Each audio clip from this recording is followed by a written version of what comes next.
Good afternoon, distinguished delegates, ladies and gentlemen, all of the participants and also guests.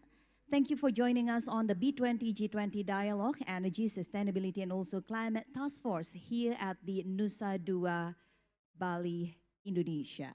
For those of you who already attend this B20-G20 Dialogue, we would like to invite you to join us here in the ballroom, and please be seated as we will begin our event shortly. And for those of you who join us virtually, we recommend you to use your headphone for a better sound quality during this event. Thank you.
Distinguished delegates, participants, ladies and gentlemen, we would like to invite you, for those of you who are already joining us here at the Nusa Dua Beach Hotel, to please kindly join us in the ballroom and please take your seat. And for those who join us virtually, please also join us and also use your headphone for a better sound quality during this event. Thank you.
Good afternoon, distinguished delegates, participants, ladies and gentlemen. We would like to kindly invite you to please take your seat here in the ballroom as we are preparing ourselves to start the arrangements of the B20-G20 dialogue.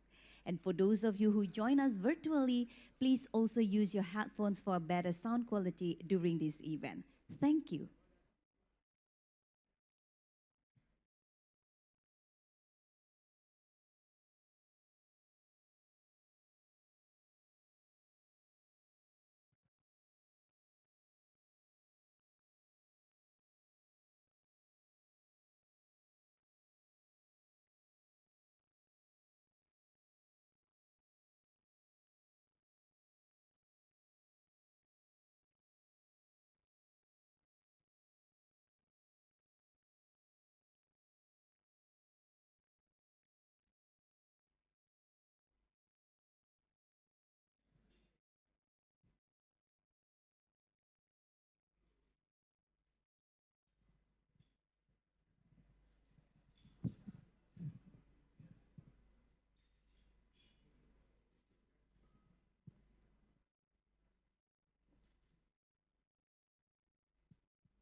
Assalamualaikum warahmatullahi wabarakatuh.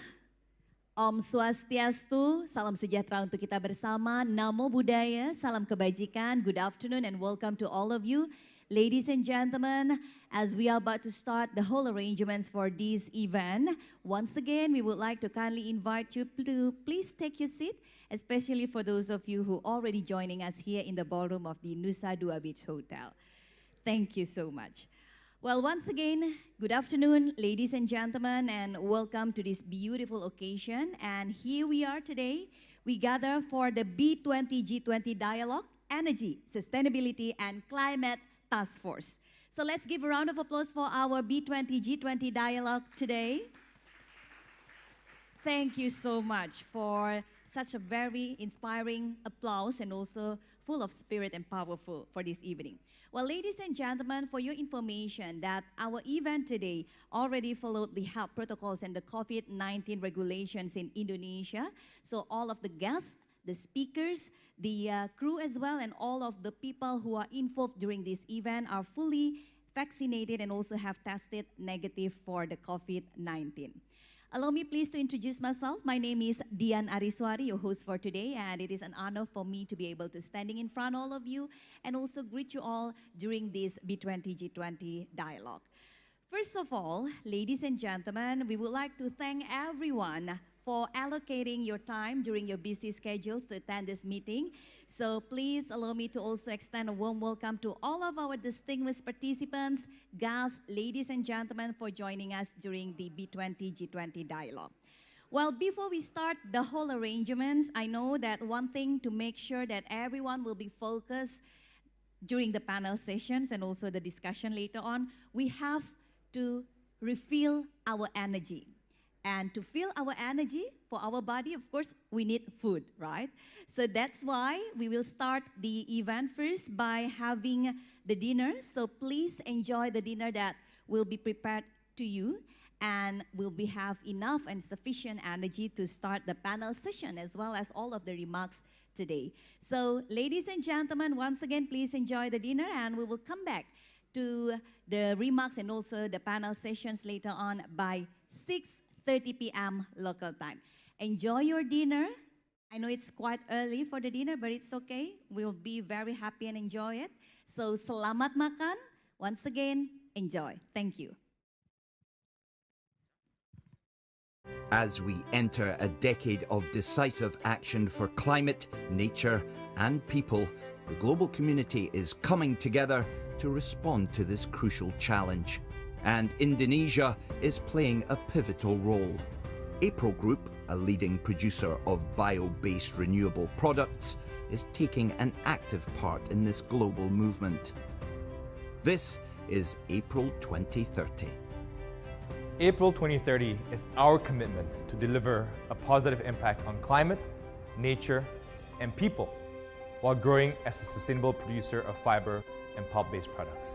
By 2030, we will achieve net zero carbon emissions from all our land use, positive and measurable gains in nature, and zero extreme poverty in our communities, and positioning our business for sustainable growth for the next 10 years.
Saya aja nggak punya. Mau serius sama anak saya?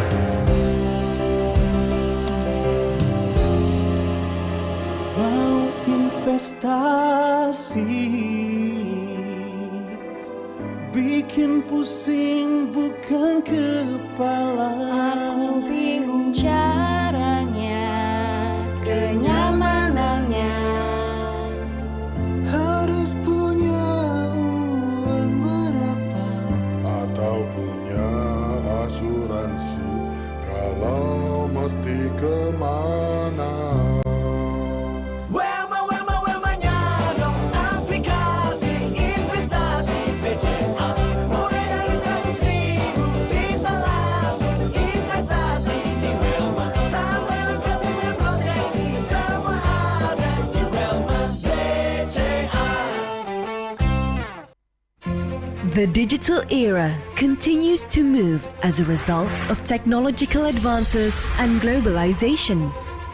Bank Negara Indonesia is proud of having the opportunity to take part in playing active roles in paving the way for Indonesian banking in keeping with the digital era.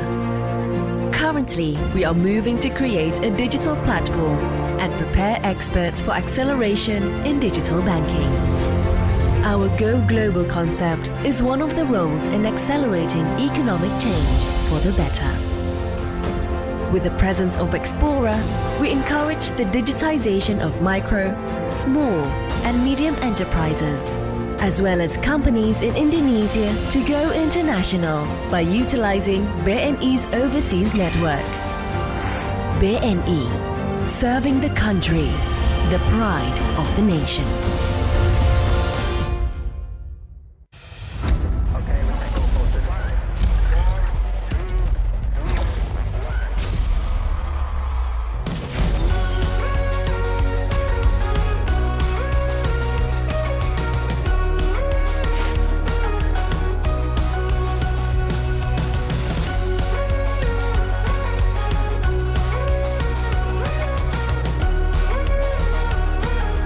Bapak mau dikasih berapa? Mau tahu aja.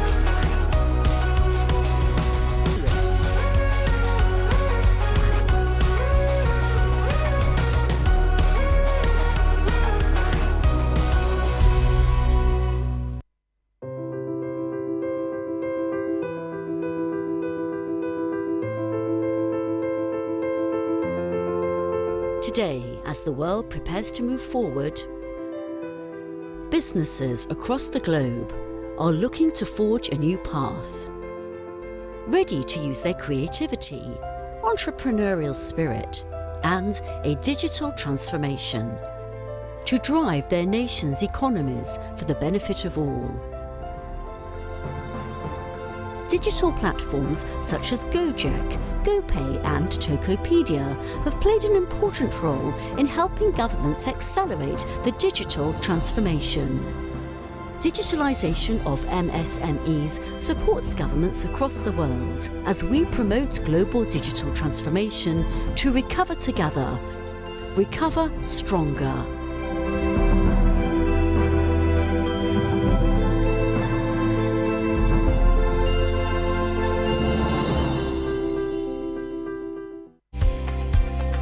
The micro, small and medium enterprises or MSME sector plays an important role as the backbone of the national economy. Sampurna has long been committed to the development of MSMEs in Indonesia and in 2008 established the Sampurna Retail Community (SRC) to develop traditional retailers. In 2021, SRC members have reached 160,000 retailers spread across 34 provinces throughout the country. Development programs range from education and direct assistance on store and financial management, business development, distribution support for other MSME products, through to digital skills training. Retailer members are also equipped with the IO SRC application to help increase MSME's competitiveness, as well as expanding their businesses and market access amidst the digital transformation era. During the pandemic, SRC members are also trained and encouraged to implement health and safety protocols. Together, we can help advance and strengthen MSMEs in Indonesia. IFG, Indonesia Financial Group. Kami hadir untuk menjadi kekuatan baru yang ada untuk melakukan perubahan di Indonesia, dari bangsa untuk bangsa. Kami bekerja dengan skala yang besar, dengan tata kelola perusahaan dan manajemen risiko yang cermat dan seksama. Dengan kekuatan besar yang terkonsolidasi, menyatukan segala pikiran dan usaha berbagai anak perusahaan yang dari dulu selalu ada untuk Anda. Menjamin keamanan dan kesejahteraan siapapun yang ingin maju, baik di jalan, usaha, dan kehidupan. Menjaga keseimbangan finansial lewat produk keuangan dan pasar modal. Dan tentunya memberikan perlindungan kepada segenap lapisan masyarakat Indonesia. Ini adalah saatnya kami membawa setiap orang, setiap usaha, dan setiap impian untuk masing-masing punya kekuatan membangun masa depan finansial yang terbaik dan membawa kita semua untuk besar bersama. IFG, Power to Progress.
60 years ago, a Chinese Indonesian called Mokhtar Riyadi moved to Jakarta with dreams of banking.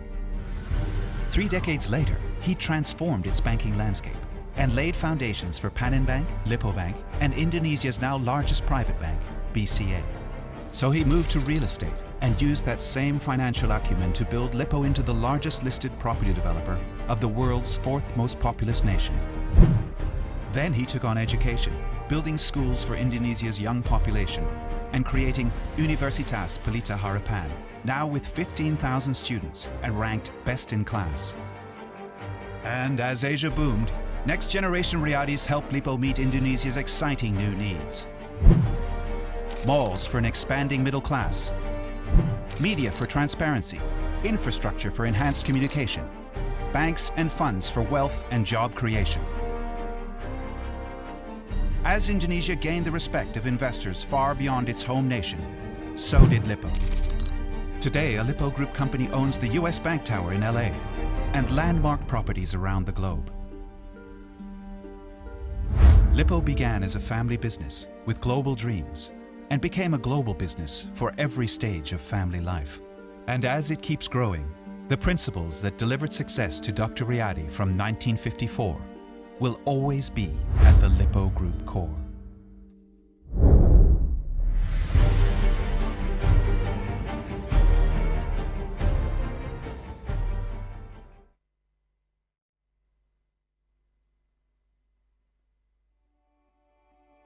The earth carries the energy to empower, to build life, to make dreams come true. Give strength in every drop of water, every breeze of wind, and rays of sun. But the force to turn the energy into a sustainable synergy lies in the hand of mankind.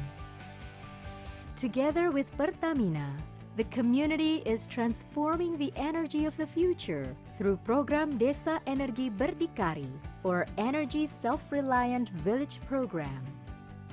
Villages that put forth the principle of sustainability and self-reliance through new and renewable energy to provide access to clean energy sources, to become a village that is able to meet the electricity needs through eco-friendly solar energy, a village that managed to turn waste into methane gas and biogas energy source,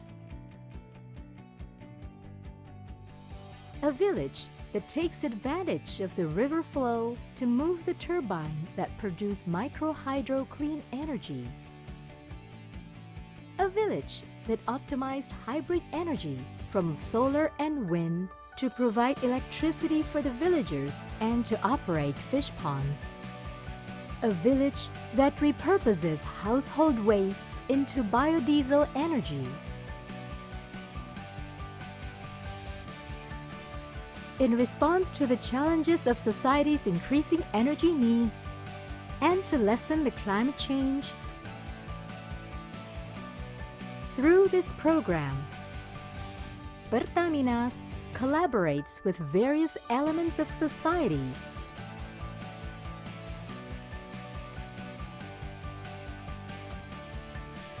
hand in hand achieve community welfare through education, economy,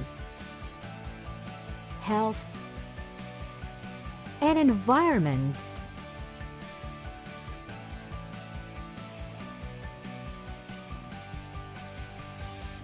Desa Energi Berdikari Pertamina, sustainable energy for the growth of economy.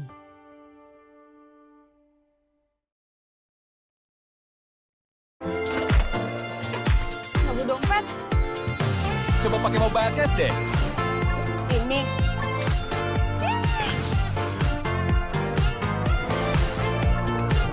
Lagi ngapain, men? Ya lagi ngantri. Buka tabungan online aja.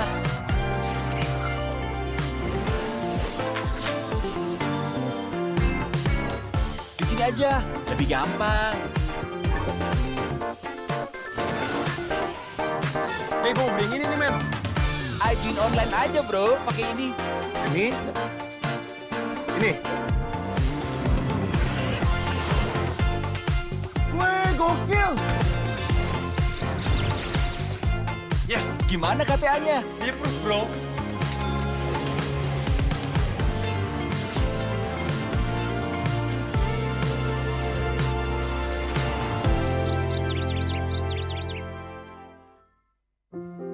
Energy moves us forward passionately to explore opportunities, to make a million dreams come true. Pertamina believes we can go faster and better while keeping in harmony with the sustainability of our Earth's future. With various energy transition initiatives, Pertamina provides clean, environmentally friendly energy from diverse local sources. The warmth of the sun produces low-emission energy. The abundance of geothermal ignites life on every front, meeting energy needs by reducing emissions, protecting biodiversity, and preserving the green earth. Let's move towards our shared goal. Preserve nature, support sustainability, protect the future of our home, our only earth. Pertamina, energizing sustainable future, energizing you.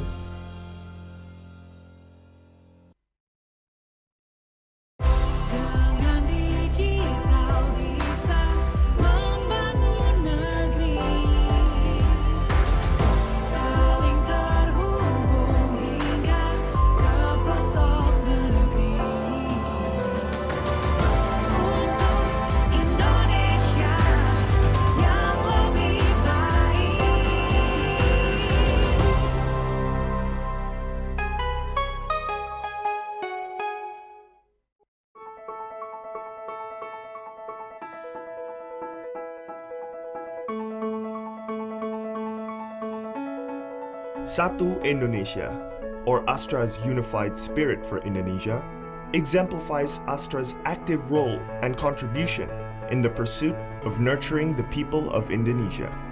It brings every commitment, venture, and work under a common framework and creates added values for the nation's progress.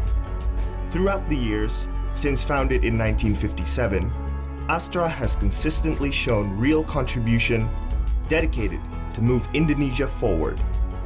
As a company, Astra has grown and today manages over 180,000 employees and over 200 subsidiaries across the archipelago.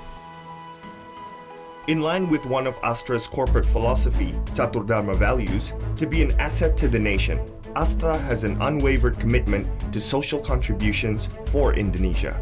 The company's endeavors in this regard are designed to be effective and robustly structured, identifying 4 pillars of Astra untuk Indonesia Sehat, Astra untuk Indonesia Cerdas, Astra untuk Indonesia Hijau, and Astra untuk Indonesia Kreatif. Supported by 9 foundations under the company, Astra makes it a conscious effort to take an active part in and dedicating its ideas and work to the nation for a prosperous and dignified Indonesia. Astra untuk Indonesia Sehat. The well-being of a nation lies on the well-being of its future generations. To ensure it can be achieved, the health of mothers and children are a priority of Astra untuk Indonesia Sehat. Astra is committed to protect and improve their health as they form healthy communities and societies. In turn, Astra believes they determine the quality of our overall well-being. Astra untuk Indonesia Cerdas. Greater access to and improved quality of education and vocational skills open the doors to better life quality. Astra is therefore committed to shaping smart, self-reliant generations. Astra works to tap into the knowledge and skills of Indonesia's human capital. As education in Indonesia is important for Astra, Astra ensures that Indonesian children can benefit from quality education as a tool for them to transform their lives for the better. Astra untuk Indonesia Hijau. A healthy and clean environment are essential for us to move forward in life. Through Astra untuk Indonesia Hijau, Astra acts upon its commitment to creating a healthy, safe, and sustainable environment. With global warming presenting real threats to our planet's survival, Astra is actively involved in various programs for a greener Earth as part of its contribution to improving the quality of our environment.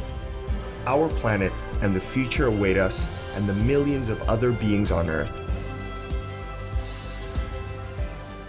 Astra untuk Indonesia Kreatif.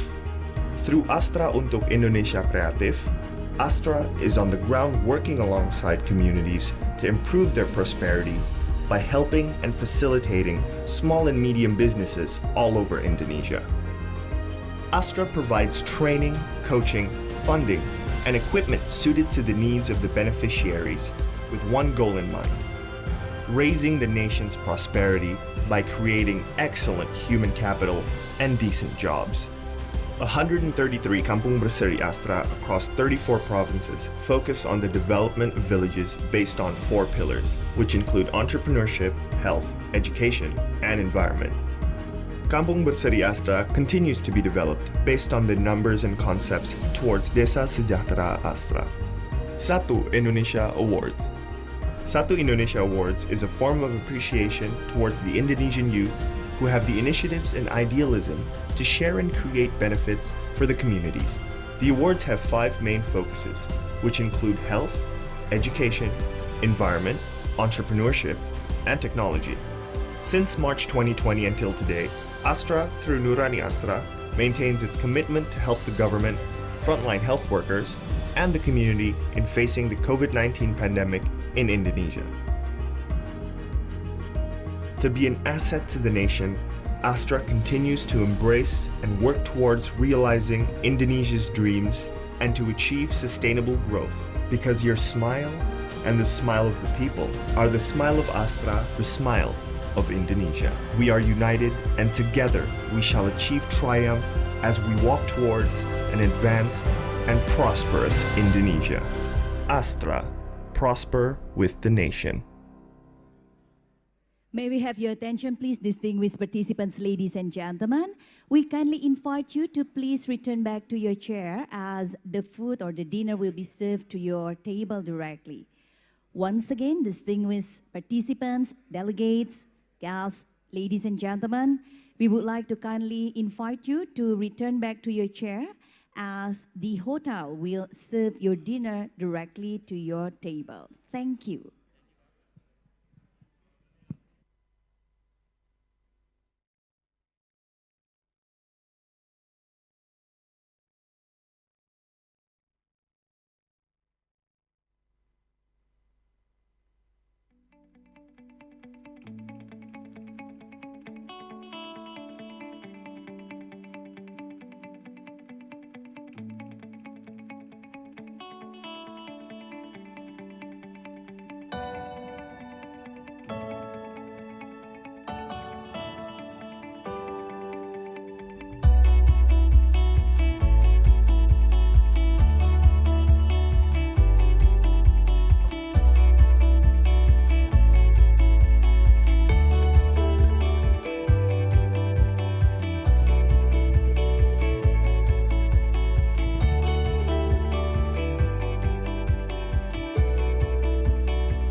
Memberikan energi dapat diwujudkan dalam berbagai aspek dalam kehidupan kita.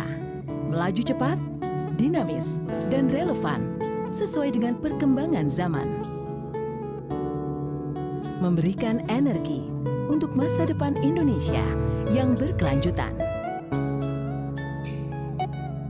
Ya, keberlanjutan itu sangat penting sekali ya buat Indika Energi ya. Dan itu mencakup bukan hanya di operasional kegiatan usaha yang saat ini saja, tetapi juga untuk pengembangan bisnis di masa mendatang gitu ya. Dan kita juga sudah berkomitmen untuk mencapai net carbon atau net zero emission sebelum 2050. Ya, sektor industri kendaraan berbasis listrik itu menjadi salah satu sektor penting di dalam strategi diversifikasinya Indika Energi. Ya, dan kita ingin berpartisipasi di dalam pengembangan ekosistem kendaraan listrik ini, baik itu dari hulu maupun sampai ke hilir. Ya, kami ingin pula berpartisipasi di dalam pengembangan pembangkit listrik tenaga surya. Ya, terutama untuk sektor komersial, industrial, dan tentu saja untuk sektor utilitas. Ya. Kami yakin bahwa tenaga surya ini akan menjadi suatu solusi yang berkelanjutan, aman, serta kompetitif. Dengan eksistensi selama 5 dekade di bidang energi dan pertambangan, Indika Energi melakukan diversifikasi bisnis ke berbagai sektor dengan mengutamakan prinsip berkelanjutan.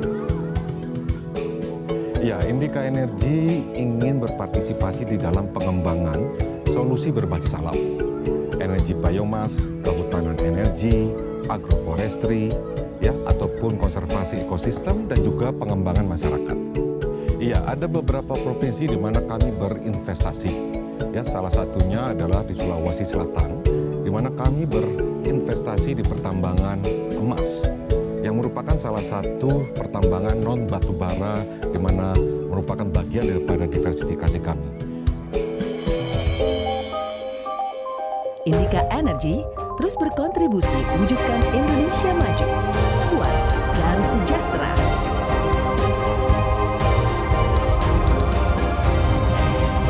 Memberikan energi untuk masa depan Indonesia yang berkelanjutan.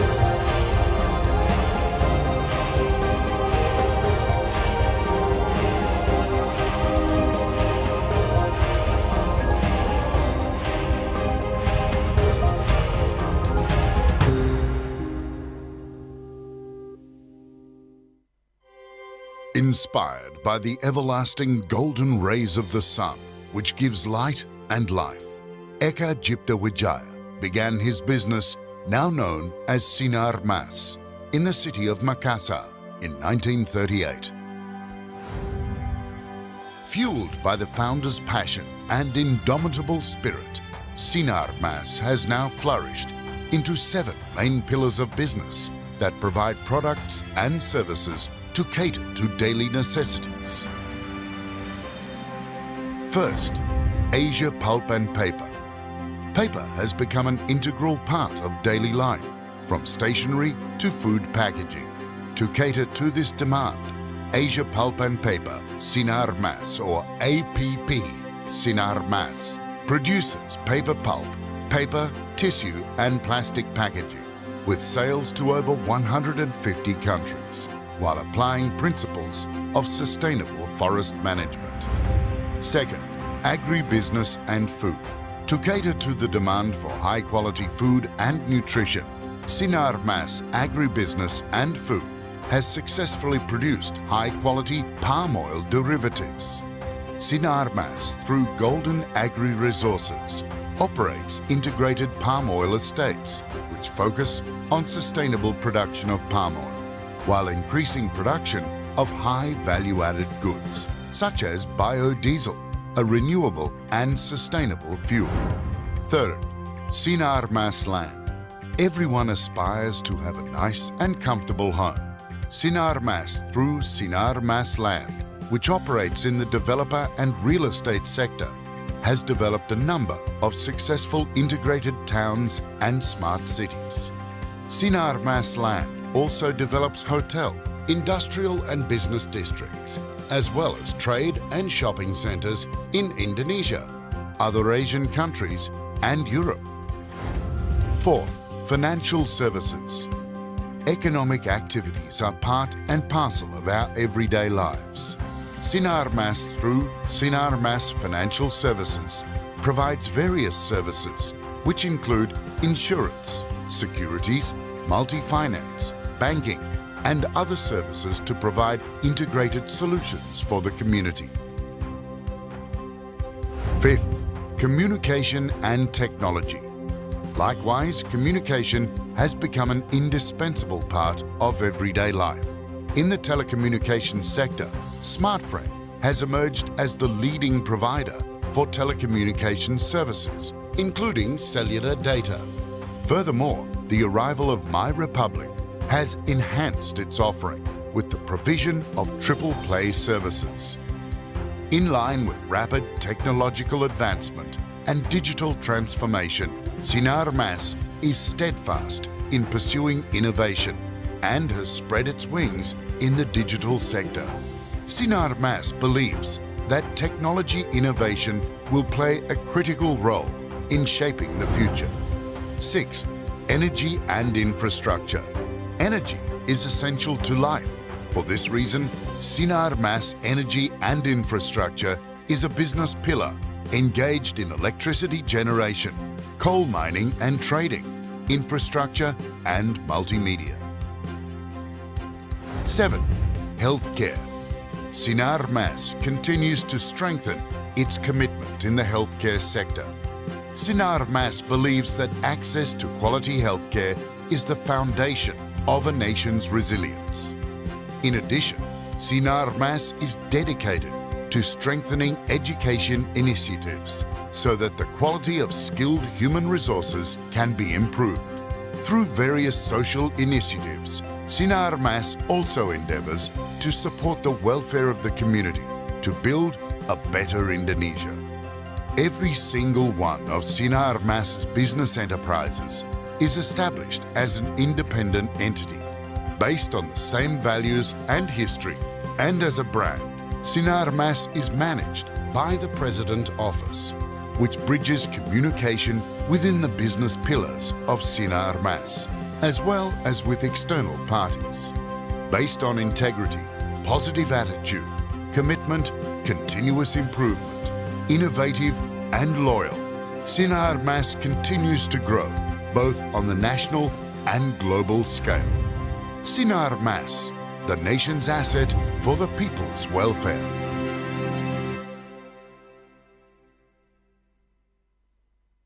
As we enter a decade of decisive action for climate, nature, and people, the global community is coming together to respond to this crucial challenge. And Indonesia is playing a pivotal role. April Group, a leading producer of bio-based renewable products, is taking an active part in this global movement. This is April 2030. April 2030 is our commitment to deliver a positive impact on climate, nature, and people while growing as a sustainable producer of fiber and pulp-based products. By 2030, we will achieve net zero carbon emissions from all our land use, positive and measurable gains in nature, and zero extreme poverty in our communities, and positioning our business for sustainable growth for the next 10 years.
investasi bikin pusing bukan kepala. Aku bingung caranya, kenyamanannya. Harus punya uang berapa atau punya asuransi kalau mesti kemana.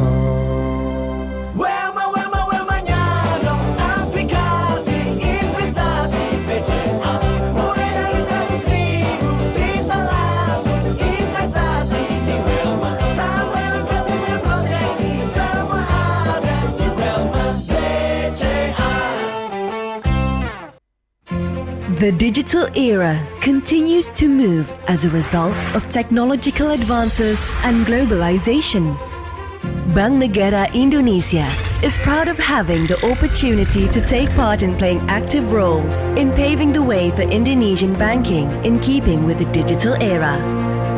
Currently, we are moving to create a digital platform and prepare experts for acceleration in digital banking. Our Go Global concept is one of the roles in accelerating economic change for the better. With the presence of Explorer, we encourage the digitization of micro, small, and medium enterprises, as well as companies in Indonesia to go international by utilizing BNI's overseas network. BNI, serving the country, the pride of the nation.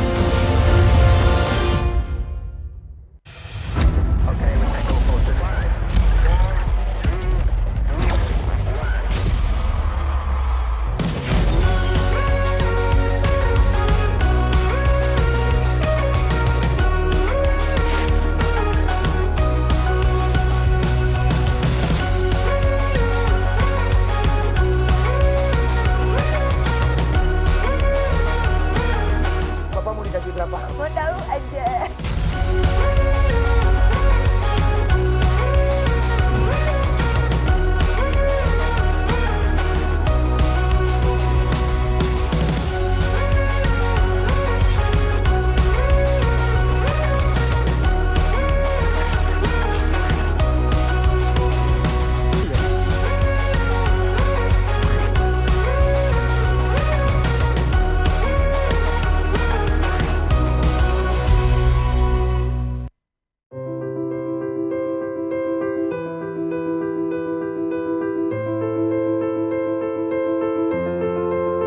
Today, as the world prepares to move forward, businesses across the globe are looking to forge a new path, ready to use their creativity, entrepreneurial spirit, and a digital transformation to drive their nation's economies for the benefit of all.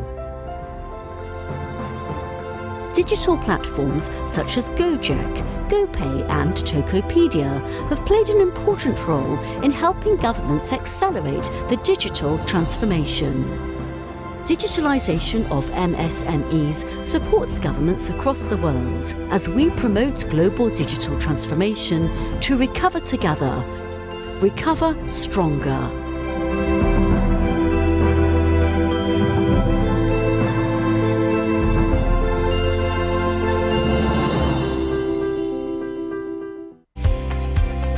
The micro, small, and medium enterprises, or MSME sector, plays an important role as the backbone of the national economy.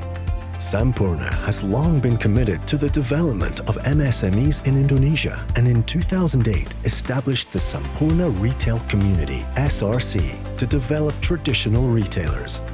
In 2021, SRC members have reached 160,000 retailers spread across 34 provinces throughout the country. Development programs range from education and direct assistance on store and financial management, business development, distribution support for other MSME products, through to digital skills training. Retailer members are also equipped with the IO SRC application to help increase MSMEs' competitiveness, as well as expanding their businesses and market access amidst the digital transformation era. During the pandemic, SRC members are also trained and encouraged to implement health and safety protocols. Together, we can help advance and strengthen MSMEs in Indonesia. IFG, Indonesia Financial Group. Kami hadir untuk menjadi kekuatan baru yang ada untuk melakukan perubahan di Indonesia. Dari bangsa untuk bangsa. Kami bekerja dengan skala yang besar, dengan tata kelola perusahaan dan manajemen risiko yang cermat dan seksama. Dengan kekuatan besar yang terkonsolidasi, menyatukan segala pikiran dan usaha berbagai anak perusahaan yang dari dulu selalu ada untuk Anda. Menjamin keamanan dan kesejahteraan siapapun yang ingin maju, baik di jalan, usaha, dan kehidupan. Menjaga keseimbangan finansial lewat produk keuangan dan pasar modal. Dan tentunya memberikan perlindungan kepada segenap lapisan masyarakat Indonesia. Ini adalah saatnya kami membawa setiap orang, setiap usaha, dan setiap impian untuk masing-masing punya kekuatan membangun masa depan finansial yang terbaik dan membawa kita semua untuk besar bersama. IFG, Power to Progress.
"60 years ago, a Chinese Indonesian called Mokhtar Riyadi moved to Jakarta with dreams of banking.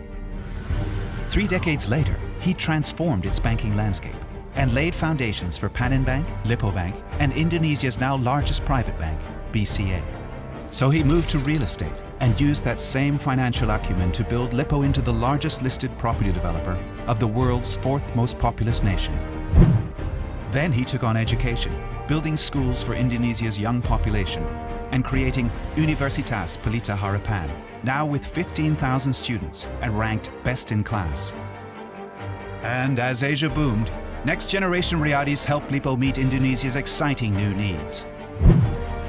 Malls for an expanding middle class, media for transparency, infrastructure for enhanced communication, banks and funds for wealth and job creation.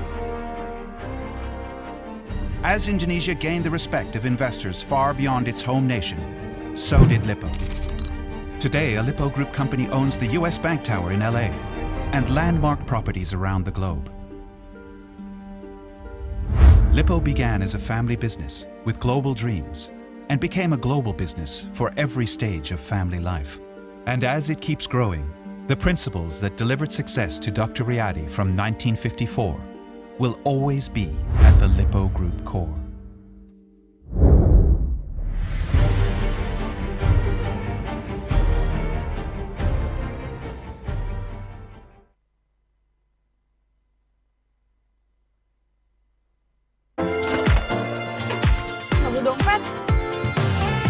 mobile cash deh.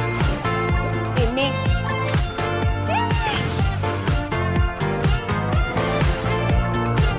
Lagi ngapain, men? Ya lagi ngantri. Buka tabungan online aja.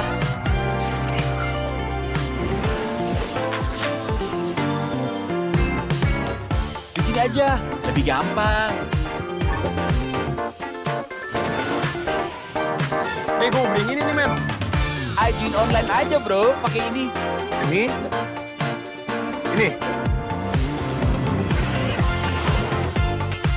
Wih, gokil. Yes. Gimana KTA-nya? Di approve, bro.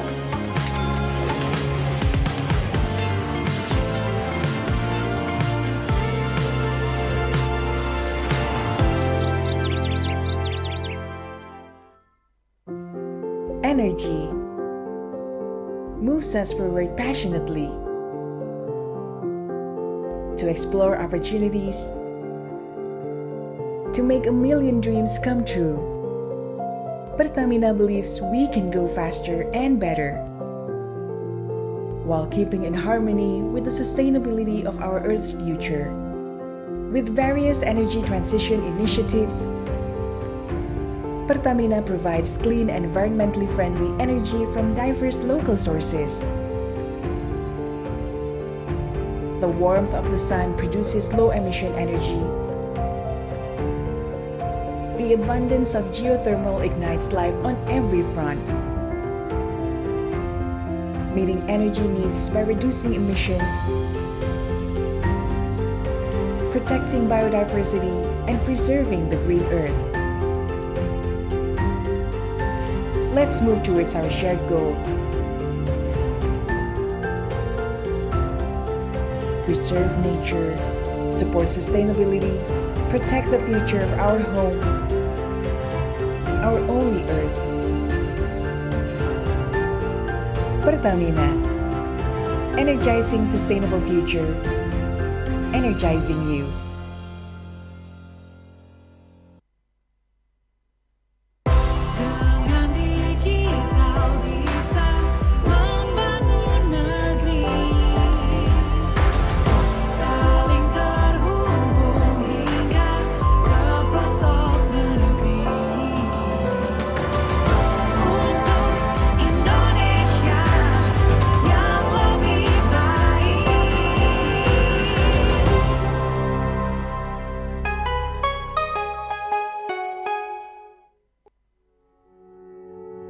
The world is changing at unparalleled pace. We are facing increasing pressure from global challenges. Despite these challenges, our world has made great strides in advancing growth.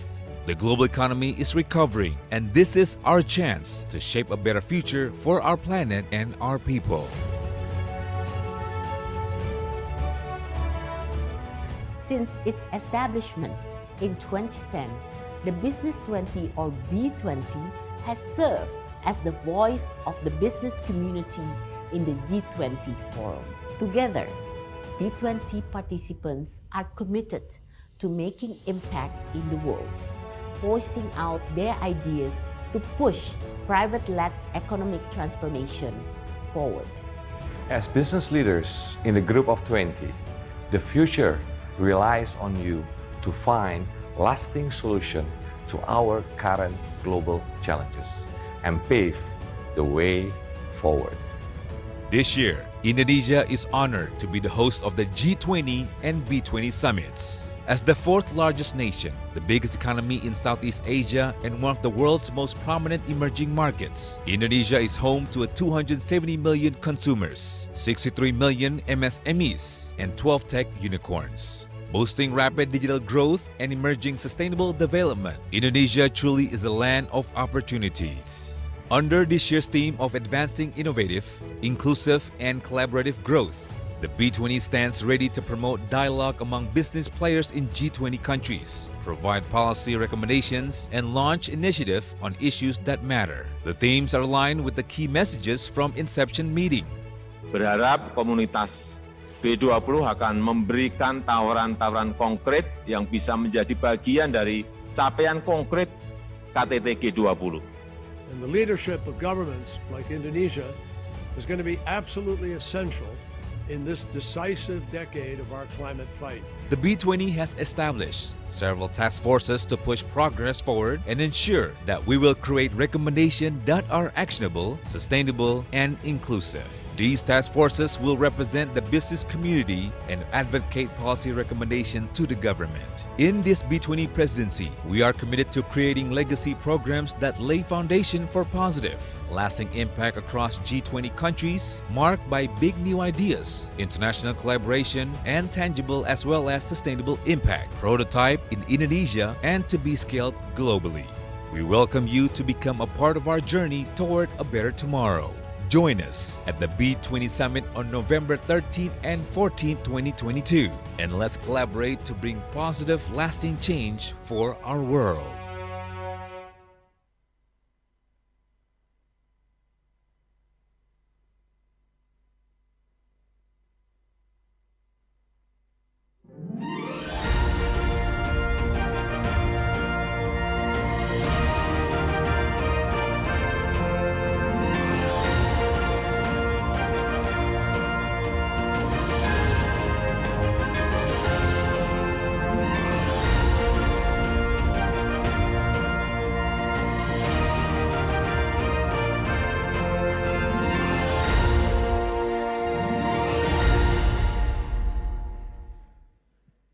Excellencies, honorable participants, distinguished guests, ladies and gentlemen. So welcome back to the B20-G20 Dialogue, Energy, Sustainability and Climate. So we do hope that you enjoy the dinner so far, as I noticed that you have such a very lovely networking dinner. I know that you are very happy to meet your colleagues here and also have a time to discuss during the dinner. And for those of you who join us virtually, we do hope that you'll be able to join the next B20-G20 dialogue in person or physically in the near future. Well, before we start our event, we would like to kindly invite all of the participants here, all of the honorable guests, to return back to their chair first. For those who are attending this event physically here in the Nusa Dua, Bali. So please kindly, once again, ladies and gentlemen, please kindly return back to your chair as we will now start the arrangements for the remarks as well as the panel session. Thank you so much. Well, ladies and gentlemen, before we start, I would like to kindly also greet and also extend a warm welcome to all of our guests of honors as well as the speakers during this B20-G20 dialogue. So, His Excellency, the Coordinating Minister of Economic Affairs of the Republic of Indonesia, Bapak Erlangga Hartarto, Her Excellency, the Minister of Finance of the Republic of Indonesia, Ibu Sri Mulyani, and then also Her Excellency, the Minister of Environment and Forestry of the Republic of Indonesia, Ibu Siti Nurbaya Bakar, who is represented today later on by Bapak Ari Sudijanto as the head of the Standardization Agency for Environmental and Forestry Instruments of the Ministry of Environment and Forestry of the Republic of Indonesia. His Excellency, the Minister of Energy and Mineral Resources of the Republic of Indonesia, who will be represented later on by the Secretary General of the Ministry of Energy and Mineral Resources of the Republic of Indonesia, Bapak Rida Mulyana. And then we would like to also greet the Chairman of the Indonesian Chamber of Commerce and Industry, Kadin Indonesia, Bapak Arsyad Rashid, the Chair of the B20 Indonesia 2022, who is also the CEO of Sintesa Group, Ibu Sinta Kamdani, the Chair of the B20 Energy, Sustainability and Climate Task Force, who is also the President Director and CEO of PT Pertamina Persero, Ibu Nike Widiawati, the Vice President, CII, and Chairman and Managing Director of ITC Limited, Mr. Sanjeev Puri, all speakers, moderators, participants for today's dialogue, and of course, for those of you who join us virtually and also join us here physically in Nusa Dua, Bali. Welcome back once again, and it is indeed an honor for being here, gathered today as we are gathered for the B20-G20 Dialogue, Energy, Sustainability and Climate Task Force, which was initiated by the Indonesian Chamber of Commerce and Industry. Ladies and gentlemen, Our event today is aimed to take action together to address current and also expected global warming and climate change with differentiated responsibilities between the developed and also developing world. Indonesian Chamber of Commerce and Industry designed this event to report and also promote strategic discussion around the actionable policy recommendations developed during the B20 cycle by the Energy, Sustainability and Climate Task Force. And we are very happy that our event today is attended by the global business leaders along with the ministers from Indonesia and also other G20 member countries. And we would like to also use this opportunity to acknowledge our sponsors during this B20-G20 dialogue. So thank you so much to our main sponsors, PT Astra International Tbk, PT Bayan Resources Tbk, PT Indika Energi Tbk, and also Sinarmas.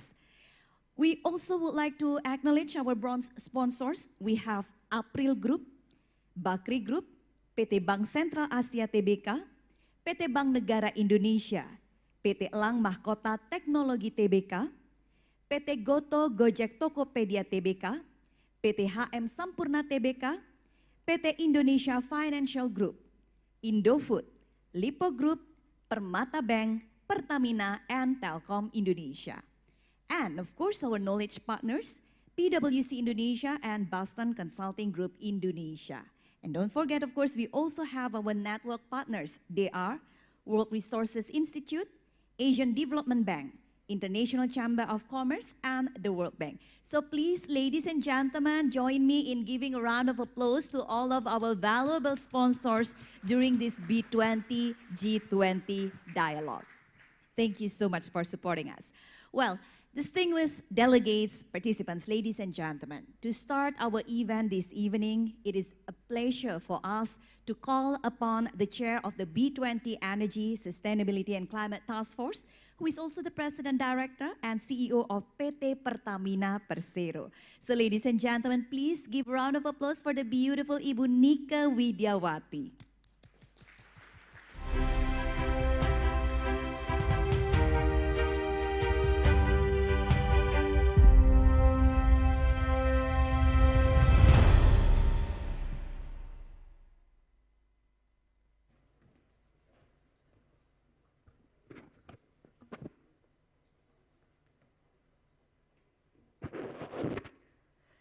Assalamualaikum warahmatullahi wabarakatuh. Salam, Om Swastiastu, Namo Buddhaya, Salam Kebajikan. His Excellency Coordinating Minister of Economic Affairs of Indonesia, Bapak Airlangga Hartanto. His Excellency Minister of Finance of Indonesia, Ibu Sri Mulyani. His Excellency Secretary General of Ministry of Energy and Mineral Resources of Indonesia, Bapak Rida Mulyana. Chair of B20 Indonesia, Ibu Sinta Kamdani, Chairman of the Indonesia Chamber of Commerce and Industry, Bapak Arshad Rashid, all speakers, and all co-chairs and also task force member of Energy, Sustainability and Climate B20, distinguished guests, ladies and gentlemen, good evening. Thank you for joining us in the B20-G20 dialogue for Energy, Sustainability and Climate Task Force. It is an honor for me to welcome you today as the chairs of Energy, Sustainability, Climate Task Force B20. Special thanks for all of you who are making time and attending the dialogue in person, which some of you must have traveled far to Bali with us. This year, our task force direct our effort to accelerating the transition to sustainable energy and ensuring a just and affordable transition and enhancing energy security, whereas global cooperation across developed and developing countries are very much needed in the success of our goals. Progress has been made in the battle against global warming and climate change compared to a business as usual scenario where no intervention made. However, there remains a gap between the expected outcomes from the current level of our effort This requires a significant immediate action for all of us. At the same time, energy security continues to be a major concern across the globe. Energy is a crucial driver for all human economic activity, and a secure and affordable energy supply has been a key enabler factor for global economic growth that has raised millions of poverty. Unfortunately, this comes at a cost, as the overwhelming and continuing reliance on fossil fuel for primary energy supply has resulted in a sustainable increase in carbon dioxide emission, leading to global warming and climate change all around the globe. In 2019, CO2 emission accounted for about 74% of global greenhouse gas emission, and energy use accounted for about 93% of CO2 emission. The energy transition from fossil to more sustainable form of energy is a key factor in preventing catastrophic global warming and climate change. However, this will be a very complex endeavor. This massive effort requires global scale change involving disruptive established technology, financial and product market, supply chains, business models, government framework, and political economy consideration that are well entrenched. And it is equally important that the energy transition doesn't become an obstacle for the ongoing development agenda in the developing countries all around the world, which are below developed countries in terms of per capita income, energy consumption, and also the emission reduction. Both developed and developing country economy of the G20 need to work together to address current and expected global warming and climate change while being mindful of the diverse range of economic across G20 countries. It is crucial for developed economy to support the developing countries during the transition to sustainable energy if we want to have a chance of meeting the global warming target. This is essential to ensure that the development agenda is not derailed, and to ensure that the distributional impact of the transition don't undo decades of progress on economy and social front. Not only in this the morally and ethically right thing to do, it is also the pragmatic way to ensure that the globe is successful in meeting its target and that no one is left behind. This support from the developed country requires an acknowledgement of the unique fact and circumstances and the differing stage of economic development in industrial country. So there is no one-size-fits-all solution for this. In the spirit of the G20 Indonesian presidency, there is recover together, recover strength, recover stronger, and the B20 Indonesia theme of advancing innovative, inclusive, and collaborative growth. Let's realize and make the collaboration between developed and developing country our central theme of our call to action on sustained and accelerated energy transition. Given the urgency of the situation, we need greater vision and ambition. We need now and involve all of us. Business understand the most as the long-term sustainability of our businesses are inextricably linked to the need of our stakeholders. We cannot miss this opportunity to act. With this key issue in mind and representing the business voice of G20 and recognizing the urgency of the situation, the B20 Energy Sustainability and Climate Task Force has taken specific recommendations to address this issue. First, to enhance global cooperation on accelerating the transition to sustainable energy use by reducing carbon intensity of energy use through multiple pathways.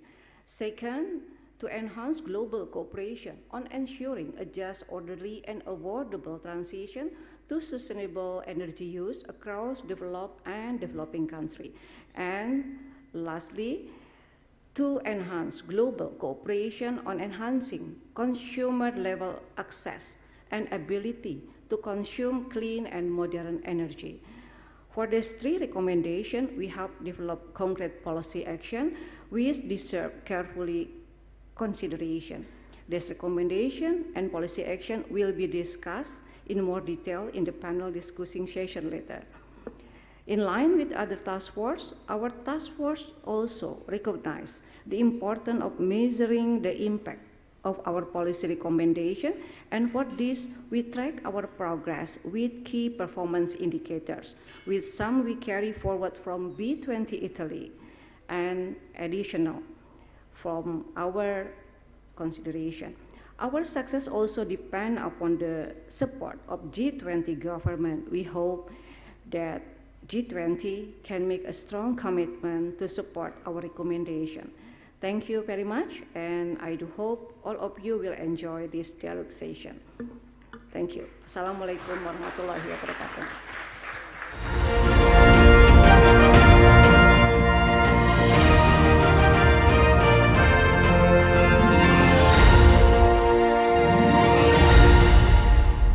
Thank you so much to Ibu Nika Widiawati. And as mentioned earlier, that the energy transition should not be an obstacle for the economy development, especially for the developing countries in the world. It is already emphasized by Ibu Nika earlier. And now, ladies and gentlemen, we will continue our program to the next welcoming address, as now we will have the B20 Indonesian Business Community Alignment with Energy, Sustainability, and also Climate topic.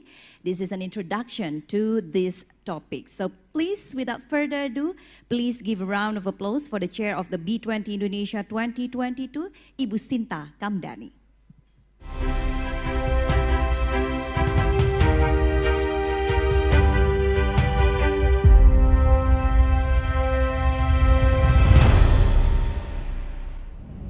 Coordinating Minister of Economic Affairs of the Republic of Indonesia, Mr. Airlangga Hartarto, Minister of Finance of the Republic of Indonesia, Ms. Sri Mulyani, Minister of Energy and Mineral Resources, Mr. Arifin Tasrif, Minister of Environment and Forestry, Ms. Siti Nurbaya Bakar, Minister of Power, New and Renewable Energy, Ministry of New and Renewable Energy, India, Mr. Raj Kumar Singh, Chairman of the Indonesian Chamber of Commerce and Industry, Pak Arsyad Rashid, Chair of B20 Energy, Sustainability and Climate Task Force, President Director and CEO of PT Pertamina Persero, Ms. Nika Widiawati, Vice President CII and Chairman and Managing Director, ITC Limited, Mr. Sanjeev Puri.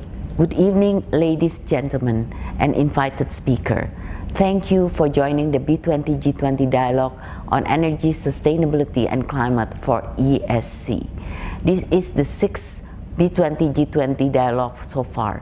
During our advocacy process to our governments, I'm glad to see how all businesses remain eager and excited to share its perspective and expertise on how we can best help amidst this global transition toward inclusive, innovative, and collaborative growth.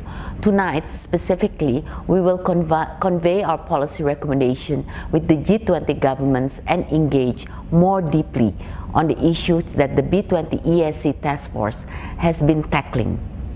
Its diverse and inclusive members have also guided and contributed greatly to the task force.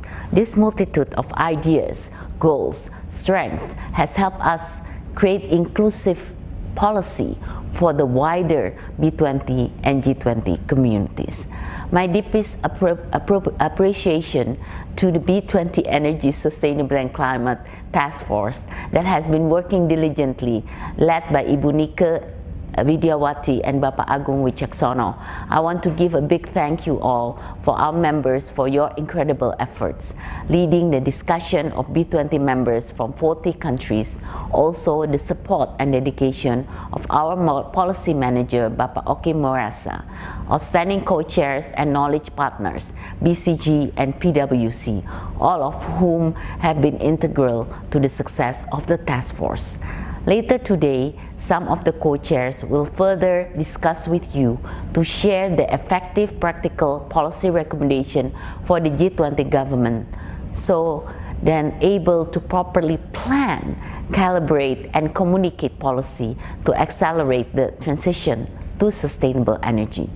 In its recommendations, B20 Indonesia has comprehensively covered the most pressing issue related to energy, sustainability, and climate, as well as mitigate their potential impact. The issues covered include: first, the increasing social costs of global energy use. Global primary energy consumption increased by 42% from 2000 to 2019. Greenhouse gas emission from energy use accounted for 73% of global GHG emission in 2019, which is a 43% increase compared to 2000. Overall, the world has lost $1.65 trillion to the social cost of CO2 emission during that period. If B20 does not encourage global cooperation on reducing carbon emission by accelerating the transition to sustainable energy, the world will begin to suffer much greater social costs and air quality losses. Second, the workforce that will be left behind by the energy transition. The transition towards sustainable energy will create 24 million new jobs worldwide by 2030, but 6 million jobs will also be lost. This 18 million job boost will come primarily from government action and implementation plans.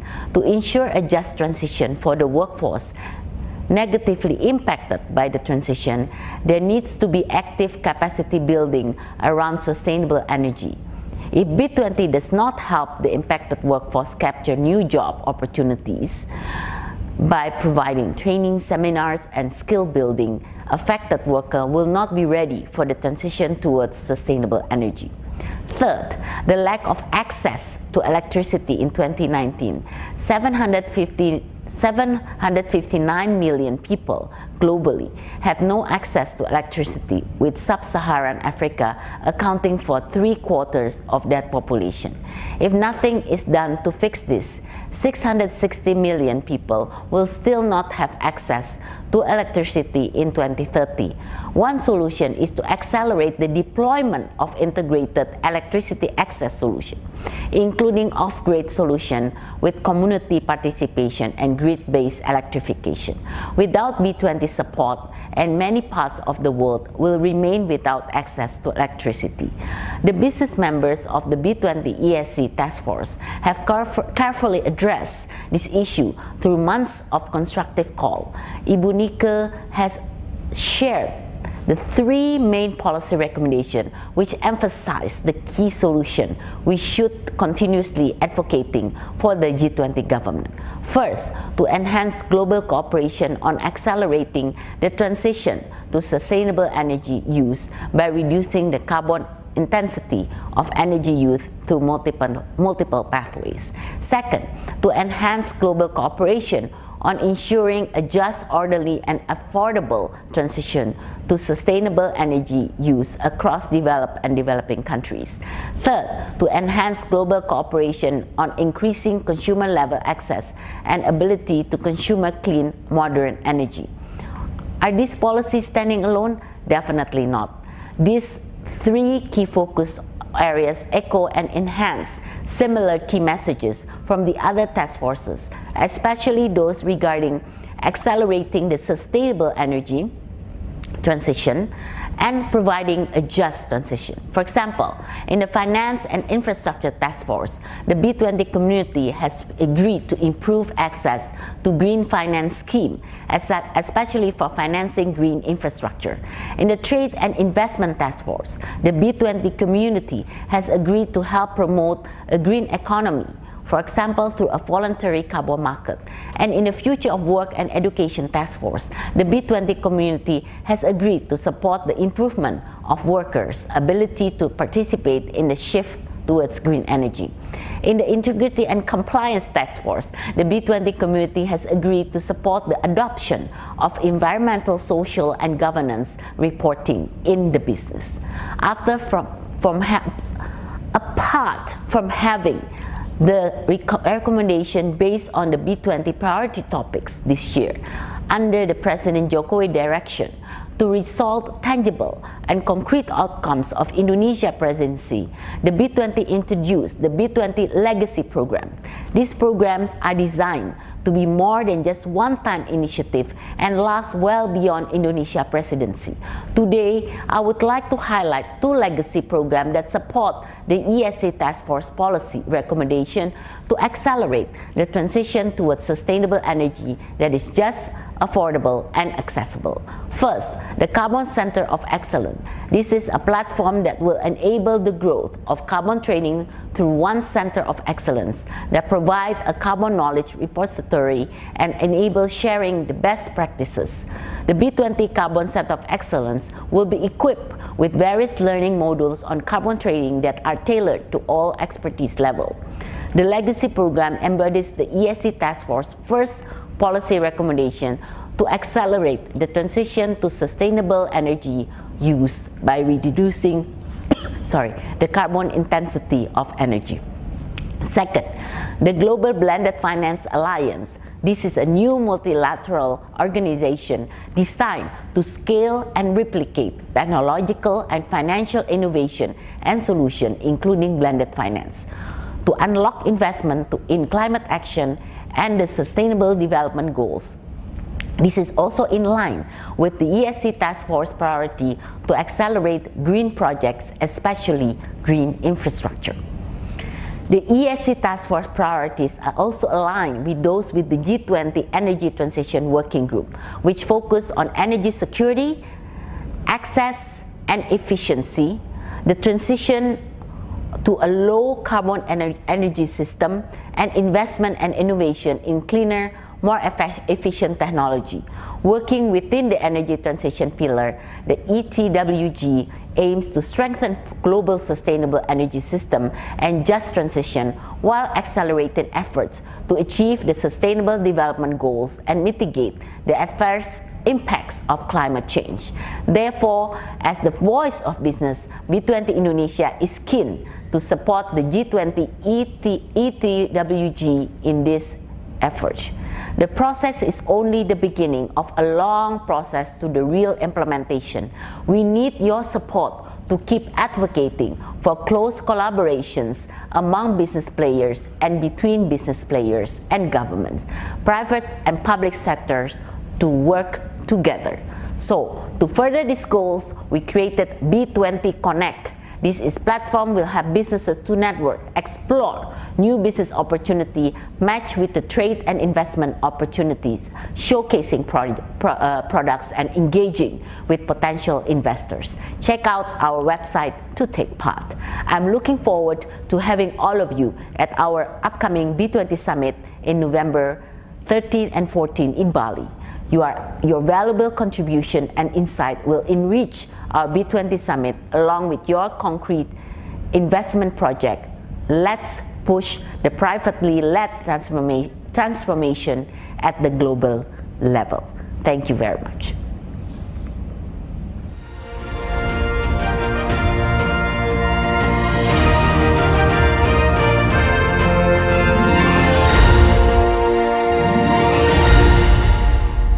Thank you so much to Ibu Sinta Kamdani, and we would like to also once again greet who were just joining us here physically in Nusa Dua, Bali, the Secretary General from the Ministry of Energy and Mineral Resources of the Republic of Indonesia, Bapak Rida Mulyana. Good evening, Bapak, and welcome. And now, ladies and gentlemen, if earlier we already recognized the efforts of the B20 itself in supporting a concrete support, of course, to the energy transition by having two legacy program.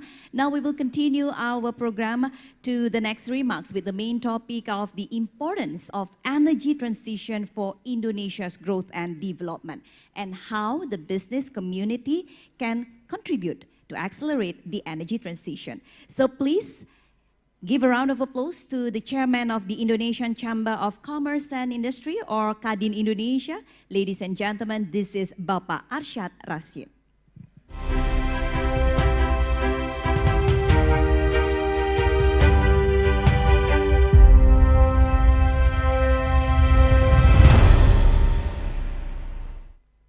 Honorable guests and excellencies, Bapak Erlangga Hartarto, Coordinating Minister for Economic Affairs, the Republic of Indonesia, Ibu Sri Mulyani, Minister of Finance, the Republic of Indonesia, Bapak Arifin Tasrif, Minister of Energy and Mineral Resources of the Republic of Indonesia, Ibu Siti Nurbaya, Minister of Environment and Forestry of the Republic of Indonesia, Bapak Raj Kumar Singh, Minister of Power, New and Renewable Energy of the Republic of India, Ibu Sinta Kamdani, Coordinating Vice Chair of Kadin for Maritime Investment and International Affairs, and also Chairperson of B20 Indonesia, Ibu Nika Widiawati, Chairwoman of the B20 Energy, Sustainability and Climate Task Force, Bapak Agung Wicaksono, Deputy Chair, B20 Energy, Sustainability and Climate Task Force.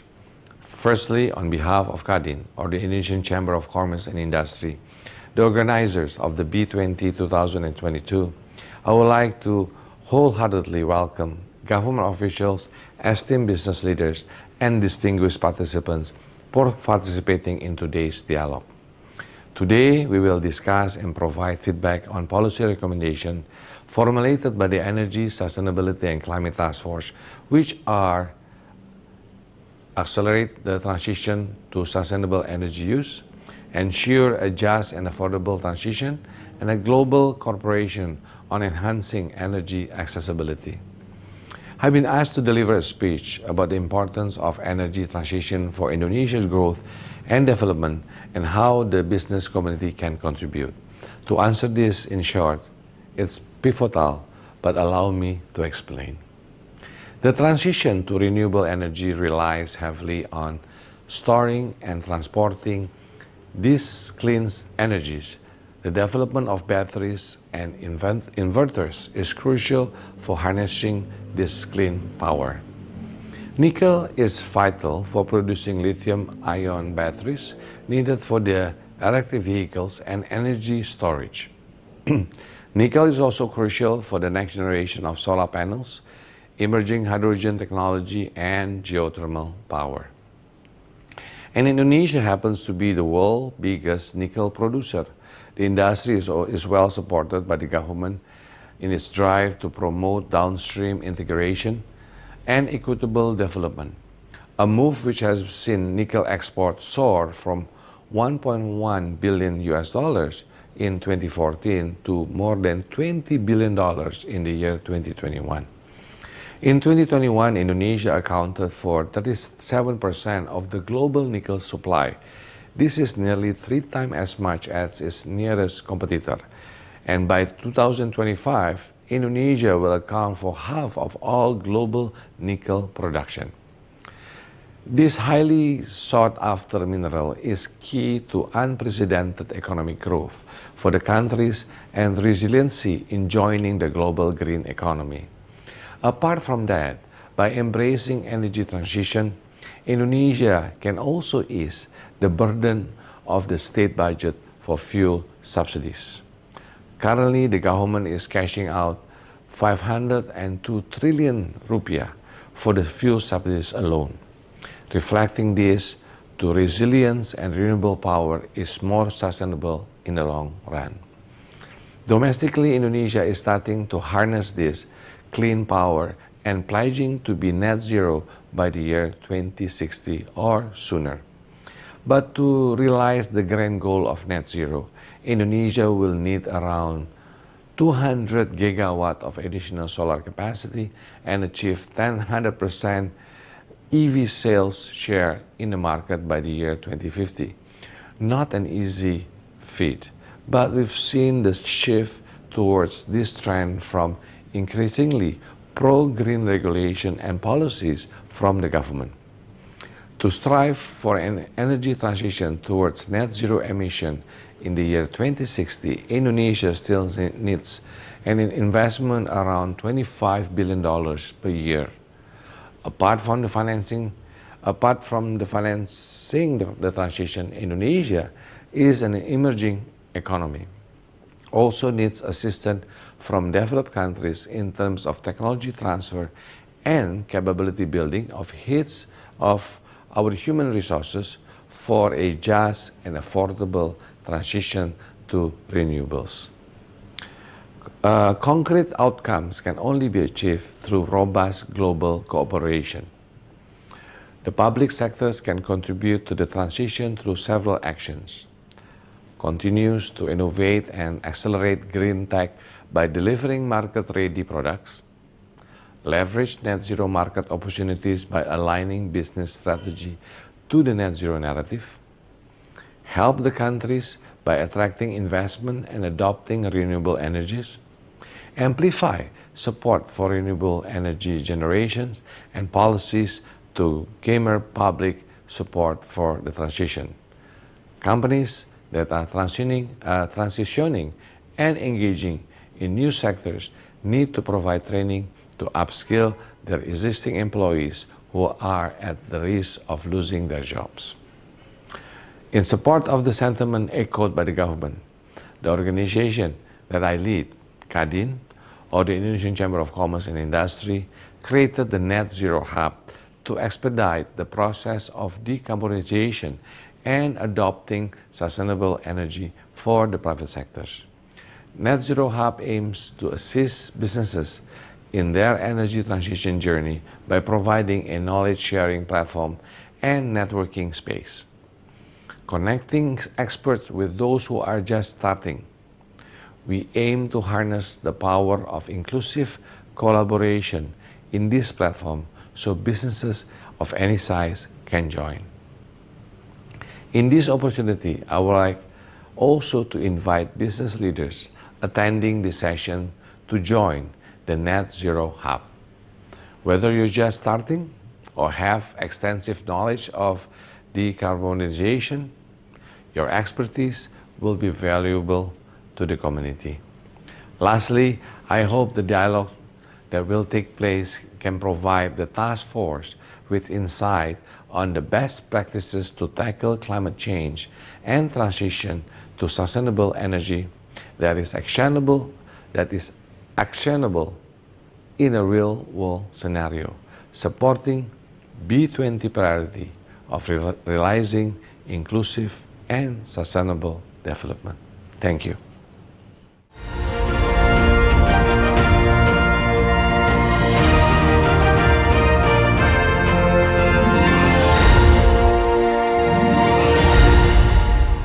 Thank you, and that was the chairman of the Kadin Indonesia, Bapak Arsyad Rashid.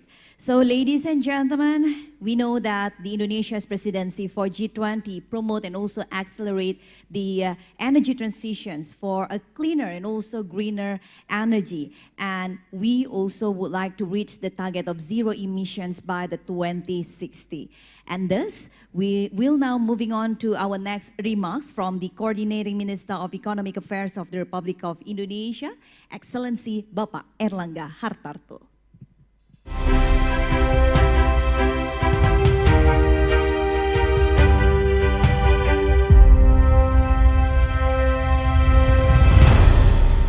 Her Excellency Minister of Finance Republik Indonesia, Ibu Sri Mulyani, His Excellency Minister of Energy, Mineral Resources of Republik Indonesia, Bapak Arifin Tasrif, Her Excellency Minister Environment, Forestry and Republik Indonesia, Ibu Siti Nurbaya, Minister of Power, New and Renewable Energy, Republic of India, Mr. Raj Kumar Singh, Honorable Bapak Arsyad Rashid, Chairman of Kadin, Ibu Sinta Kamdani, Chair of B20 Indonesia, Ibu Nike Widiawati, Chair of B20 Energy, Mr. Sanjeev Putri, Chairman of National Council on Agriculture of India, distinguished guests, ladies and gentlemen.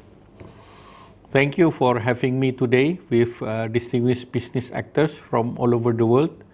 I'm honored to be present my keynote remark in this important event organized by B20 entitled B20-G20 Dialogue, Energy, Sustainability and Climate Task Force.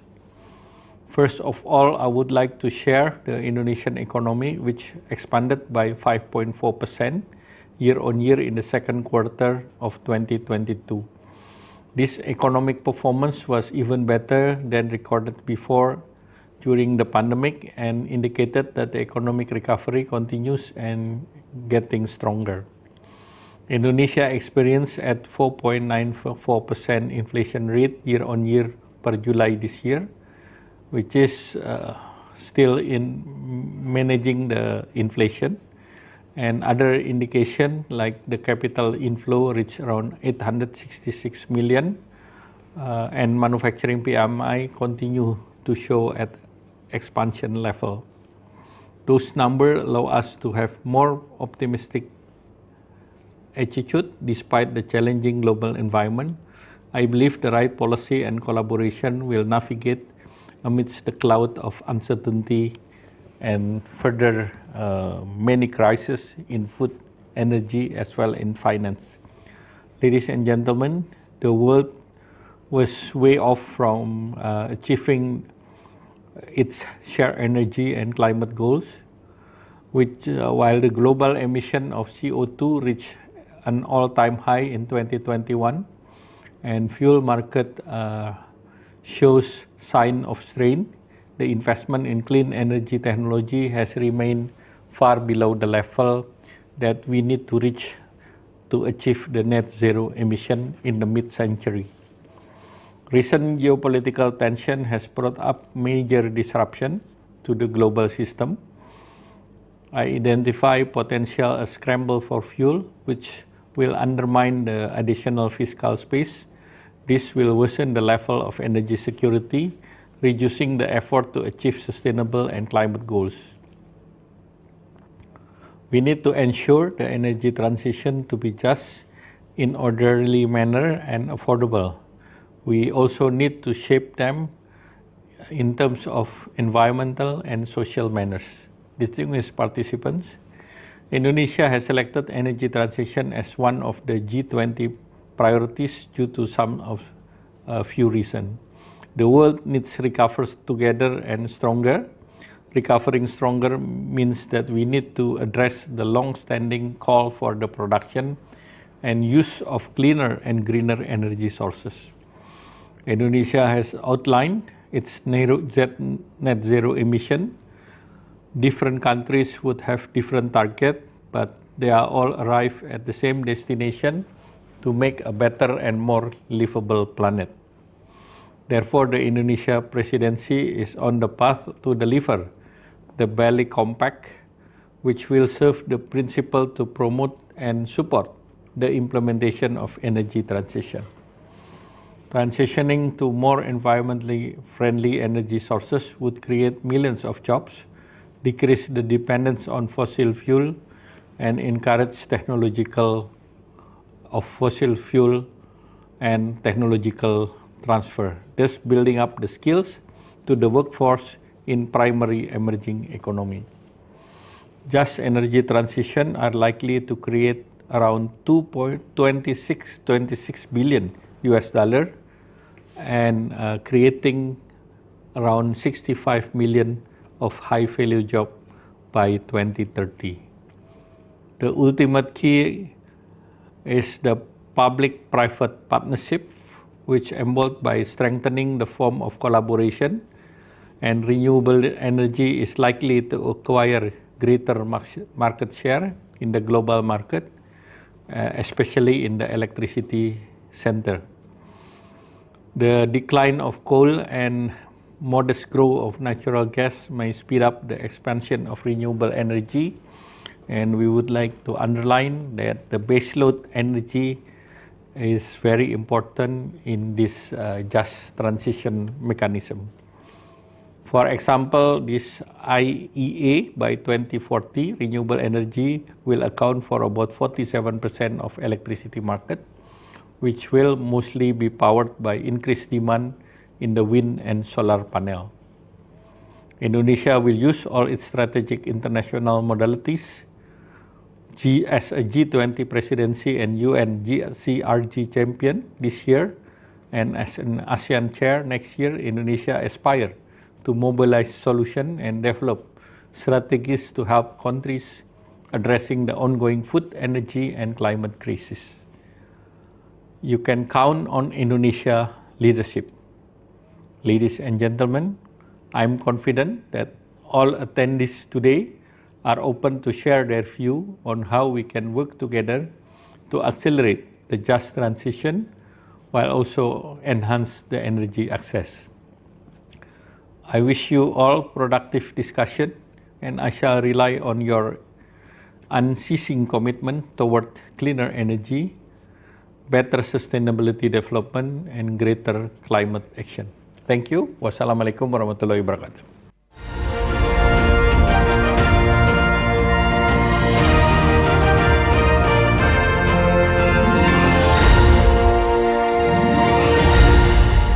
Well, Excellencies, distinguished participants, ladies and gentlemen, from all of the remarks that we have heard today, I think we can also get the point that Indonesia's commitment from both sides, the government and also the private sector, those are the businesses in Indonesia, are ready to accelerate the energy transitions. And we also realize that how big the potency that Indonesia has for the new renewable energy and how widely open we are and how we are very welcome for new investment on this new renewable energy to support the fasten the energy transitions.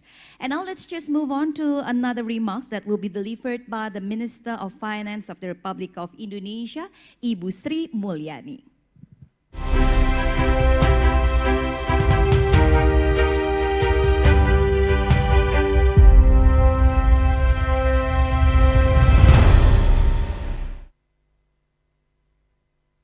Assalamualaikum warahmatullahi wabarakatuh. Good evening to all of you. Coordinating Minister of Economic Affairs, Bapak Erlangga Hartarto, Minister of Energy and Mineral Resources, Bapak Arifin Tasrif, Ibu Siti Nurbaya Bakar, Minister of Environment and Forestry, President Director of Pertamina, Ibu Nika Widiawati, and Chair of B20 Indonesia, Ibu Sinta Wijaya Kamdani, and all panelists as well as participants.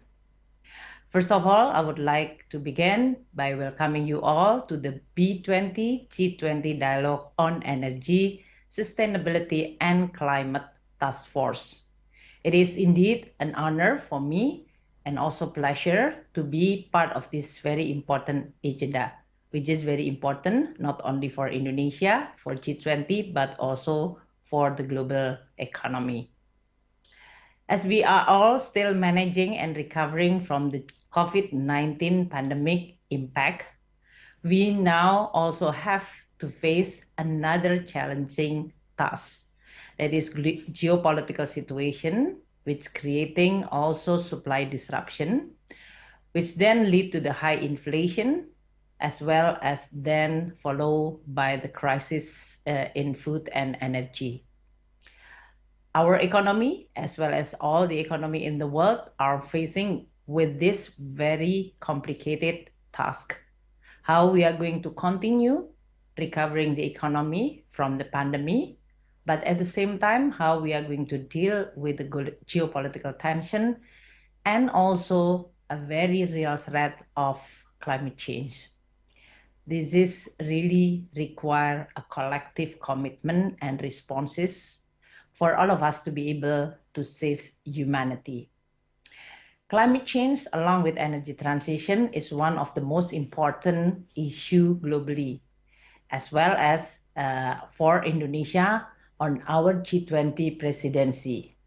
We put the climate change and sustainable finance as one of the most important priority on the finance track, with the objective to create global framework in implementing energy transition, and also to create the energy transition in a sustainable, just, and affordable way, because each economy is actually have a different affordability and ability to cope with this climate change. Indonesia is one of the country which is also vulnerable to the climate change impact. The threat coming from greenhouse gas emission and also rising temperatures, as well as then leading to the increasing sea level, which is very real.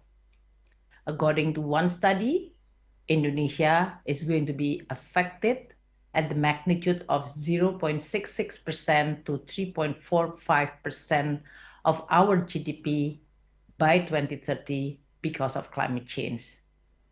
This is underlined a very critical important for all of us, not only Indonesia, but also the world, to collectively design the right development policy, which is also addressing the issue, not only prosperity, but also climate change. One of the very important urgent is to accelerate and design transition toward clearer, cleaner, and also greener energy sources. This is also very important because energy is the most important source of the carbon emission, while at the same time also the most costly in addressing those issues. Ladies and gentlemen, Indonesia has already pledged our commitment to reduce greenhouse gas emission by 29% with our own effort and 41% with international assistance by 2030. This nationally determined contribution was already documented and also now updated in 2021. Indonesia government has also submitted the 2050 long-term strategy, low carbon climate resilient, and also net zero emission or NZE 2060 as a document to guide our long-term strategy. To achieve this NDC, of course, all resources are required and important to participate. Government budget can only cover 34% of the total climate finance need at the magnitude of 3,461 trillion rupiah, or around 266 trillion per year. This is the estimation by biennial update report. And over the past 5 years, the average climate spending is at magnitude of 89.6 trillion rupiah, or 3.9% of our allocated state budget per year. With that situation, obviously, the need for sustainable finance cannot only rely on government budget. It is very important for us to be able to design a new way of investment in order for us to be able to achieve the ambitious objective on a climate change that is going to also threatening the prosperity and the livelihood of the people. With our presidency in the G20, sustainable finance has become one of the most important priority agenda that is discussed in the finance track. And I'm glad we have successfully managed the third Finance Minister Central Bank Governor meeting last July in Bali. And with the support of all G20 members country, international organization, as well as other invitees, we are actually continue responding to the issue of climate change. Indonesia, even during that event, has launched energy mechanism transition. The ETM country platform or the energy transition mechanism country platform is actually launched in order for us to create a framework to provide all the necessary and possible financing to accelerate our national energy transition. This is really a blended finance framework with the objective to mobilize both commercial and non-commercial funding sources in a sustainable and accountable as well as transparent manners. This platform and the related transaction will be derived from our broader policy framework regarding and also related to the just energy transition. Of course, this is also consistent and also with the objective to achieve our national determined contribution as well as net zero emission commitment. Our ETM country platform will be customized and adapted to our local context and our country needs. This is also related to our specificity, for example, the regulatory framework related to the electricity and also fuel, and also related to our priority and legislation. This is to make sure that this country platform, which is providing energy transition mechanism collaboration, will be effective. Indonesia, as well as Asian Development Bank, have developed a design for an effective implementation of this energy transition mechanism with a broader domestic stakeholder participation. A dedicated task force also has been initiated, and we also agreed on unified list of coal-fired power plant, which is suitable and fit with the criteria for early retirement. We also agreed to define a key set of goals, so define set of goals and also milestone to achieve that will require consistent participation from all related stakeholders. This kind of platform and collaboration hopefully can be announced to the G20 Leaders Summit and COP27.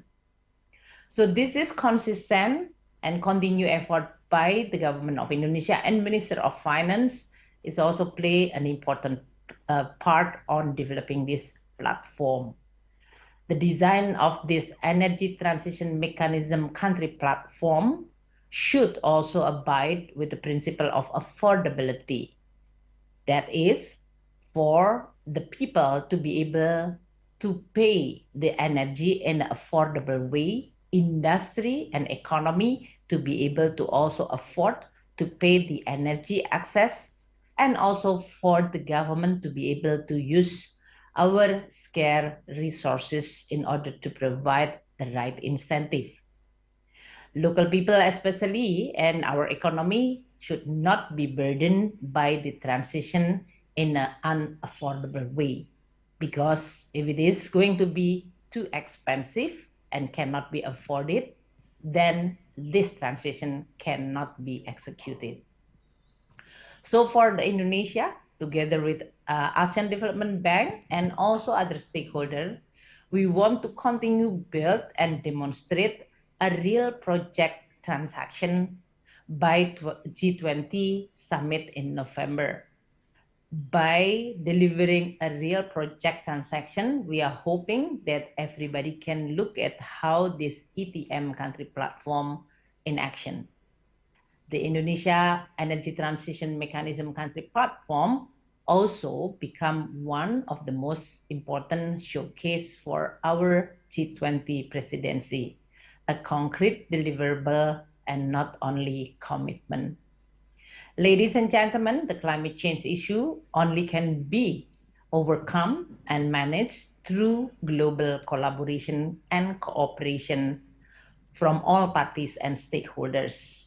This is a purely global public bet that can and only can be achieved in terms of overcoming through collaboration. The government needs support from all experts, academia, as well as private sector, both domestically as well as globally, in order for all of us to be able to achieve the target of reducing temperature and the climate change impact. I'm very grateful that B20 is continue actively participating and providing several recommendations that support Indonesia G20 presidency priority agenda, especially on this climate change and energy sector. The recommendation, which include accelerate the transition to sustainable energy use, ensure a just and affordable transition. I'm sure that this recommendation is going to be very important for all of us to be able to use and working together. We also grateful for other recommendation like global cooperation on enhancing energy accessibility and very relevant and all the relevant recommendation that is useful for Indonesia as well as the G20 country. I do hope that your dialogue today is going to be productive and constructive so that it can achieve a very relevant conclusion that will advocate Task Force Business 20 Energy, Sustainability and Climate in formulating recommendation policy, not only for the Indonesia presidency, but also for all our country in the world. With this collaboration, we do hope that we are going to be able to achieve cleaner and greener global development. In the face of the economic and geopolitical upheaval today, we also still have to remain committed and also encourage to promote constructive collaboration. I believe as we act together, we can save our Earth and make it as a better place to live for our future generation. I hope you all also have time to enjoy Bali, and thank you again and have a very good and constructive meeting. Thank you so much.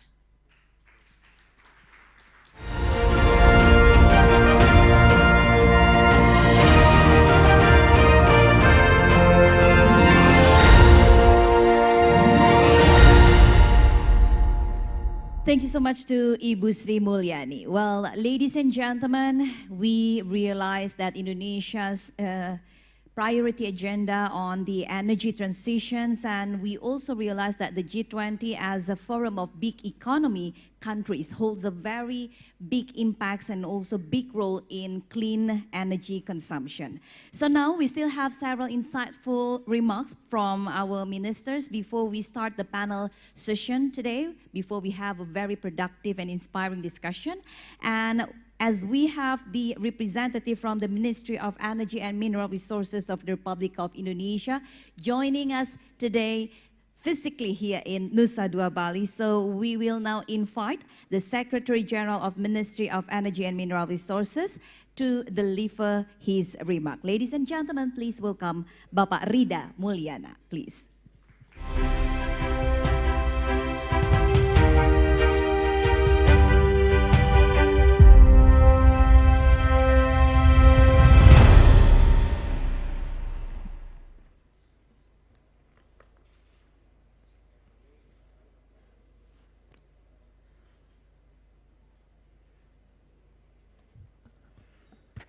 Bismillahirrahmanirrahim.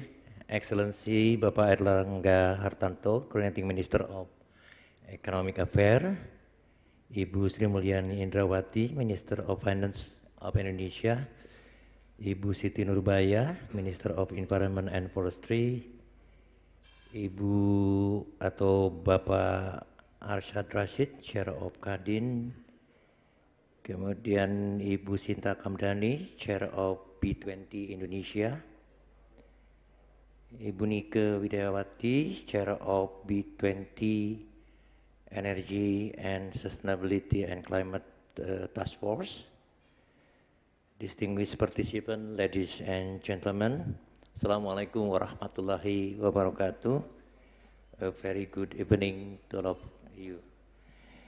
It is indeed a great pleasure for me, on behalf of my minister, Mr. Arifin Tasrif, to participate in B20-G20 dialogue with Energy, Sustainability and Climate Task Force.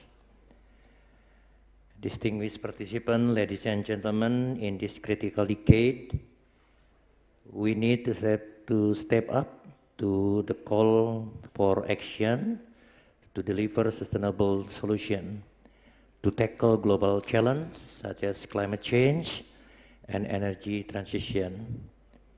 Indonesia G20 presidency, as perhaps already know, will deliver concrete and practical action for accelerating energy transition to achieve a net zero emission target.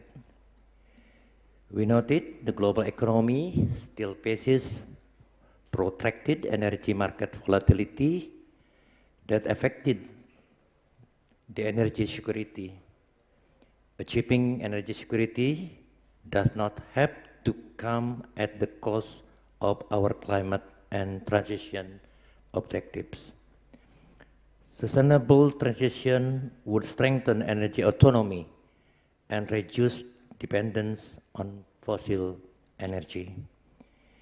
Based on Indonesia energy transition roadmap toward net zero emission by 2060 or sooner, with international support, additional renewable energy generation will reach about 700 gigawatt coming from solar, hydro, biomass, wind, ocean energy, geothermal, as well as hydrogen and nuclear.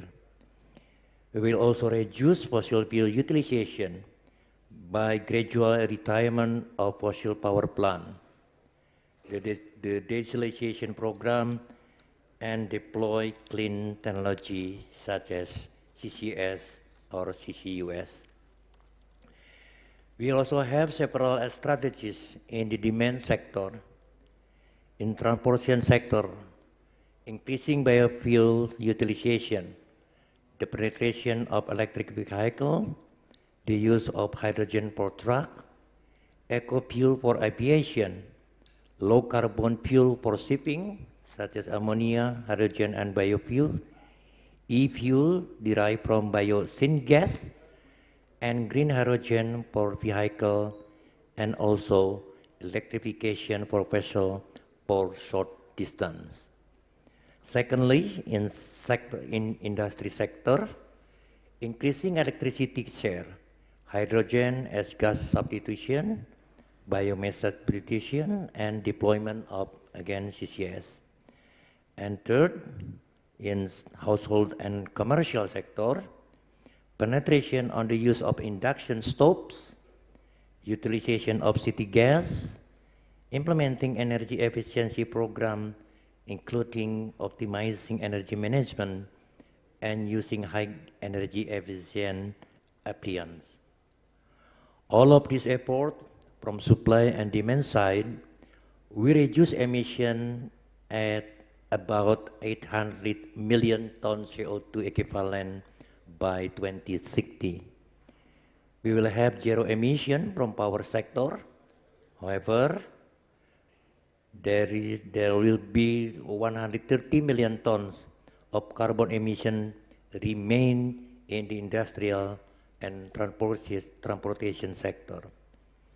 To support a fast and effective transition to clean energy, Indonesia needs investment up to $1 trillion by 2060 for renewable energy generation and transmission. The need for financial support will increase even more, as well as we will implement a retirement of coal-fired power plant in the coming years, as just mentioned by Ibu Sri Mulyani. We require a huge financing to proceed with the use of sustainable energy by scaling up the mobilization of all sorts of finance, including public and private finance for clean energy development. Distinguished participants, ladies and gentlemen, collaboration among all renewable energy stakeholders, including public-private partnership, need to be strengthened to ensure all potential is harnessed. I do sincerely hope that this forum will be a useful avenue in reinvention of energy system and strengthen collaboration in facing various challenges in achieving energy transition and net zero emission target. We need to recover together. We need to recover stronger together. Thank you, Minister of Energy and Mineral Resources, Arifin Tasrim. Back to you, Mbak.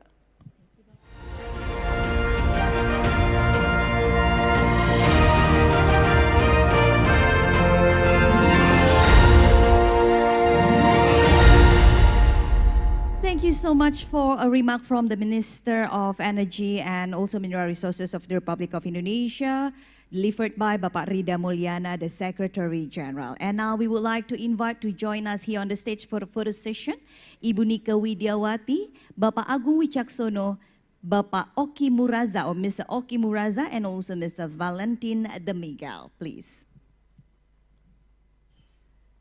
This is to commemorate our important occasion on the B20-G20 dialogue today.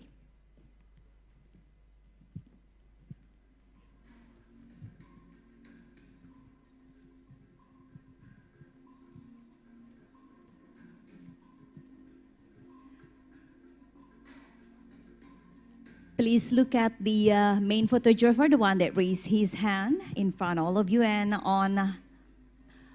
and one step to your left hand side. Another one step. Yes. On my count, 3, 2, 1. Once again, ladies and gentlemen, to the main photographer, maybe for another pose. Yes, this to indicate that we are ready to recover together, recover stronger. 3, 2, 1. Please join us by giving a round of applause, ladies and gentlemen. Thank you so much. Well, thank you to all honorable guests. You may return back to your seat, and to Bapak Agung Wicaksono, please stay on stage as Pak Agung Wicaksono will continue to deliver his remarks in this beautiful evening. So, Excellencies, distinguished participants, ladies and gentlemen, we are in the era that prioritize sustainability and also low emissions for a greener and a more sustainable planet. And now we have one remark from the Deputy Chair of B20 Energy, Sustainability and Climate Task Force, who is also the Managing Director of PT Jababeka Infrastruktur. Please give a big hand once again to Bapak Agung Wicaksono.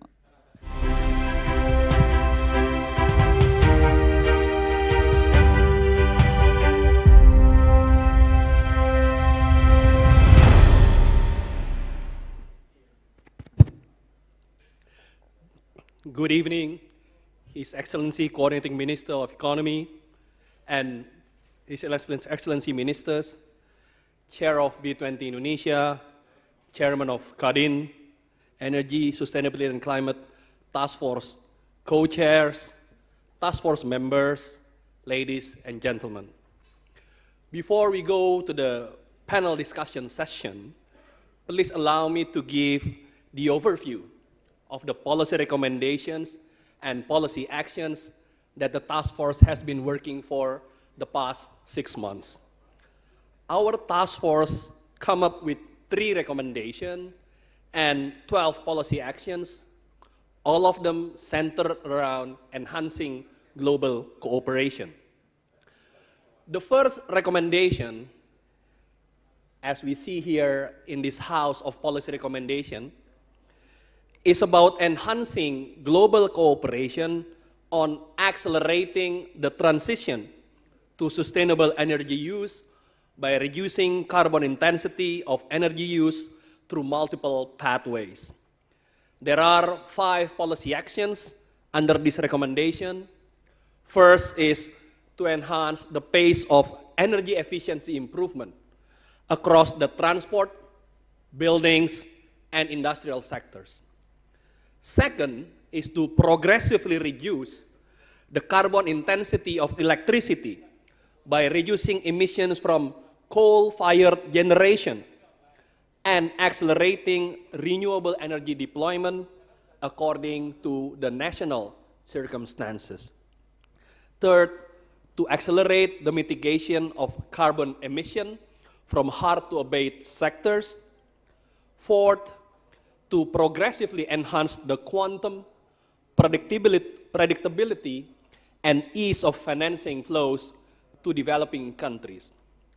And the last policy action under recommendation 1 is to support climate technology innovation by supporting startups, research universities with technology, financing, skilled manpower, knowledge, and facilities sharing. The first recommendation will be further discussed in the first panel discussion that will be chaired by our knowledge partner from PricewaterhouseCoopers, Sasha Winstonreed. Second recommendation is to enhance global cooperation on ensuring a just, orderly, and affordable transition, as has been mentioned by our Minister of Finance, to sustainable energy use across developed and developing countries. And there are 4 policy actions under this recommendation. The first is to ensure an orderly transition in primary energy sources. Second is to ensure micro, small, and medium enterprise participation in energy transition activities with financing and capacity building. Third is to assist the transition readiness by ensuring human capital ability to accommodate the change through transfer knowledge, upskilling, and workshop. And fourth, to ensure sustainable practices for mining of essential minerals for energy technologies. The second recommendation will be discussed in the second panel discussion, chaired by our knowledge partner from Boston Consulting Group, Lenita Tobing. The third recommendation is to enhance global cooperation on enhancing consumer-level access and ability to consume clean, modern energy. And there are 3 policy actions under this recommendation. The first is to accelerate deployment of integrated electricity access solutions, including off-grid, with community participation and grid-based electrification to expand energy access and enhance economic prosperity. Second is to facilitate adoption of technology by households and MSMEs for efficient, clean, and modern energy usage. And lastly, to ensure broad basing of the transition by addressing affordability barriers in developing countries. This third recommendation will be discussed in the third panel discussion chaired by our policy manager, Oki Muraza. I hope that this overview of policy recommendation and actions will set the background of these 3 panel discussion sessions, and hopefully the recommendation from B20 can shape the communique of the G20. Thank you very much.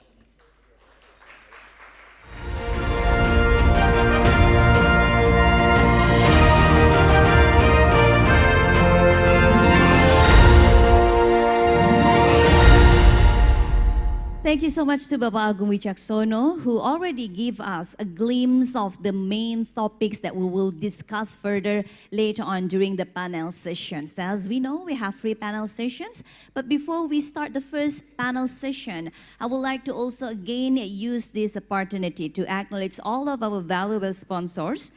Our main sponsors, thank you so much to PT Astra International Tbk, PT Bayan Resources Tbk, PT Indika Energi Tbk, and also Sinarmas. Our bronze sponsors, April Group, Bakri Group, PT Bank Sentral Asia Tbk, PT Bank Negara Indonesia, PT Elang Mahkota Teknologi Tbk, PT Goto Gojek Tokopedia Tbk, PT HM Sampurna Tbk, PT Indonesia Financial Group, Indofood, Lipo Group, Permata Bank, Pertamina, and Telkom Indonesia. Our knowledge partners, thank you to PwC Indonesia and Boston Consulting Group Indonesia. And also thank you so much to our network partners, World Resources Institute, Asian Development Bank, International Chamber of Commerce, and also the World Bank. Well, now, ladies and gentlemen, the need to urgently accelerate the energy transition is clear, and current market scenario, as volatile as it is, present a very unique opportunity for us to do that just by speeding up the energy transitions and also building up a resilience in the energy system. So without further ado, let us now start the first panel sessions that we have today, taking the theme of the accelerate the transition to sustainable energy use. So, ladies and gentlemen, this is the first panel session.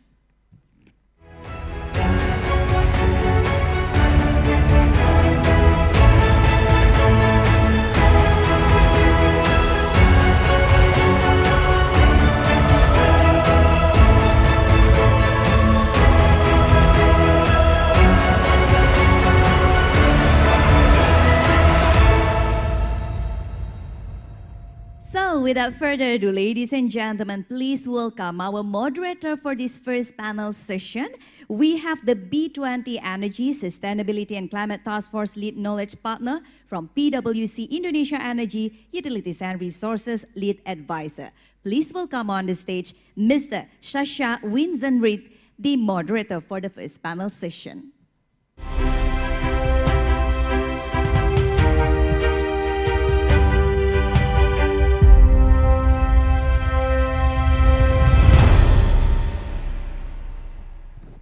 Thank you. Good evening, distinguished guests, ladies and gentlemen. Welcome to this first panel session of the evening, discussing the first recommendation of the B20 Energy, Sustainability and Climate Task Force, that is to accelerate the transition to sustainable energy use. And thank you to Pa Agung for his introductory remarks on the policy actions.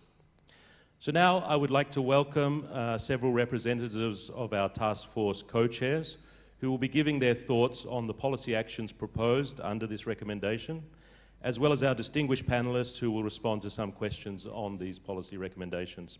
So firstly, I would like to welcome to the stage our first co-chair for this discussion, Mr. Valentin de Miguel, Senior Managing Director of Accenture Growth Markets.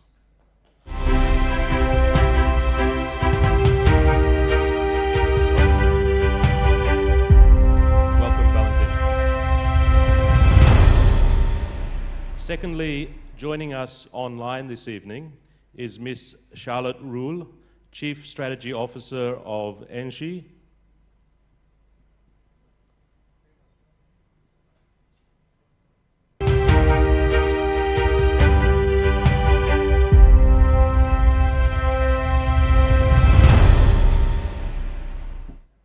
Welcome, Charlotte. Hello, very honored to be with you. Good evening. And next, Ms. Paula Kowarski, Vice President of Strategy and Sustainability at Raizen.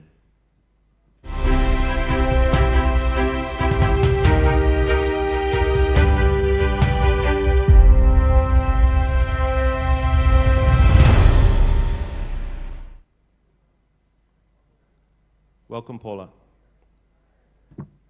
Hi, good morning, everyone, or good afternoon for you.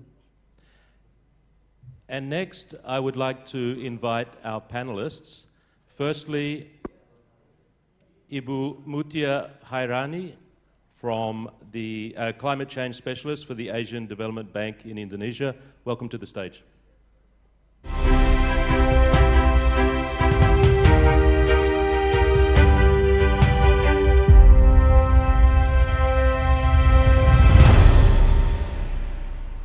And finally, Joining us online, Ibu Laxmi Dewanti, Chair of the G20 Indonesia Climate Sustainability and Working Group, or the CSWG.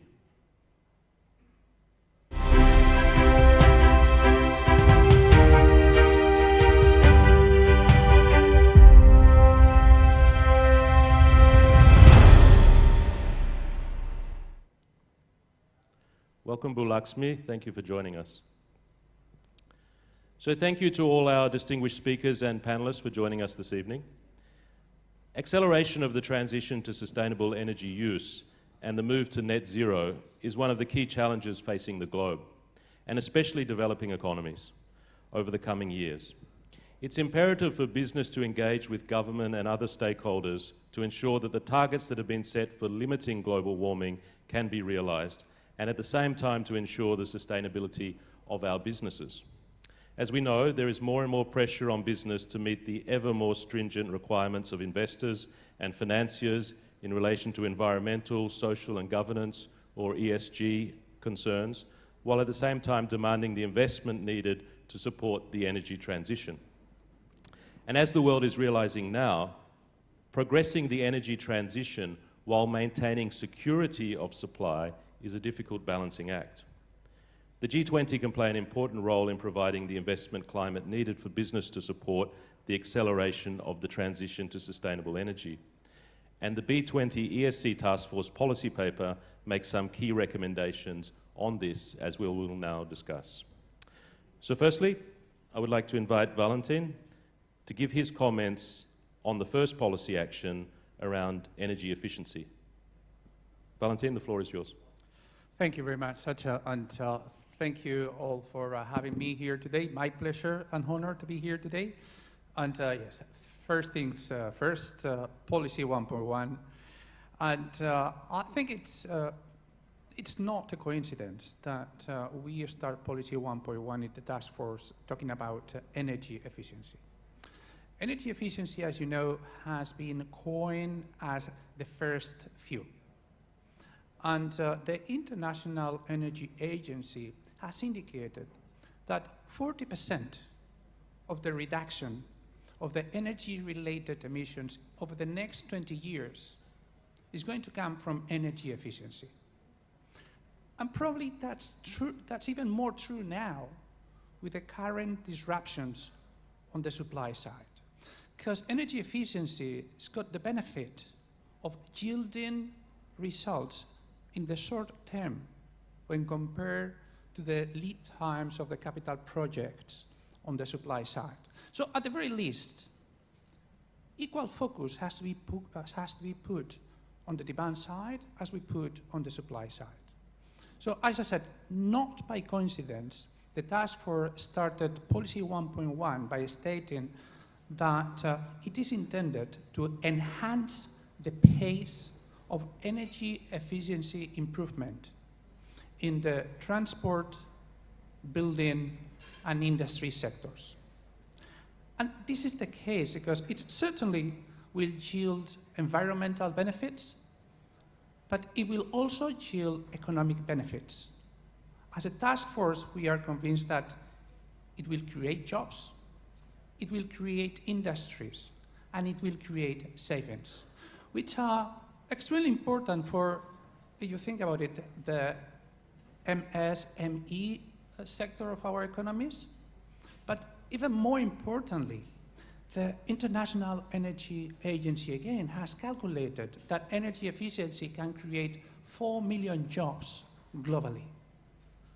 So that's why the task force focused on this issue extensively. And we looked at, again, transportation, household and buildings, and industry energy efficiency.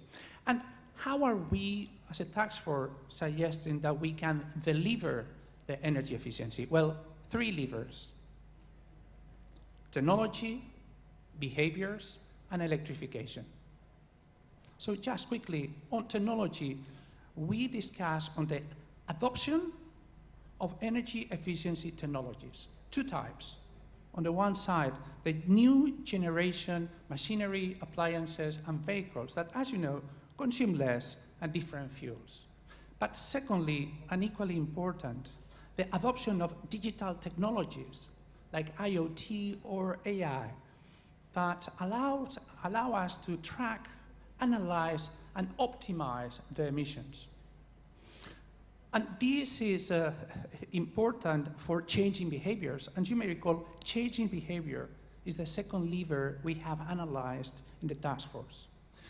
And for changing behavior, the technology is already there. If you think about it, the apps that advise the drivers of electric vehicles how to optimize the charging of the electric vehicle, or simply when to run the dishwasher. So technology is there, and changing the behaviors is absolutely critical. The third lever, in addition to technology and behaviors that we discuss, is the electrification of, again, transportation, households and buildings, and industry. And again, the technology is there. If you think about it, just looking at switching from internal combustion engines to electric vehicles can increase the fuel efficiency from something from 12–30% to 70, up to 77%. So it's important that we tackle these three levers that we discussed in the task force of, again, technology, behaviors, and electrification. My final comment, such if I may, is that it is extremely important that these levers are well supported by detailed policies and regulations. And very notably, we discussed three areas where these policies are to be developed. Firstly, it's important that it increase awareness of standards and guidelines in the citizens, but also in the workforce. Secondly, it's very important that it creates the regulatory framework and the incentives to do so. And very notably, it's very important that creates a national roadmap in order to set a clear direction. Sacha, thanks very much. Thank you, Valentin, for those very insightful comments. We may have some time for some questions at the end, so I'll move to the next speaker first. So secondly, to Charlotte, could you please give us your thoughts on the policy actions on accelerating renewable deployment and financing the transition? Sure. So actually, sorry, there is a bit of an echo.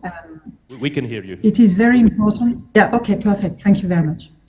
So we discussed a lot about, obviously, renewable energy and how to accelerate. And actually, on this topic, there are probably two sides that we need to address.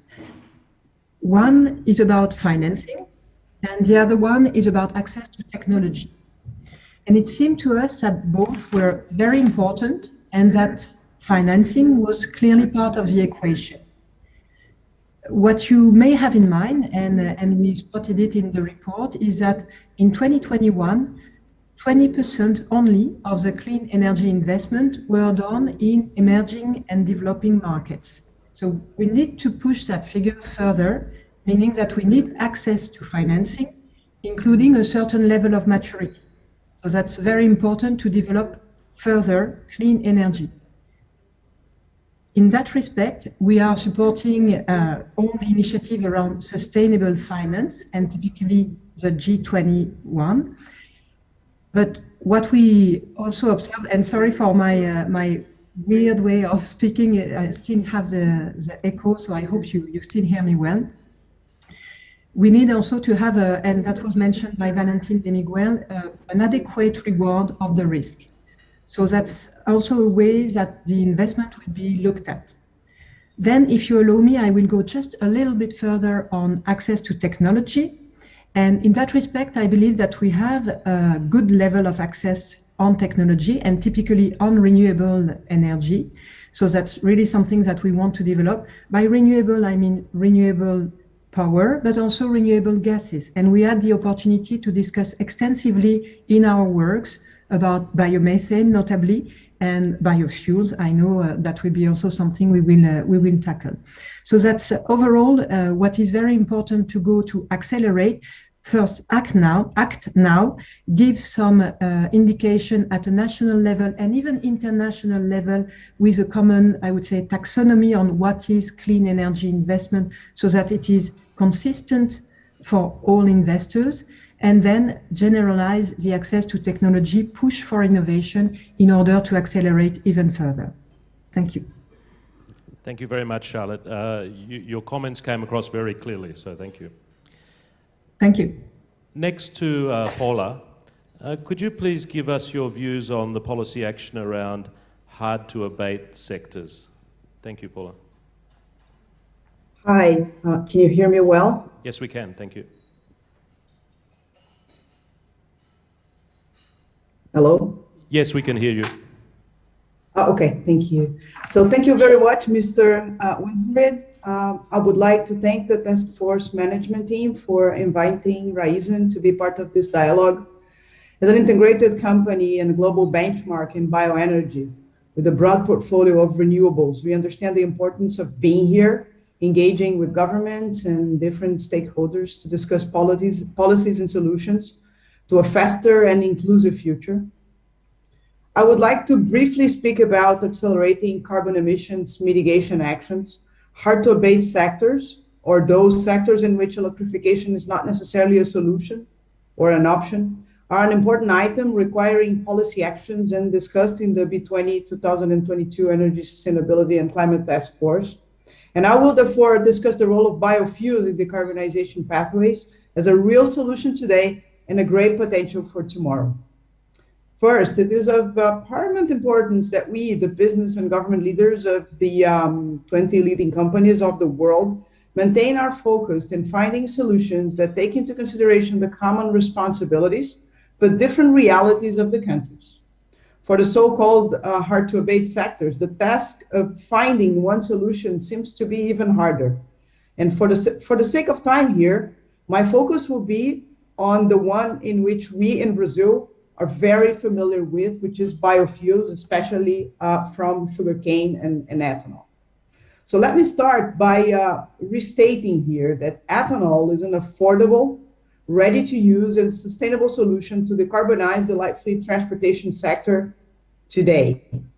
Brazilian first-generation sugarcane ethanol has one of the lowest carbon footprints in the world among current technologies, and its carbon footprint represents a greenhouse gas emission reduction of approximately 80%, 80, when compared to gasoline. In Brazil, its consumption reduced greenhouse gas emissions by 535 million tons of CO2 equivalent in 16 years. To achieve the same CO2 savings, nearly 4 billion trees would need to be planted over the next 20 years. But the role of what we call the sugarcane ecosystem goes well beyond these positive impacts. Ethanol also plays a major role in Brazil's path towards energy efficiency. In 2008, only 1% of the Brazilian territory was used for cultivating sugarcane. And this was enough to supply 19% of the Brazilian energy matrix through both ethanol and bioelectricity. And we're still the largest producer of sugarcane-based sugar. Besides that, the use of ethanol improves air quality and provides gains to public health by reducing the concentration of impurities in the air. So there's an additional health impact from ethanol, and it's actually a very good one. Other positive aspects of the Brazilian sugarcane ethanol I can highlight here are that it has very limited impact in land use, and it promotes the circular economy by providing several byproducts. But again, this is only the beginning. We're now developing a myriad of other renewable biofuels deriving from sugarcane. The most important example is second-generation ethanol. In this case, we use waste from sugar and ethanol production to produce another 50% of ethanol with a further 30+% lower carbon footprint and with no need to plant any additional hectare of land. This product can be used to produce sustainable aviation fuel, for example, one of the hardest to abate sectors. Moreover, we produce biogas and biomethane from vinasse and filter cake, another waste-based product substituting natural gas and serving as feedstock for green fertilizers, for example, plastics, etc. Ethanol and its byproducts are playing and will continue to play a major role in decarbonizing the economy and the value chain. When we think longer term, ethanol can be a great source, for instance, of green hydrogen. The ethanol molecule has a high hydrogen content. It is actually a great option as a hydrogen carrier, since transportation of hydrogen in natura is expensive and dangerous. So back to the Brazilian case, we could use the existing ethanol distribution network to take it to every service station across the country, for example, where an ethanol reformer could be used to extract the hydrogen from the ethanol and supply a car containing a fuel cell, which would convert the hydrogen into electricity and move the car. So ethanol is the present and the future. But when we speak about greenhouse gas emissions, we need to address the need of proper evaluating carbon emissions with tailored life cycle assessments, so-called LCAs, to avoid emission leakage, especially via well-structured mandates. When comparing, for instance, ethanol-fueled combustion engines with electric vehicles, this is of particular importance. Countries and jurisdictions are setting out structured mandates, and we very much support these sorts of policies.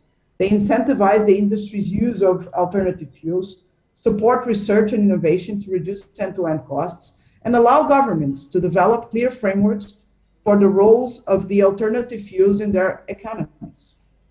Thank One you, Charlotte, important for piece of those. this puzzle. Thank you, Paula, for those comments. I think your time is up, unfortunately.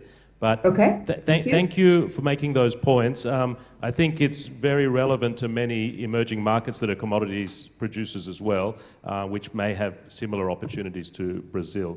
So thank you very much for that. Now that we've heard from representatives of our task force chairs, I'd like to pose some questions to our distinguished panelists. Firstly, to Ibu Laksmi, Chair of the G20 Indonesia Climate and Sustainability Working Group. Do we have Bu Laksmi? Yes. Hello, Bu Laksmi. Hi, hello. So the G20 CSWG is playing a key role in advising on policy responses for the G20 countries on challenges of climate sustainability. I note there are three priority issues that the CSWG is focusing on. Firstly, supporting a more sustainable recovery. Secondly, enhancing land and sea-based actions to support environment and climate objectives. And thirdly, enhancing resource mobilization to support environment protection and climate objectives. So firstly, my first question to you, what do you see as the key contribution that the CSWG can make as part of the G20 Indonesia presidency, particularly in relation to supporting a more sustainable recovery? What would you see as a successful outcome? Yeah, thank you. And thank you for having me. I do apologize for not being able to be in person in this venue, although I'm just close by to your venue. However, I'm still in the middle of chairing the Environment Deputy Meetings and Climate Sustainability Working Group. So referring to and answering your questions, as you clearly mentioned that the EDM and CSWG, well, basically I need to say not only climate sustainability, because under the G20 presidency, we do combine the energy deputy meetings and the climate sustainability working group. So as you clearly mentioned, we have three priority issues, and we already have some important topics under these three priority issues.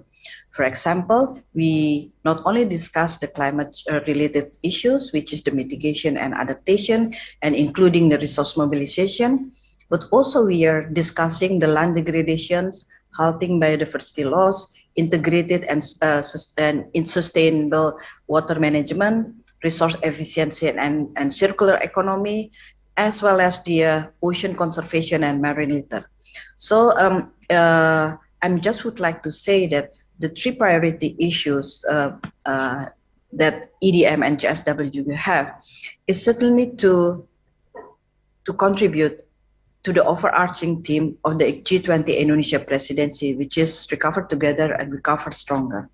So in the context of the supporting a more sustainable recovery from climate perspective or from the Climate Sustainability Working Group, we are having as a presidency agenda, we have the study on stock-taking economic, social, and environmental impacts of the sustainable recovery and its impact to the on the NDC implementation, and the role of the mitigation and adaptation co-benefit for creating a more resilient future for all. So these two study initiated by the presidency has been tabled and discussed by the respective G20 members, and we received quite a very significant inputs and contribution. So we are now still working on putting those input in the format of outcome documents. So we do hope that by tomorrow, because tomorrow we're going to have the joint environment and climate ministers, we will have meaningful outcome documents consist of para with stressing or enhancing or reiterating our commitments and put forward some action or concrete action toward the sustainable recovery, both from the environment perspective and from the climate sustainability perspective. I already mentioned from the climate sustainability perspective, from the energy environment perspective, the supporting a more sustainable recovery will be initiated or will be done through the addressing the land degradation and strengthening our effort in halting biodiversity loss, as well as to ensure that our water will be managed and consumed in a sustainable manner, as well as to apply so-called resource efficiency and circular economy. So yeah, I believe that the works of the EDM and GSWG will be contribute significantly to the agenda of the presidency, including the sustainable energy transition and contribution to the global health architecture. Thank you. Thank you very much for that, Bu Laxmi. And maybe one just quick follow-up question. I mean, this year is the first year that developing economy is hosting the G20, I believe. So Indonesia as the host has a great opportunity for a legacy here. Do you have a specific view on how you think the G20 as a whole can support developing economies so that they can continue their economic progress, but with a less carbon-intensive pathway than we saw in the industrialized world? Okay, thank you for the very good questions. Yes, indeed, it is such an opportunity for Indonesia as the developing countries hosting the G20 members, and maybe you already aware that it is also intention of the presidency to ensure that the benefit of the G20 work is not only for the G20 themselves, but for the world, for the rest of the world, and especially for the developing countries. In terms of in responding your questions, indeed, in the context of the environment and climate sustainability, and I really like that. I noted that Madam Paula mentioned about the principle of CBDRRC, common but differentiated responsibility and respective capabilities. So the agenda that we are having, especially in this EDM and GSWG, is referring to various actions as well as to encourage further commitment, and in the same time, we enhance the mobilizations of the resources to support the concrete action. That's why we have the three priorities: sustainable recovery and enhanced action for both land-based and sea-based, as well as the resource mobilization.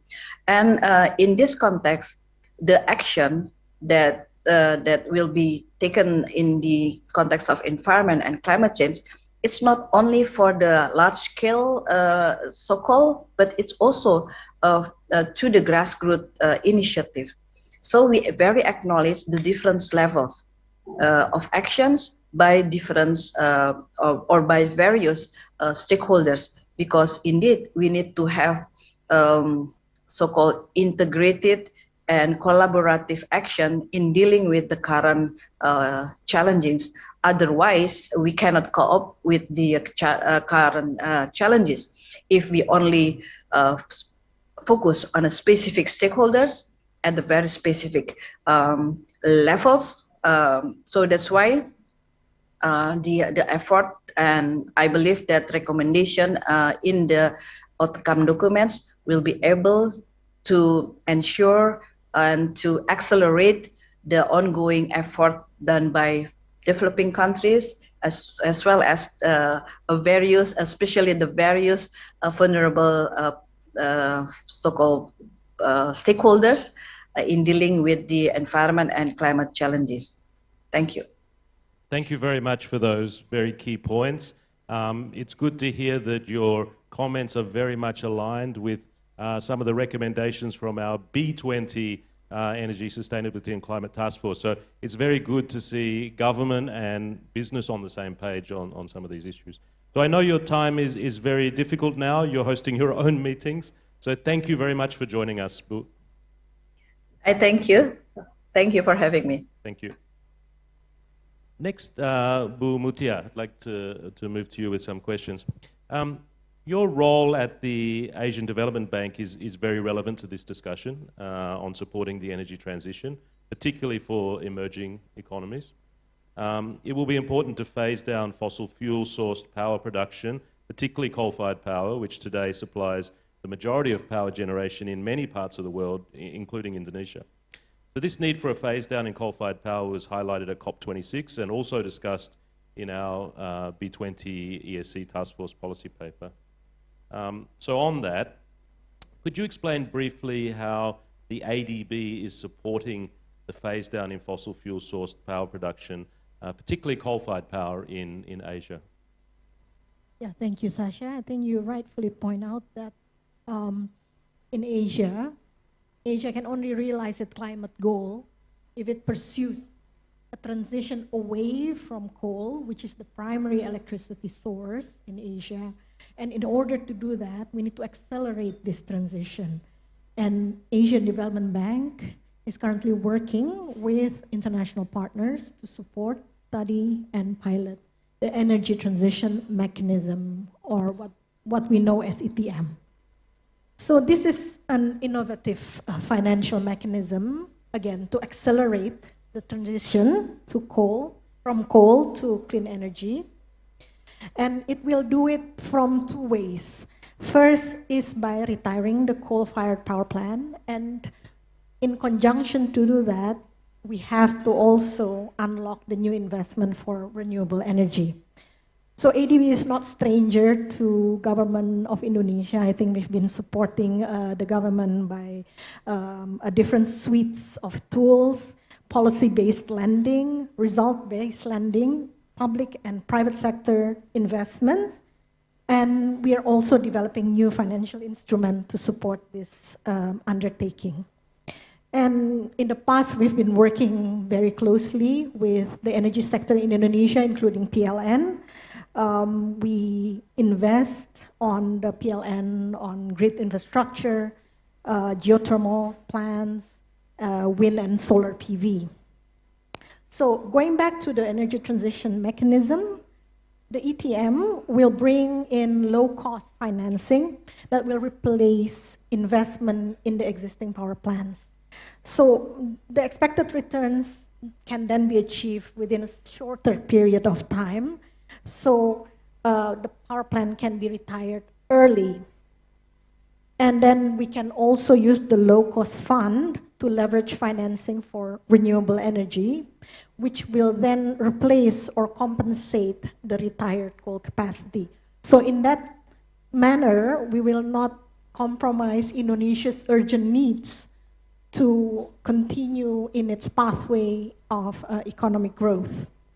ADB is also providing technical assistance and policy support to create the enabling environment for the energy transition mechanism. So we work together with the government of Indonesia and the stakeholder to prepare for a just and affordable energy transition.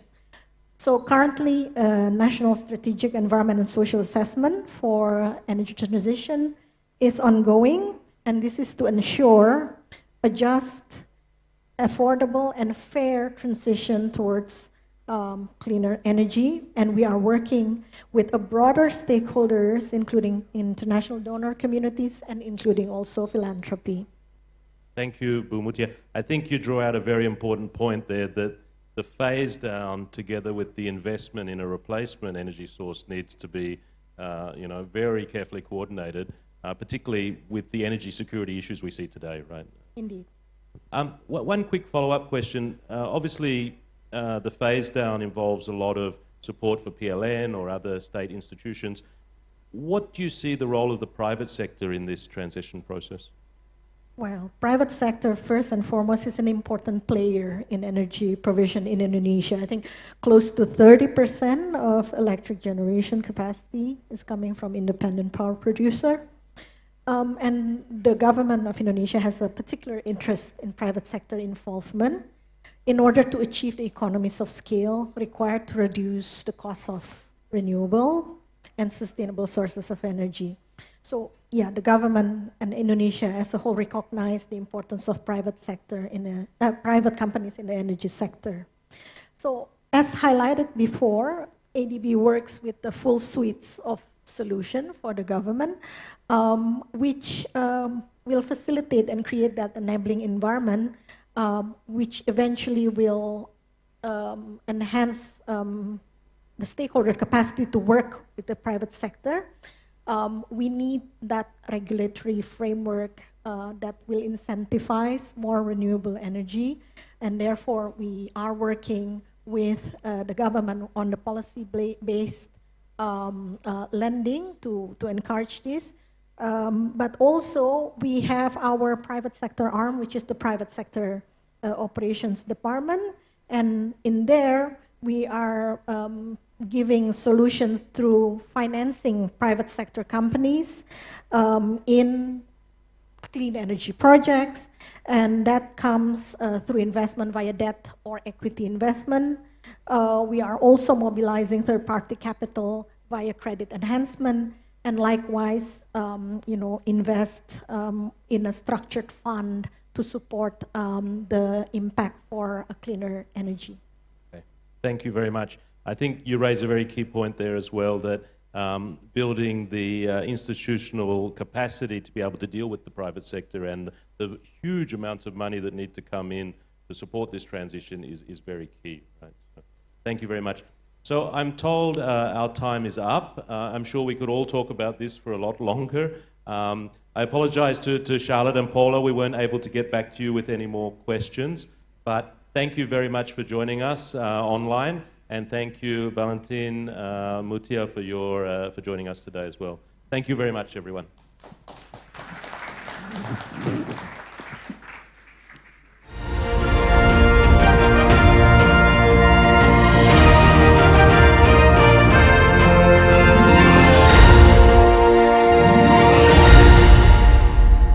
Thank you so much, especially to our moderator from PwC Indonesia Energy Utilities and Resources Lead Advisor, Mr. Shasha, and also all the panelists on the first panel session. Well, now, ladies and gentlemen, we should adjourn to the next session. And in accelerating energy transition to a more sustainable, a greener, and also cleaner energy, it is also important to ensure the security and also the availability of the sustainable energy so everyone has access to cleaner and also greener energy. And thus, in this session, we will continue to the second session, which will discuss about ensure a just, orderly, and affordable transition.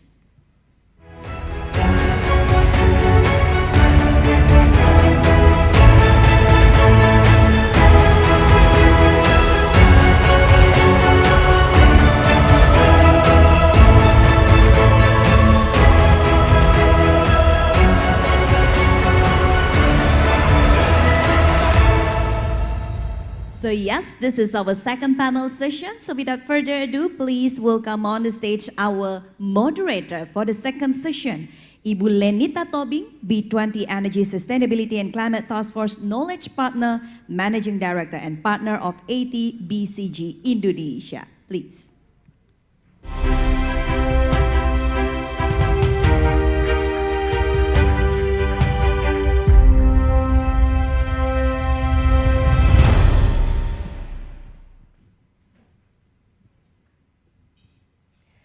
Good evening, President, Director, and CEO of PT Pertamina Persero, Mrs. Nika Widiawati, as the Chair of the B20 Energy Sustainability and Climate Task Force, distinguished ladies and gentlemen, guests, thank you and welcome to the second panel of the Energy and Sustainability and Climate Task Force with the topic, the very important topic, to ensure just, orderly, and affordable transition, which is the second recommendation in the B20 policy paper, as explained earlier by Mr. Agung Wicaksono, our Deputy Co-Chair of the B20 ESG Task Force. My name is Lenita Tobing from Boston Consulting Group, and it is my honor to be with the moderator of this very strategic panel. I would first like to invite our distinguished co-chairs, who will be our speakers for this evening for the policy paper explaining on the policy actions. And our speakers are joining online. I will start with Mrs. Febriani Edi, CEO of Vale Indonesia. Hi,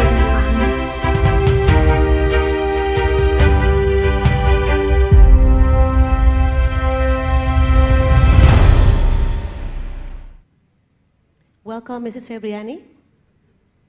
Thank you, Lenita. Good evening, everyone. Hope everyone is in good health and safe. Good evening. And our second speaker is Mr. Seiji Izumisawa, President and CEO of Mitsubishi Heavy Industries. Thank you. Good evening.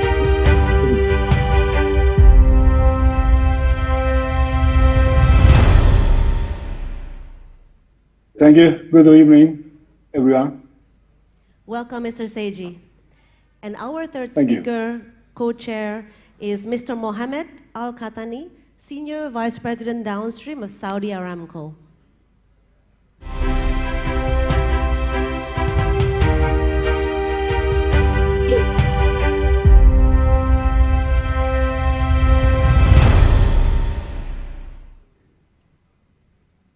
And now, I will invite our distinguished panelists to the stage. First, I would like to invite Mr. Yudo Dwinanda Priya Adi, Chair of the G20 Indonesia Energy Transition Working Group.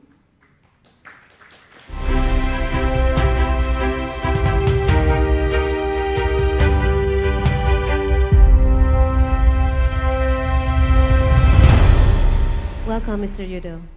And next, our second panelist, I would like to invite on stage Mr. Francesco La Camera, Director General of IRENA.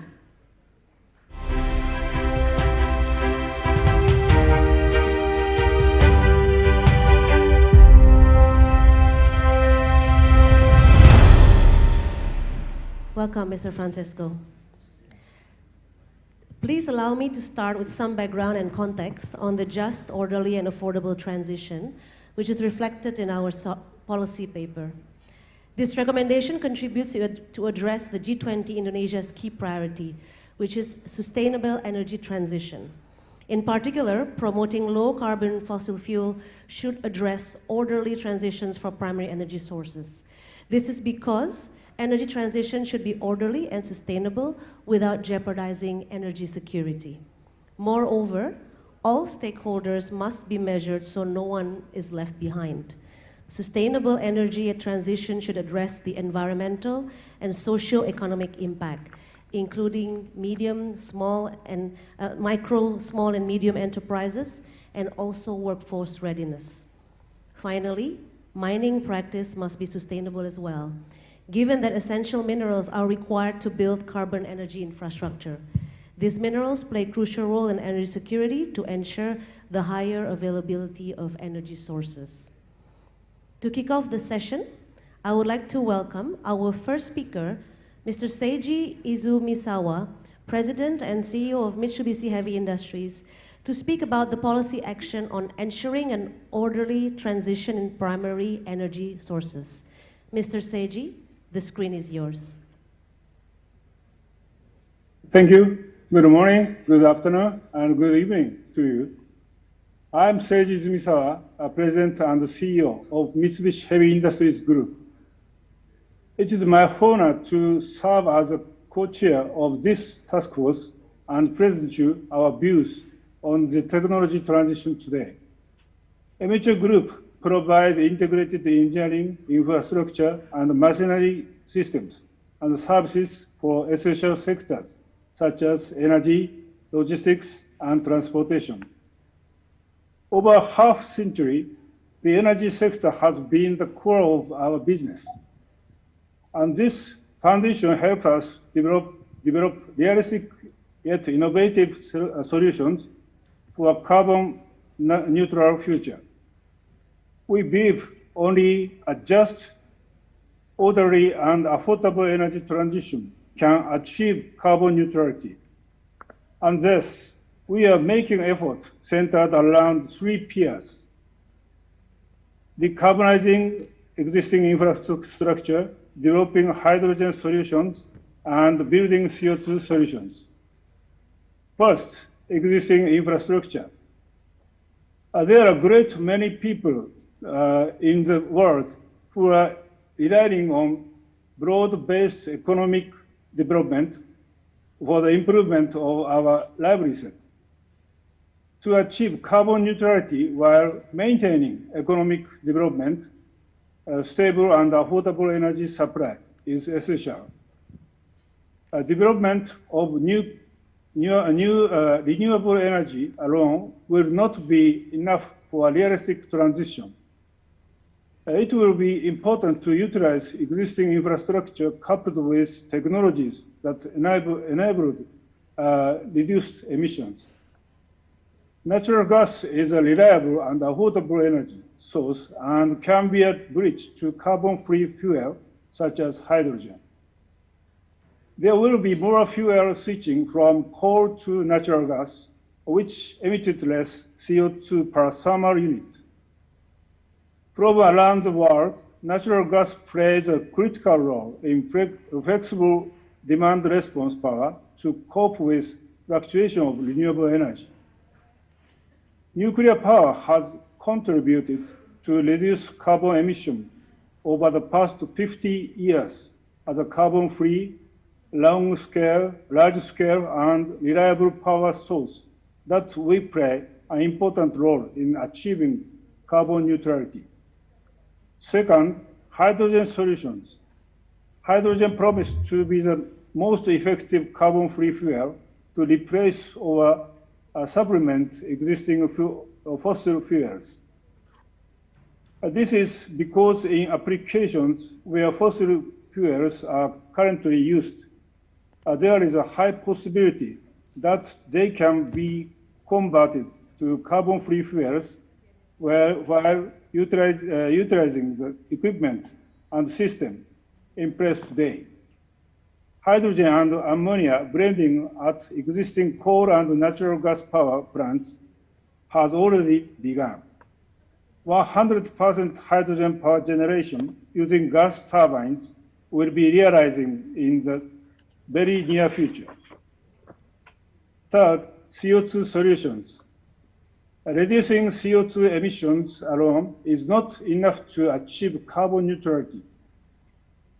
In areas where CO2 emissions are unavoidable, the importance of technologies for carbon capture, utilization, and storage will increase. This includes application of CCUS for fossil fuel power generation and hard-to-abate industry sectors. Over the 6 months in the Energy, Sustainability, and Climate Task Force, we have discussed the need to support critical economic development through the deployment of technological solutions. We are encouraged that this discussion has been reflected into the policy paper, especially in the recommendation number 2. As a technology provider, MHI is committed to contribute to realize a just, orderly, and affordable energy transition in both developed and developing countries. MHI is working with various partners in the G20 and other countries for the energy transition around the world. I believe a global cooperation and partnership across governments and the private sector are important in solving the world's biggest challenges, such as the path to carbon neutrality. To this end, we work forward to engaging with G20 governments to support the implementation of these recommendations in your policies. Thank you. Thank you very much, Mr. Seiji, for your insightful speech around innovative solution on the 3 pillars on decarbonizing existing infrastructure, hydrogen, CO2 solutions.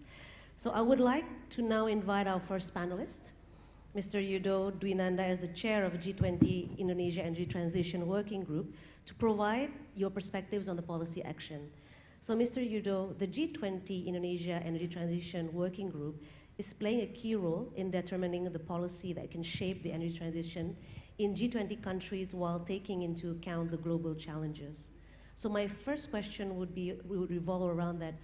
One of the most crucial topics in shaping the energy transition path is maintaining the balance between energy security and transitioning into renewable sources.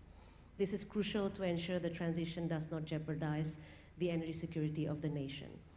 What key factors should countries take into account to ensure maintaining such balance while designing the transition path? What are the key challenges that countries face, and what lessons learned can be drawn when designing such path? Mr. Yudo, the time is yours. A lot of questions actually for 5 minutes. G20 is the 20 largest economies, right? I think you know very well. When this largest economies group agreed on something, I would say the most beneficial outcome is a global movement. I still remember, when we start the group of energy transition, especially the energy group, we start the energy transition, emphasizing the transition itself. In Argentina, 2018. So 4 years now, everybody globally talking about energy transition, just like this night. That's number one. And secondly, while there are several principles that we think we agree together, when doing transition, of course, we have to maintain energy security. Energy security is goes beyond energy. It's bigger than energy transition actually. We have to maintain energy security, providing energy to our people, and this also means energy access. Access is still a big problem for us globally. 730 million people has no access to electricity, and about 2.5 billion people still have no access for clean cooking. Still burning something with smoky. That's think about mothers and children, right? So this is energy access that we think we bring on the table to discuss about this, particularly these 2 main problems. And then this year presidency, speaking about key aspect, we bring 3 issues, talking about extension. Please to think about number 1, access. Secondly, technology. We do need technology. I think Mr. Camera can explain more about technology. We need more new technology. Our previous speaker talking about hydrogen. We need a lot of research for hydrogen and application. Blue hydrogen, green hydrogen, pink hydrogen, nuclear, for instance. So we do need many technologies. And the last one is financing. This is the first time, in Energy Transition Working Group that we bring the issue of financing on the table. We have to think about financing. We need to endorse several new innovative financing, and then still under discussing, because the next days and tomorrow and the day after tomorrow, we will finalize our discussion and bring up to the minister meeting 3 days from now, and hopefully our minister agreed on things that they were prepared. So those are basically three key aspects that we think about annexation. Again, if we agree this year, I would say that in the years coming, people simply thinking, oh, annexation, access, technology, finance. Simple, but you know very well, that technology is very big problem, right? Right now we do need efficiency, we do need new energy sources. I think you know better than me about this in the practice level. Hopefully this answering your question. Thank you very much, Mr. Yudo. It's very encouraging. And maybe one follow-up question, given we have time. What role does G20 play in ensuring the G20 play in ensuring a just and affordable transition path that it can be implemented and realized in order to make sure that no one is left behind, especially with regards to transitioning of jobs, MSMEs, and to participate in such path? What would be the key policies that you think is very important? Of course, we have to think that transition, there's always impact, right? But we want the impact is very minimum. We want to do an exam just and orderly, just like you mentioned before. I think just transition is a big issue right now. Yeah, the concept is still preparing by many countries. It's a growing discussion about just energy transition. But basically, those things that avoiding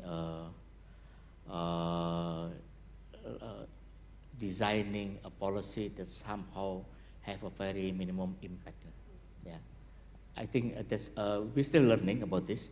There is no silver bullet applies to everybody, but we need to develop one by one based on our national circumstances, respective national circumstances.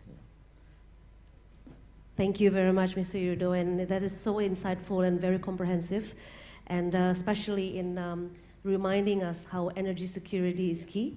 I may add, this is the first energy transition working group, in G20 after all members issues their net zero emission plan or carbon neutrality. Some countries set a low carbon emission plan. So this is the first. So we are G20 right now entering the implementation period. Respective country has declared their target. Indonesia 2060 or sooner. China maximum 2060.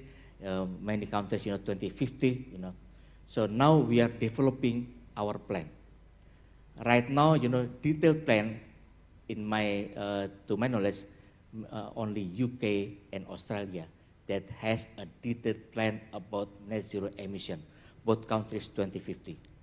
So this is the thing that right now we are doing together, preparing regulation, necessary laws. 40 years from now, that's the longest development plan ever, I think, for Indonesia. Yeah, we need to have a very solid law, in my own opinion, or at least regulation that can support this very long development plan. Thank you, Mr. Yudo, and thank you for reminding us how, because energy security is still key, so every country should develop impactful policies in accordance to each of the condition. And I think this is very much aligned with our B20 policy, and especially to your point about the 3 keys that we should all remind, because our B20 policies revolve around global collaboration on access, technology, and also financing, including innovative financing. So very much aligned. Thank you very much, Mr. Yudo, for your insights and perspectives. So with that, I would like to welcome our second speaker, Ibu Febriani Edi, the CEO of Vale Indonesia, to share her views about the policy action on ensuring MSMEs' participation in energy transition, and also on ensuring sustainable mining practices for mining of essential minerals for energy technologies. Mr. Febriani, the screen is yours. Thank you, Lenita. Good evening, honorable audience, distinguished guests, ladies and gentlemen. I'm honored to be with you today I'm already in Bali and plan for in-person attendance. However, I'm not feeling well, so as precautions, I'm attending this event online. I hope I can still communicate the thinking behind our policy recommendations in a meaningful way.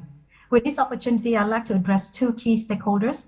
First is the micro, small, and medium enterprise, MSME, whose role in these energy transitions are not often discussed or even noticed. And the second is mining company, where I came from. So first on MSME play a major role in most economies, accounting for as many as 90% of all enterprise and more than 50% employment globally. Although many MSME are relatively traditional in their operations, there are growing numbers of innovative and emerging small enterprise seeking untapped opportunity to innovate in energy transition. Their potential contributions should not be underestimated. MSME operate and create opportunity across a wide areas of geographic areas and sectors, employing different labor force segments, including low-skilled labor, and offering a pathway to equitable opportunity and job creation. Now, with larger firms leading the energy transition, MSME are at the risk of being left behind. As a result, the just transitions include the inclusions of MSME to be part of energy transitions activity. In our task force discussions, we concur two important participations that MSE should take on is the participations in traditional business in energy value chain and offering green products and services. For this, we need a collaborations with government and private sectors to remove critical barriers for MSME, which today are capacity building and access to financing. Therefore, our task force proposed 4 sub-policy, which among others are provide financial, fiscal, and non-financial, non-fiscal incentive, fostering funding options for private and public institutions, ensuring knowledge transfer to increase energy transitions awareness and skill set, and foster multi-institutional collaborations program for MSME, capacity building and funding program.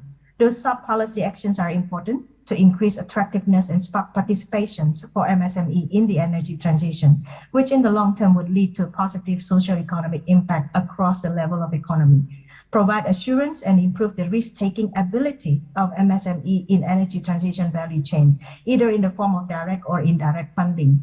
And lastly, to increase awareness and overall capacity for keeping up with energy transition need. Now let me move to the second stakeholders I mentioned, those in mining and mineral industry, where I came from. We won't see meaningful progress on energy transitions without the inclusion of sustainable mining and processing of critical minerals. These include, among others, copper, cobalt, nickel, and other minerals, which are essential ingredients as we decarbonize our transport sectors and build more renewable energy capacity.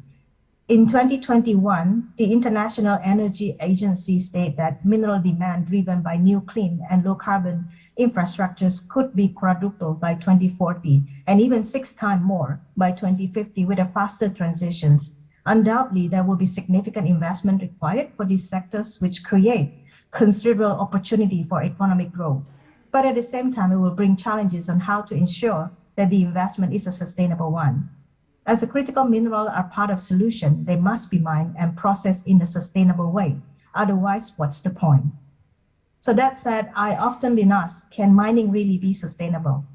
To us, sustainable mining practice means we strive to ensure we conduct our mining activities with minimum negative environmental impact while bring most optimum social and economic outcome for our stakeholder, not just shareholders. And ultimately, obviously, is bringing net improvement to life in our planet.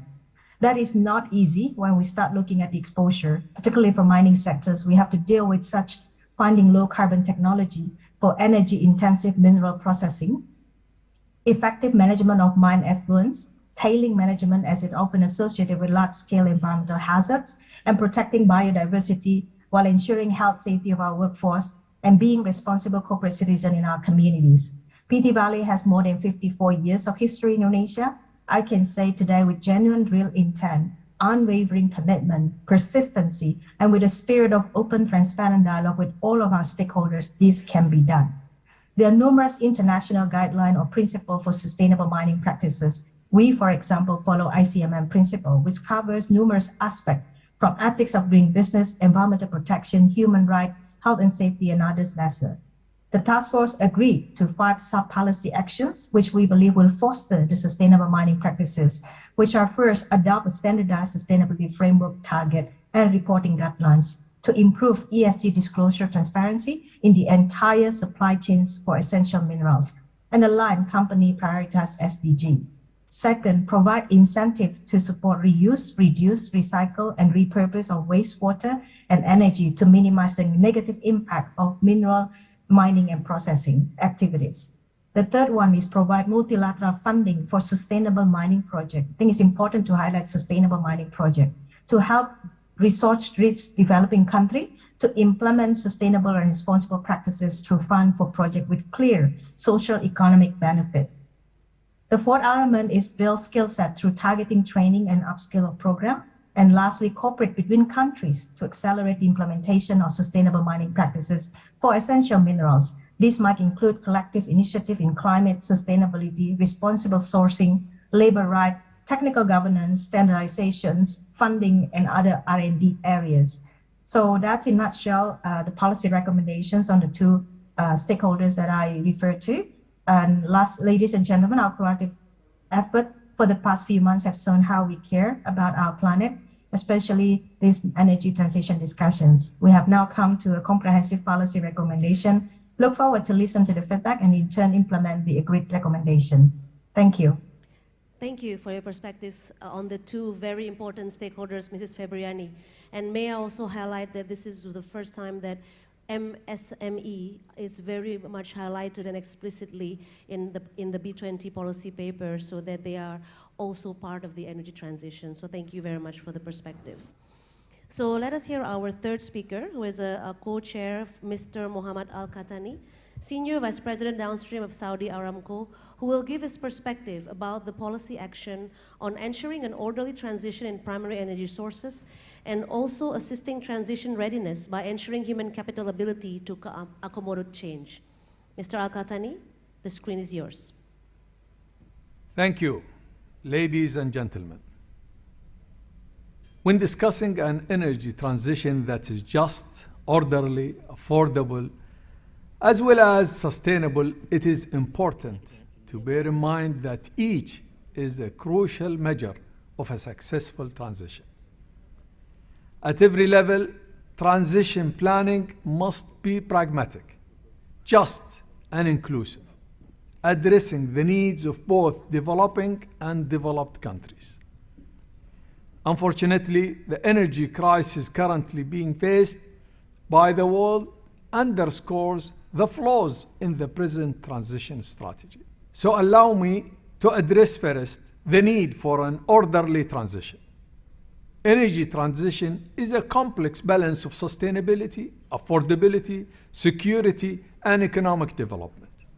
However, driven by multiple constituencies, investments in oil and gas have been prematurely reduced, cutting to more than half between 2014 and 2021, which has led to tight energy markets worsened by the situation in Russia and Ukraine.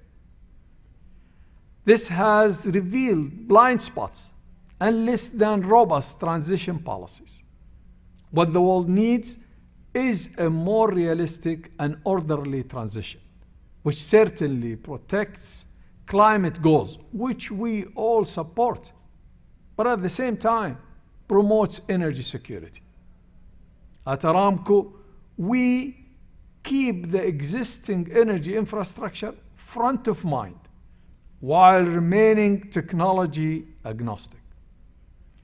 We are keen to see pragmatic transition which does not penalize developing economies or ignore countries with vastly different starting points. Recognize that there are multiple pathways to net zero emissions, yet the role of removal is consistent among all pathways. This leads us to CCUS. SDG 13 on climate action supports the adoption of low emission and cleaner technology. But so far, CCUS has not lived up to its promise. Deployment has been slow. It needs support from both a policy and funding perspective to be scaled. And this is where government and industry collaborations are critical.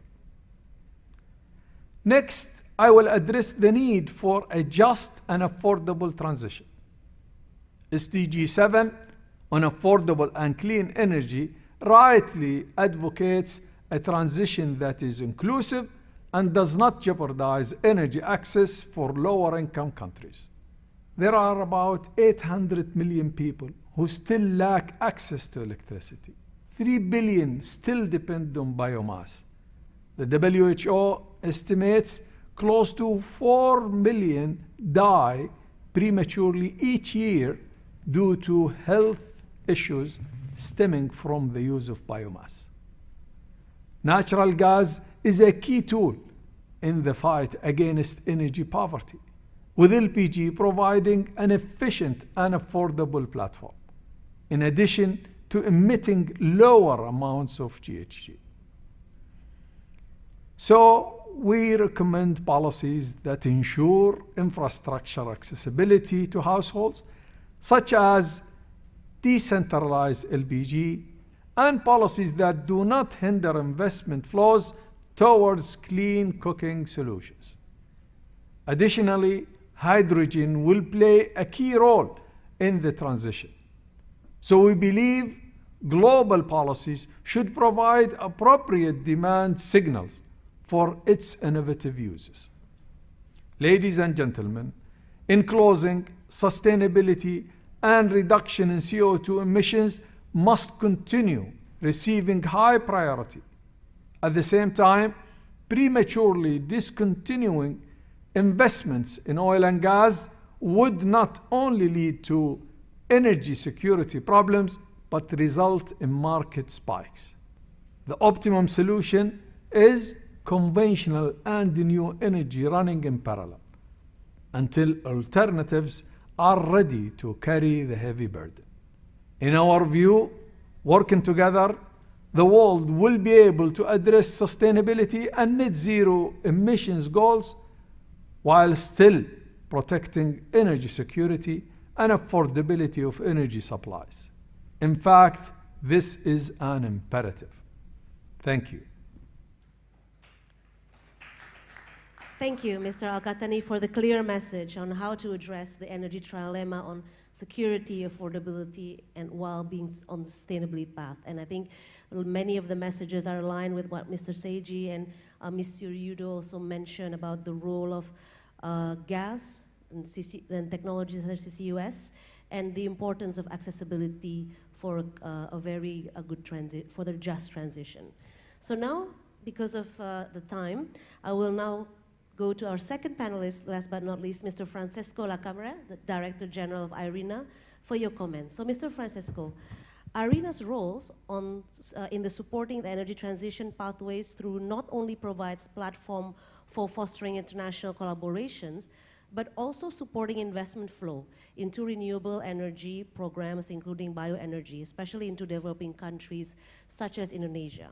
Going forward, demand for renewables is expected to increase, and IRENA's role in promoting this global collaboration will be increasingly vital. So my first question would be, what key initiatives will IRENA undertake to scale up in playing this crucial role in fostering global collaboration and supporting the investments flow into renewable programs across the countries in line with the expected growth in renewables demand in the future? And what are the foreseeable challenges in playing that role? Thank you. How many hours I have to respond? About 3 hours. I'm also tempted to come to some language that I have heard today, referring to our work. Because I think one of the most important contributions that IRENA gave to this debate are the knowledge product that make clear how the costs of renewables went down dramatically in the last years.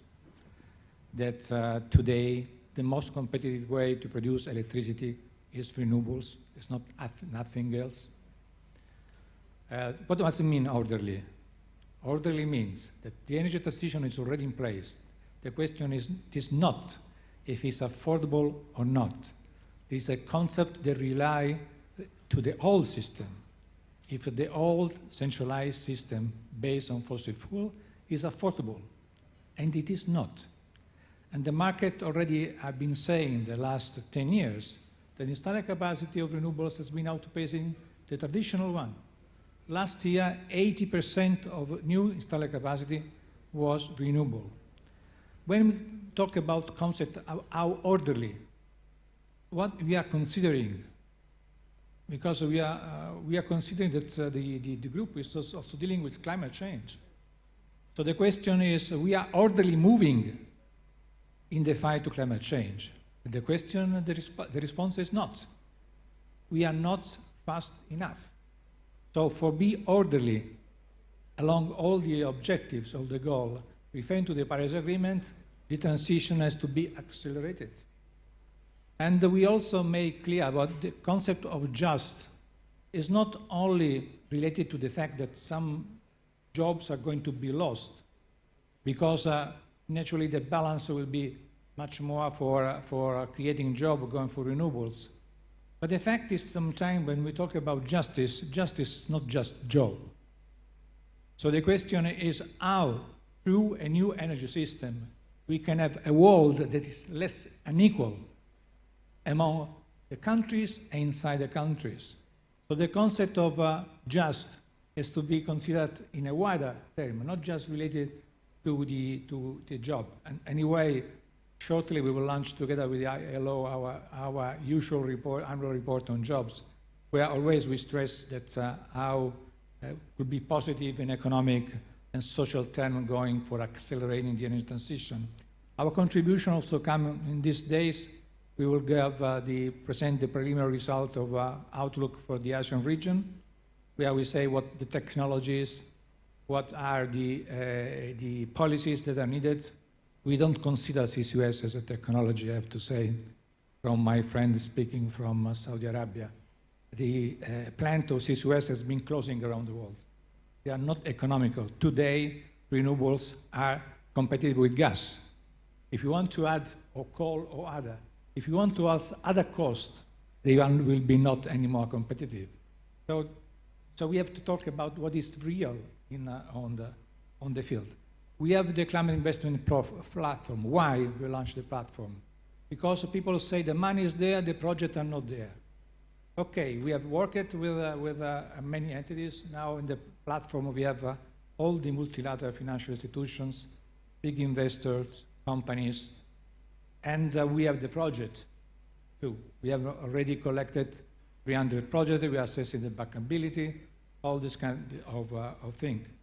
And we will have in this next day our first investment forum at the request of the Indonesian government. And we have also launched another initiative that is the ETF, is the Energy Transition Accelerating Financing, where we have already the money that the UAE government provided through the Abu Dhabi Fund for Development. We had Mazda that is joining. Mazda, I think, is one of the most important investors in renewables around the world. We have the Inter-American Development Bank. We are discussing with the ASEAN Infrastructure Investment Bank, with the ASEAN Development Bank, with the Cassa Depositi e Prestiti, our Italian Development Bank. So we hope that this today we can make the difference and say how is possible working on the planning, building a list of projects that are bankable and that are owned by the government, not because they are public, but because they fit in the planning of the government that we are trying to contribute to build up. Thank you very much, Mr. Francisco. I'm being reminded that time is up. I wish we have the 3 hours that you asked, but I think I think the great key takeaways is about this, that the renewable investment on renewable is already outpacing the traditional investment. So it is about the acceleration, and I think with IRENA's role of creating that platform to connect all the stakeholders, especially accelerated financing and making sure building the bankable projects, hopefully this could be a path to also balancing and to have to the just and orderly transition. So thank you very much for the perspective. So because of the time, I think that this has been a very valuable dialogue, and about our second recommendation in the B20 policy paper. And it is very positive to see the opinions and of the key stakeholders, especially from the government, that it is quite aligned with what we are highlighting in our policy paper, especially on the global collaboration. And this is an example of a global collaboration on financing, but also on technology and on accessibility. So with that, thank you very much, panelists, speakers who are joining online, and honorable guests for your joint participation in this very critical B20-G20 dialogue on ensure a just, orderly, and affordable transition. Good evening.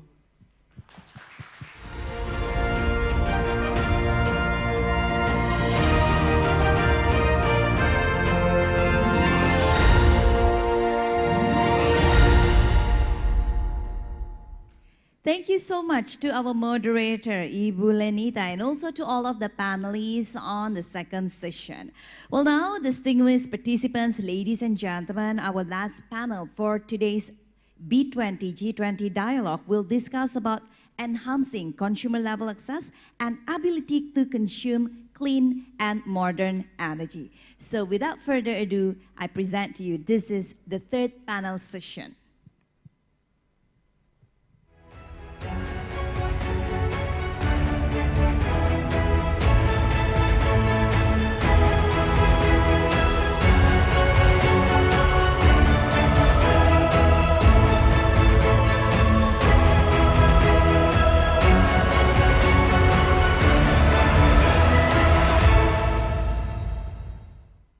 Well, ladies and gentlemen, we do hope that you still have renewable energy for this third or the last panel session, because it's getting late, but I'm sure now to test whether you still have enough energy or not is by hearing your applause to welcome our moderator for the third session. So please welcome the B20 Energy, Sustainability and Climate Task Force Policy Manager, Senior Vice President, Research, Technology and Innovations at PT Pertamina Persero, Mr. Oki Muraza. The stage is yours.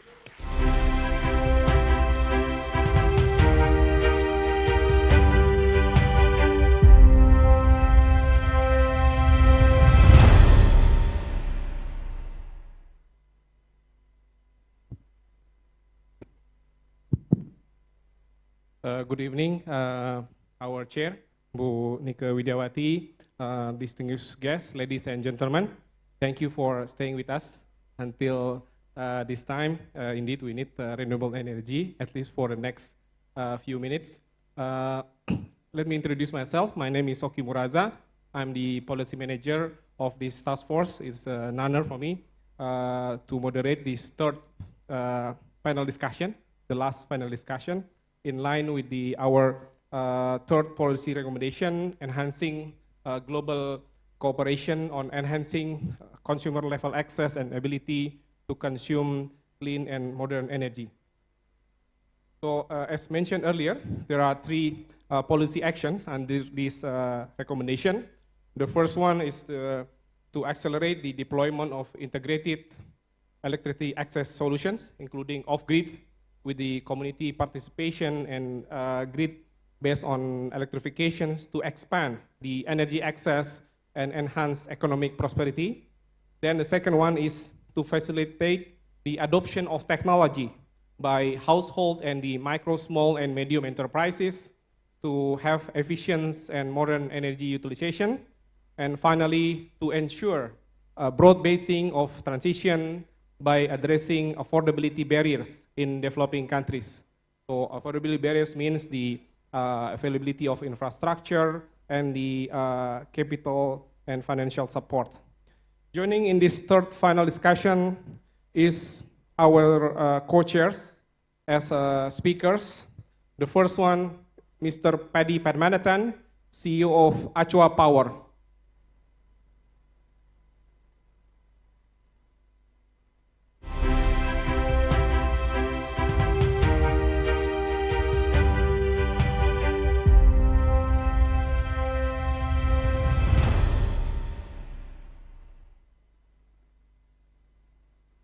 Thank you. Thank you. Thank you. Good afternoon, Mr. Paddy Padmanathan.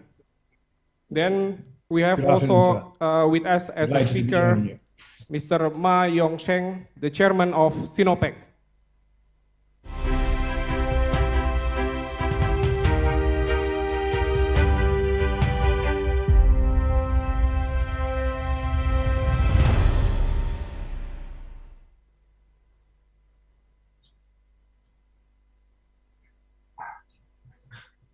Yeah.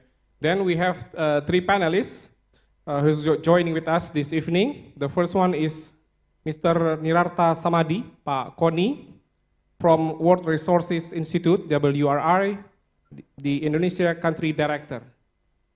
Pak Koni, please come to the stage.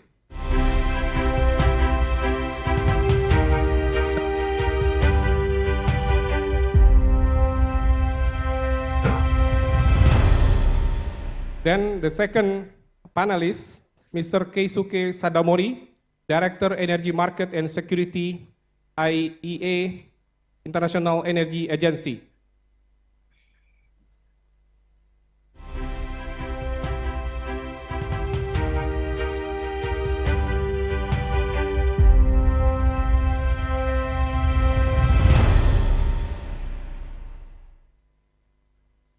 And the third panelist who is joining with us online, Bu Anita Iskandar, alternate co-chair of G20 Indonesia Sustainable Finance Working Group.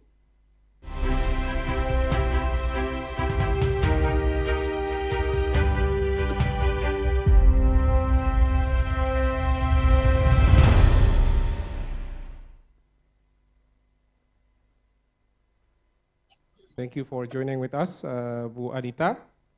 So ladies and gentlemen, let's start with the remarks from co-chairs. Let's give the first opportunity to share the remarks to Mr. Paddy Padmanathan. Mr. Paddy, please kindly share your remarks. The screen is yours. Thank you very much. Good day to all of you, and delighted to be honored with this privilege to address you. So, to address the fact that 759 million people across the globe had no access to electricity in 2019, and that over 1.4 billion people had no access to clean fuels and technologies for cooking, resulting in 4 million tragic deaths a year, arising from a range of health issues, and an estimated $1.4 trillion each year in economic cost. And all of this, mainly in rural communities in low and middle income countries. The third recommendation that the Energy Sustainability Climate Task Force is making to the G20 governments to enhance global cooperation on increasing consumer level access to clean and modern energy and to enable them to consume that energy. This recommendation is possibly the most significant one of all to address the many of the human development goals, spreading economic prosperity across the world, embracing all those people who are today chronically underserved and almost entirely forgotten. Indeed, to fulfill the objective identified by the United Nations, universal access to energy by 2030.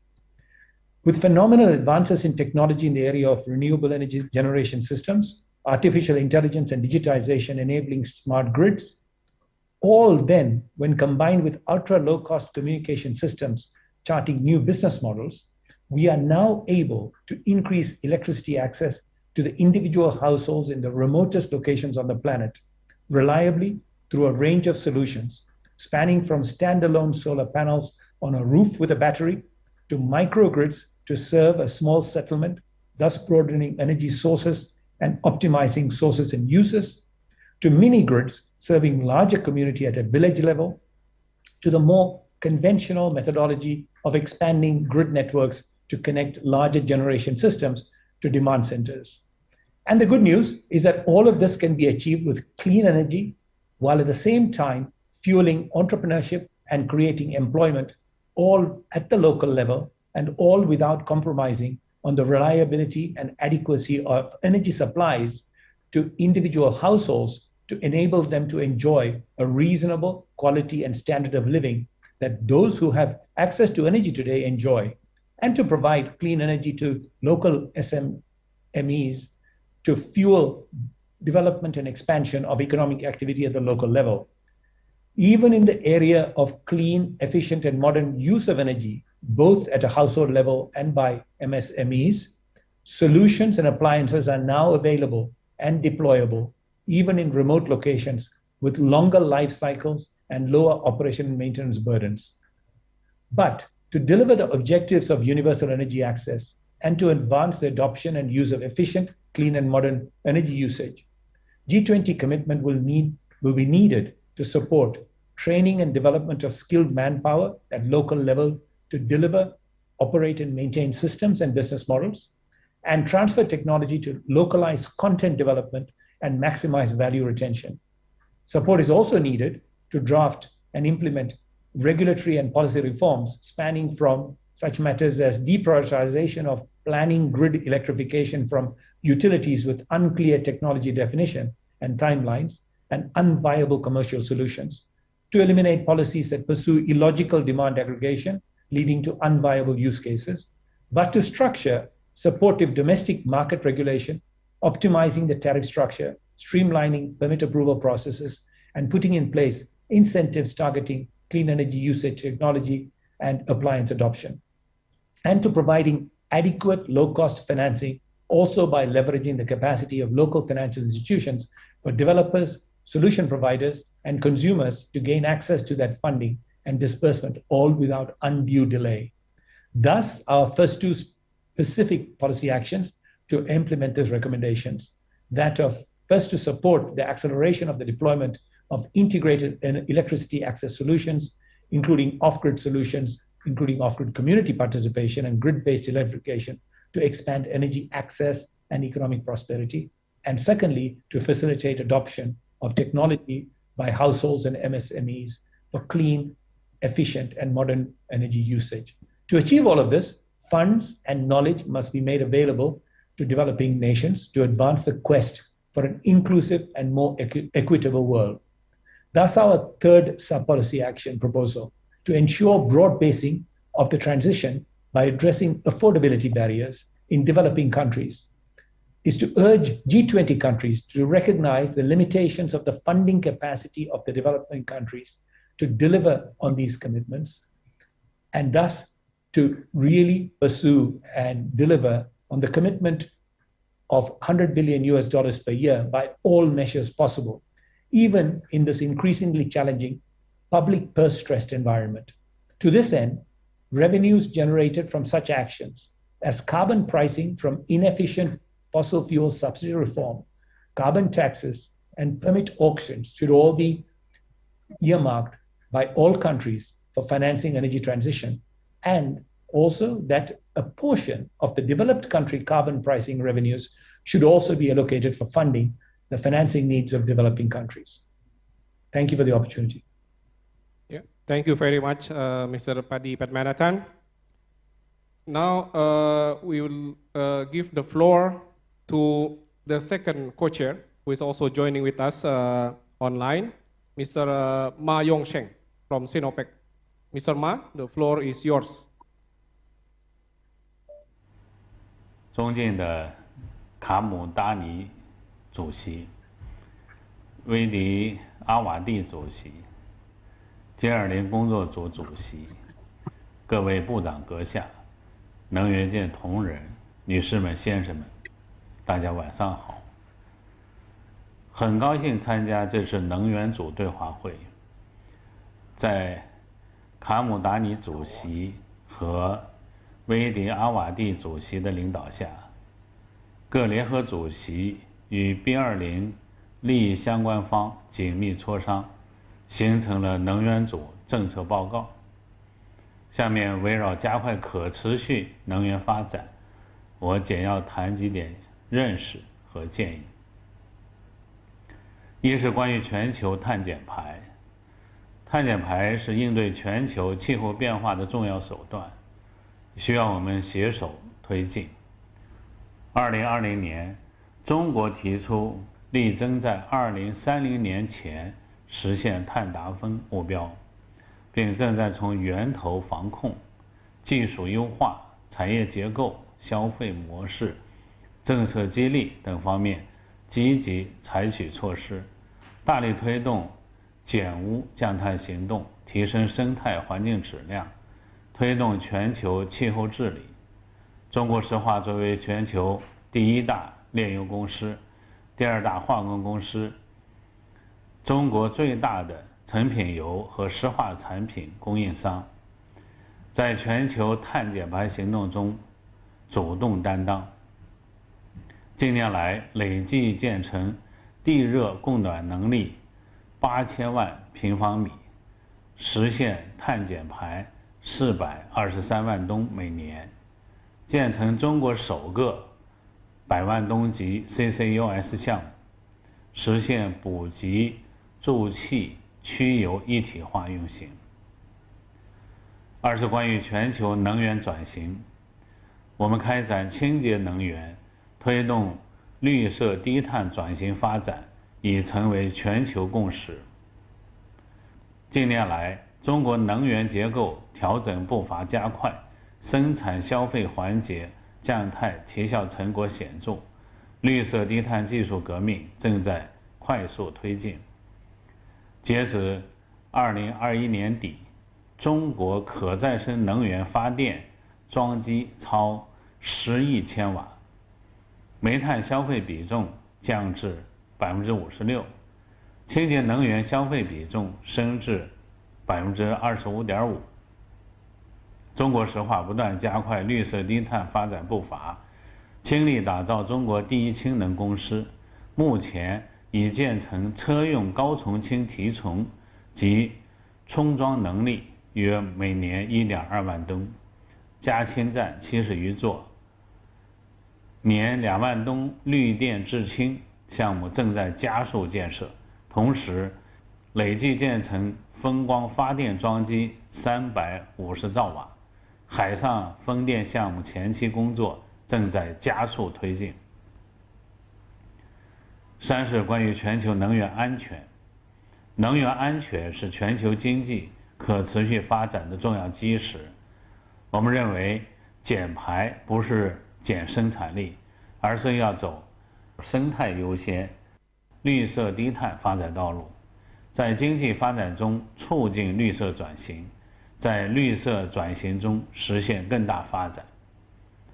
我们愿同全球能源企业一道，以保持全球经济社会平稳健康发展为前提，精准把握能源转型工作的节奏和力度，充分尊重发展中国家的现实情况和合理诉求，共同守护全球能源安全供应的底线。当今世界正经历100年未有之大变局，全球能源供需版图深度调整，能源安全保障任务依然艰巨。让我们共同努力，携手迎接一个绿色、低碳、环保、安全的能源未来。最后，衷心祝愿此次对话会取得圆满成功。谢谢大家。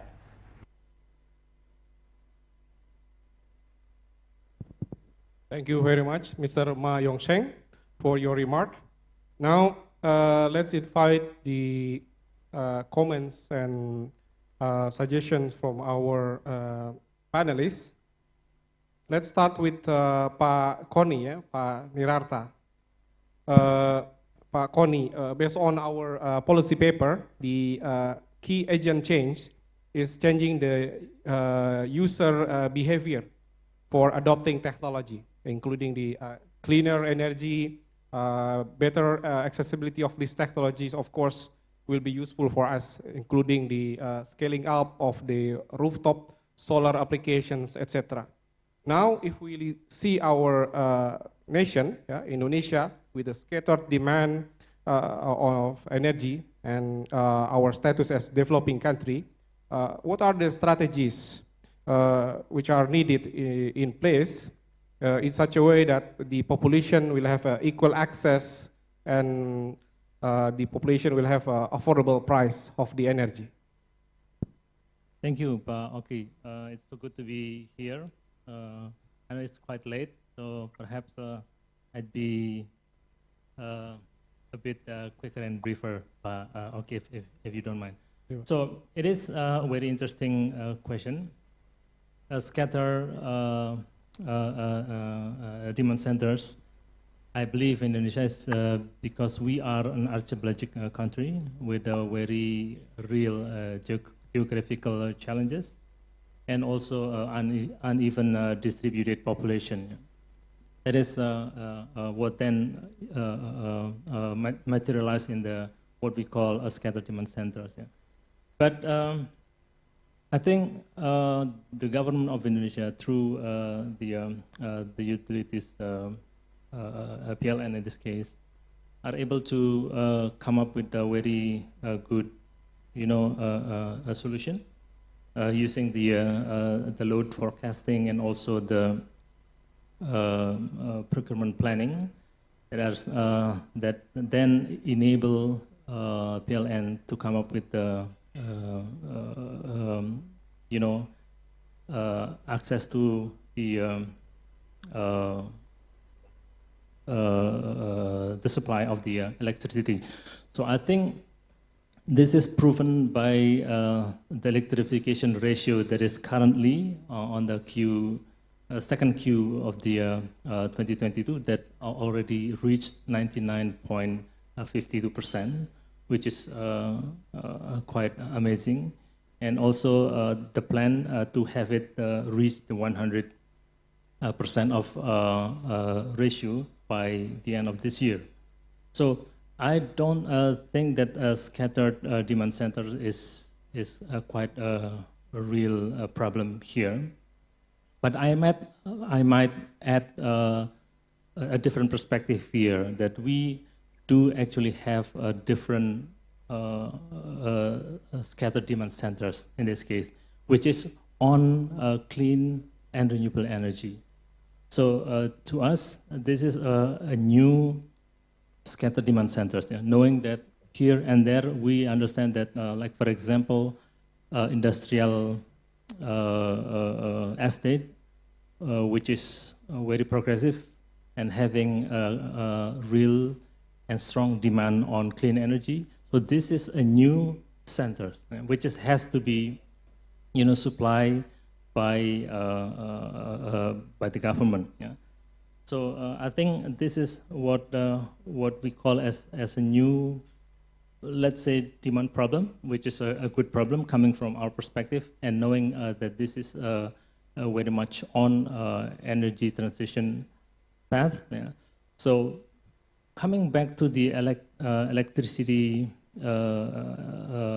access. So we're talking not just about access only, but we are also talking about the quality of access, whereby we are talking about affordability, and we also about the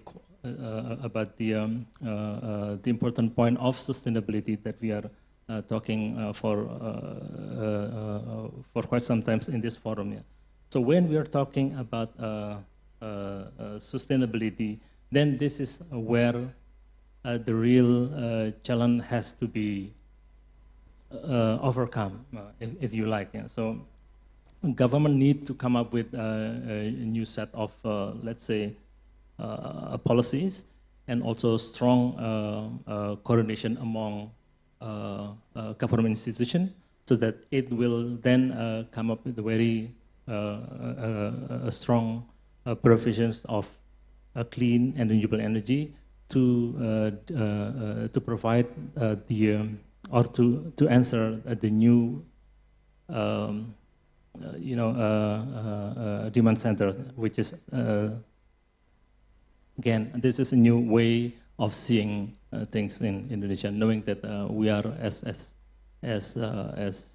country already able to come up with that kind of a high electrification ratio. Thank you, Pak Oki. Hope that helps answer your question. Thank you.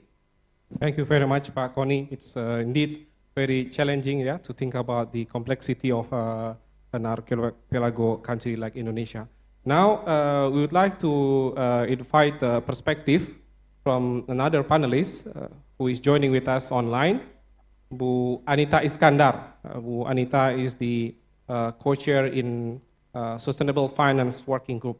Bu Anita, as we know that the Sustainable Finance Working Group is working on policies in order to help us to finance a project which can have an impact in energy transition. From what we learned from several advocacy meetings, we are happy to learn that there are multiple initiatives considered in the SFWG, which are basically aligned to support the policy action that we recommended, such as the country-level platform to facilitate financing aligned with the energy transition, such as coal phase down, accessibility, affordability, and support to micro, small, and medium enterprises, and also including the setting carbon pricing. If we look specifically into the country-level platform, effective implementations will require strategies to gain interest from financiers and project owners. So what are strategies which need to be in place in order to attract the financiers, investors, project owners, so that the platform can be scalable for future investment? Please, Bu Anita, the screen is yours. Thank you, Pauki. Firstly, let me convey my highest appreciation to the B20 Energy, Sustainability and Climate Task Force for inviting me to this important event and talk about the 2022 Sustainable Finance Agenda. In the Sustainable Finance Working Group this year, we recognize an urgent need to develop a high-level framework for transition finance and also to help enable the financial market to support an orderly, just, and affordable transition of the global economy toward sustainability, including the goals of the Paris Agreement and the 2030 Agenda. And the development of the framework for transition finance will seek to integrate climate considerations with a focus on climate transition through the financial system. Furthermore, the framework will enable market participants, including financiers, investors, and project owners, to assess and mitigate transition washing risk and thus protect market integrity, and will facilitate the flow of capital toward investments and support climate goals. Indonesia has committed to support global climate goals by targeting to reduce emissions by 29% with domestic effort and 41% with international support by 2030 through various policies and instruments. In order to support this commitment, the government has made a major reform in order to move toward sustainable development, including through structural and taxation reform. I believe we are all aware that climate action needs massive investment, and the investment may not be sufficient if it relies solely on the public funding. Therefore, the government of Indonesia has applied innovative financing instruments and policies to mobilize funds from various sources, including from private sectors and philanthropies. We have an example, Green Sukuk is one of the instruments used by the government of Indonesia to mobilize funding for its climate actions. And for this, the government has issued Green Sukuk every year since 2018 with a total $2.75 billion US. And the government also issued the world first retail Green Sukuk in 2019 with a total investment approximately 100 million US dollar. And the government also established some financing platform such as SDG Indonesia 1 and Indonesia Environmental Fund or BPDLH to mobilize financial resource and manage the fund related to forestry, energy, and mineral resources, as well as other environmental issues. Regarding the country platform, Indonesia is also working on the establishing an energy transition mechanism, country platform. This is quite new, and this is as a framework to provide the necessary financing, accelerating the national energy transition by mobilizing both commercial and non-commercial funding sources in sustainable manners. And as stated also in remark by our Minister of Finance just today. So in closing, I think the collaboration among stakeholders are critical to ensure the access toward low carbon economy, including the clean energy. Countries may need multilateral development banks and international organization expertise to strengthen government capacity. In this context, the B20 and all private sector participate in this event have an important role to support public investment in infrastructure. Back to you, Pak Oki. Yeah, thank you very much, Bu Anita, for your comprehensive perspective, including the channeling of funding from developed countries to developing worlds. Now, ladies and gentlemen, we would like to invite the third panelist, Mr. Keisuke Sadomori, the Director of Energy Market and Security from International Energy Agency. Sadomori-san, as we know that IEA wrote several recommendations, including when we are developing this policy paper, we are happy to find several documents from IEA. Yeah. And those documents are basically vital, ensuring policies in G20 can be implemented in different parts of the world. The regulatory support is basically critical to accelerate the deployment of integrated electricity, including off-grid and also on-grid power, particularly in establishing supportive domestic market. So we need the input from Sadomori-san. What kind of key policies that G20 countries need to have in place to enable supportive domestic market, which stimulate the scale up of off-grid generations. And we would like also to know how to design a regulatory framework which allow us to enable cost-efficient grid expansion. Please, Sadomori-san, the screen is yours. Thank you, Mr. Chairman. And first of all, thank you very much for including the IEA in this very important B20-G20 event. As previous speakers pointed out, the off-grid generation is one of the important tools to support isolated communities by enabling secure, sustainable, and affordable electricity. So that improves the quality of energy access, according to the words by Mr. Niranta Sanadi. Now, off-grid generation also represents a significant opportunity to expand the use of local renewable resources and thereby increase the entire amount of renewable electricity generation in the region. We consider that the first crucial step is to consider the development of off-grid generation as one part of the planning of the entire power systems. So off-grid generation development should not be left to chance, but that should be included in the power system planning to expand the access to electricity when other alternatives, such as the expansion of the grid, are difficult or expensive.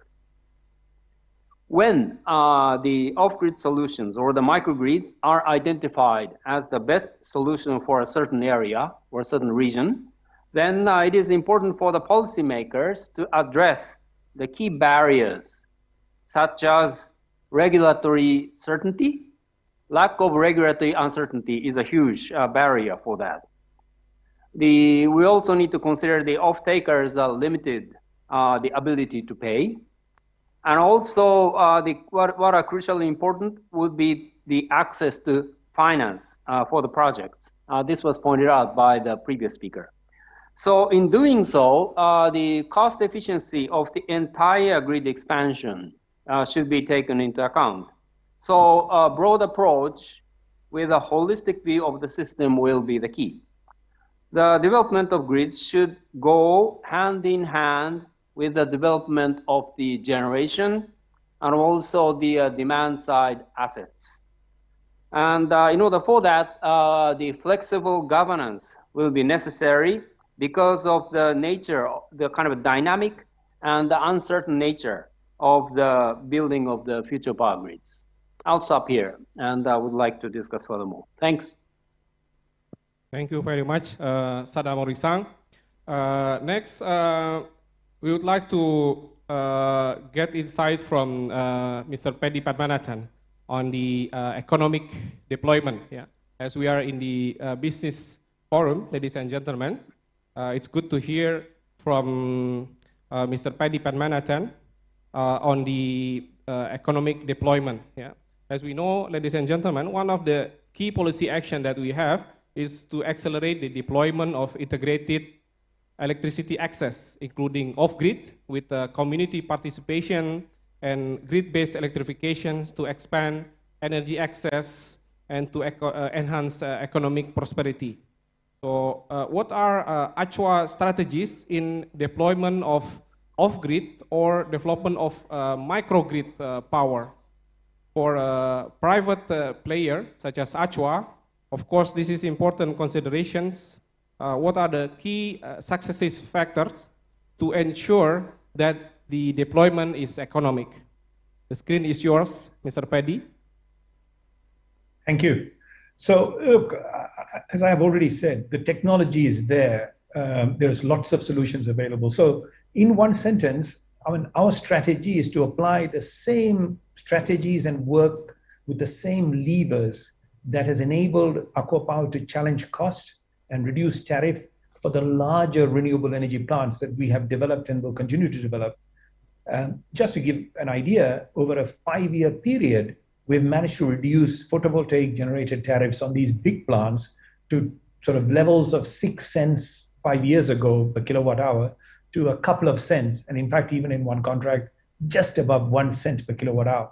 So it's about, a little bit more detail, focus very much on procurement of technology and components at scale, and train and develop construction and maintenance staff at local levels, thus reducing cost and reliability for the long term, and also maximizing the use of blended financing. Not just multilateral financing, but also even private capital. There are different pockets of private capital that is available now that can be tiered at different levels and that can be used to reduce the overall cost of financing. Financing is a very significant component of this subject, simply because renewable energy is capex heavy, OPEX light, operating cost light. Simple. Good Lord doesn't charge us for the energy that he delivers via sun and the wind and all the rest of it. So it's all about capital intensive equipment that goes up front. So capital cost and the financing cost is the challenge that we continue to minimize.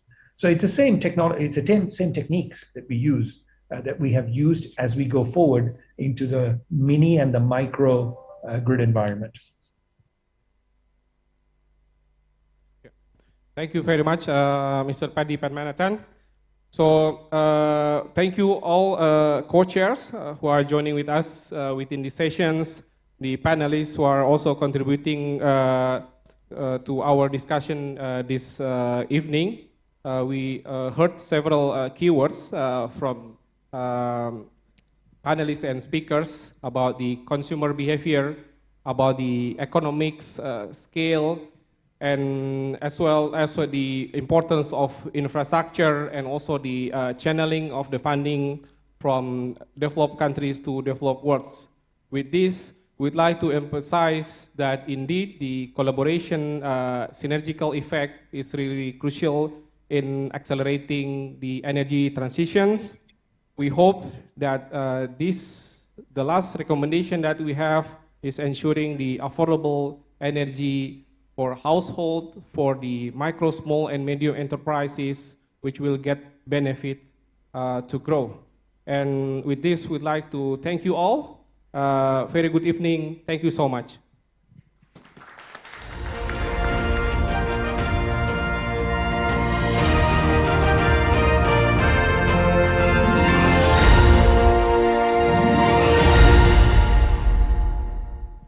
Thank you so much once again to our moderator for the last session, Mr. Oki, and also all of the panelists on the last panel session. Well, ladies and gentlemen, those are the panel sessions that we have today during the B20-G20 dialogue.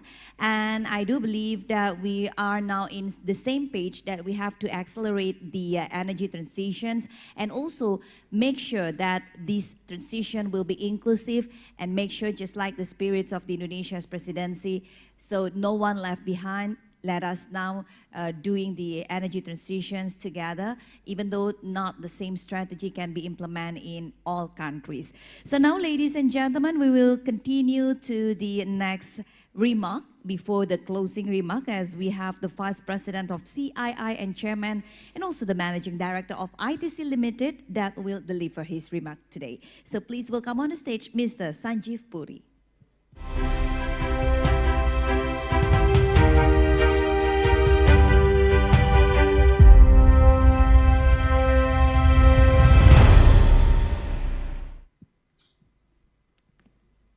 Thank you, honorable ministers and distinguished guests, ladies and gentlemen.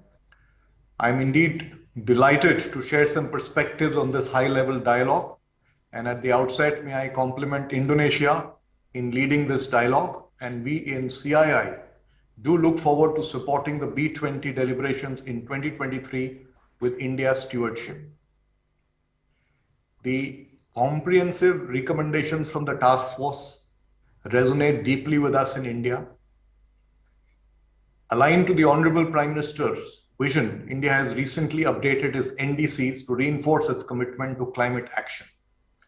The NDCs focus on enabling greater clean energy access and demonstrate India's goal to decouple economic growth from GHG emissions. This is also reflected eminently in India's commitments at Glasgow. The country's effort to increase the share of renewables, substantially reduce carbon intensity, are the right steps towards the net zero target by 2070. Supporting this, India is playing a proactive role in establishing a global ecosystem like the One Sun, One World, One Grid, and has also set a national hydrogen mission within India. These far-reaching steps have also been taken in India to establish a comprehensive ecosystem for green transition. And it's based on the pillars of Atmanirbhar Bharat Abhiyan, or self-reliant India, to make a meaningful contribution to enable the transition. In no way should we imagine that the transition is simple. It's extremely complex and needs to be very carefully planned, especially with respect to the newer aspects that will come in and the aspects that will be phased out, so that the stress in between is avoided. Issues such as technology, finance, a just transition, focus on adaptation, and climate smart growth are some of the key factors that need to be given priority. Let me throw some perspectives on some of these issues. First and foremost, accelerated reduction of emission intensity and adoption of decarbonization technologies will require removal of barriers to knowledge sharing and transfer of technology, including intellectual property rights. The policy frameworks, whether global or domestic, must provide powerful incentives to fast-track renewable energy transition, address hard-to-abate sectors, as well as catalyze private sector investments. But at the same time, I think the balance between the demand and supply needs to be carefully calibrated so that no stress points are breached, as we are witnessing today in the global energy crisis. Adoption of decarbonization technologies and efficient circular economy models, promotion of bioenergy are also areas that require adequate attention. India is playing a proactive role, and it's reflected in India's policy on biofuels, and which is constantly evolving to address the dynamic situation. The second important aspect is enabling a just and affordable transition. This will require a host of initiatives that call for enhanced participations, particularly of the MSME sectors, and enormous efforts to reskill and upskill, accelerate deployment of electricity access solutions, and facilitate clean energy adoption by consumers. Further, global climate governance will need to address unilateral measures such as carbon tariffs, which can adversely impact developing countries besides being incompatible with other existing global agreements. In this context, may I also highlight the importance of food security, because the interplay between energy security, the transitioning to biofuels, and food security is a very dynamic one, and the right balance needs to be achieved, else we will face problems of food security, inflation, and that's actually going to impact the people that are at the margin, the people who are largely involved in the emerging economies.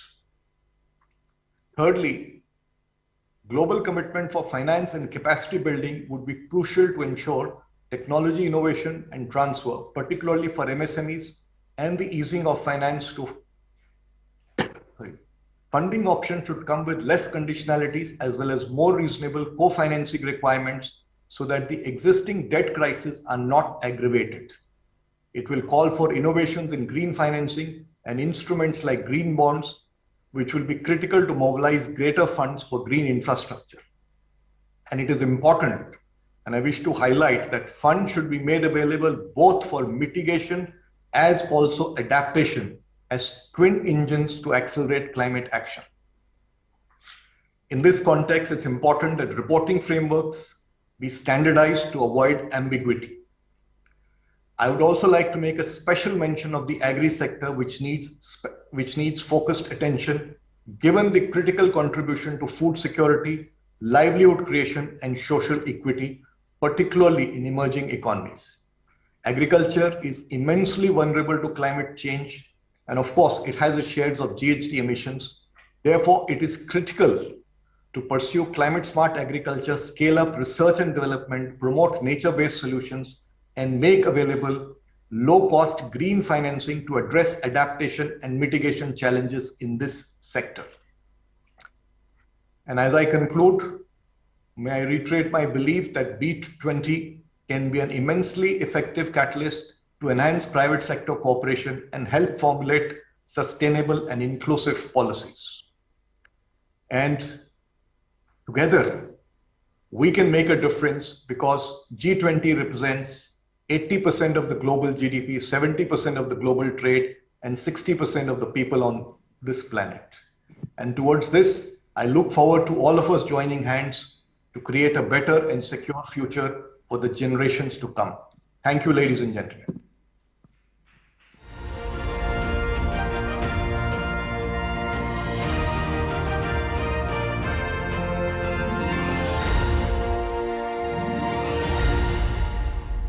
Thank you so much to Mr. Sanjeev Puri, the Vice President, CII and Chairman and Managing Director of ITC Limited. Well, now we are at the end of the B20-G20 dialogue. And before we conclude today's event, of course, we're going to hear a closing remark, which will also be the conclusions of our B20-G20 dialogue.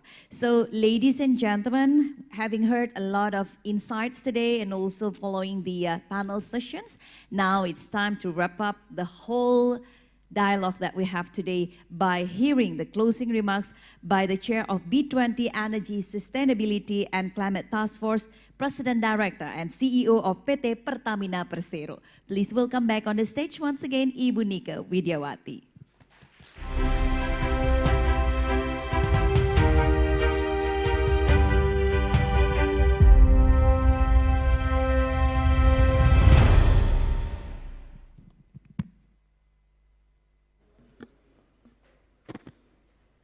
We have to be proud of our renewable energy that keeping our eyes and ear open during 5 hours.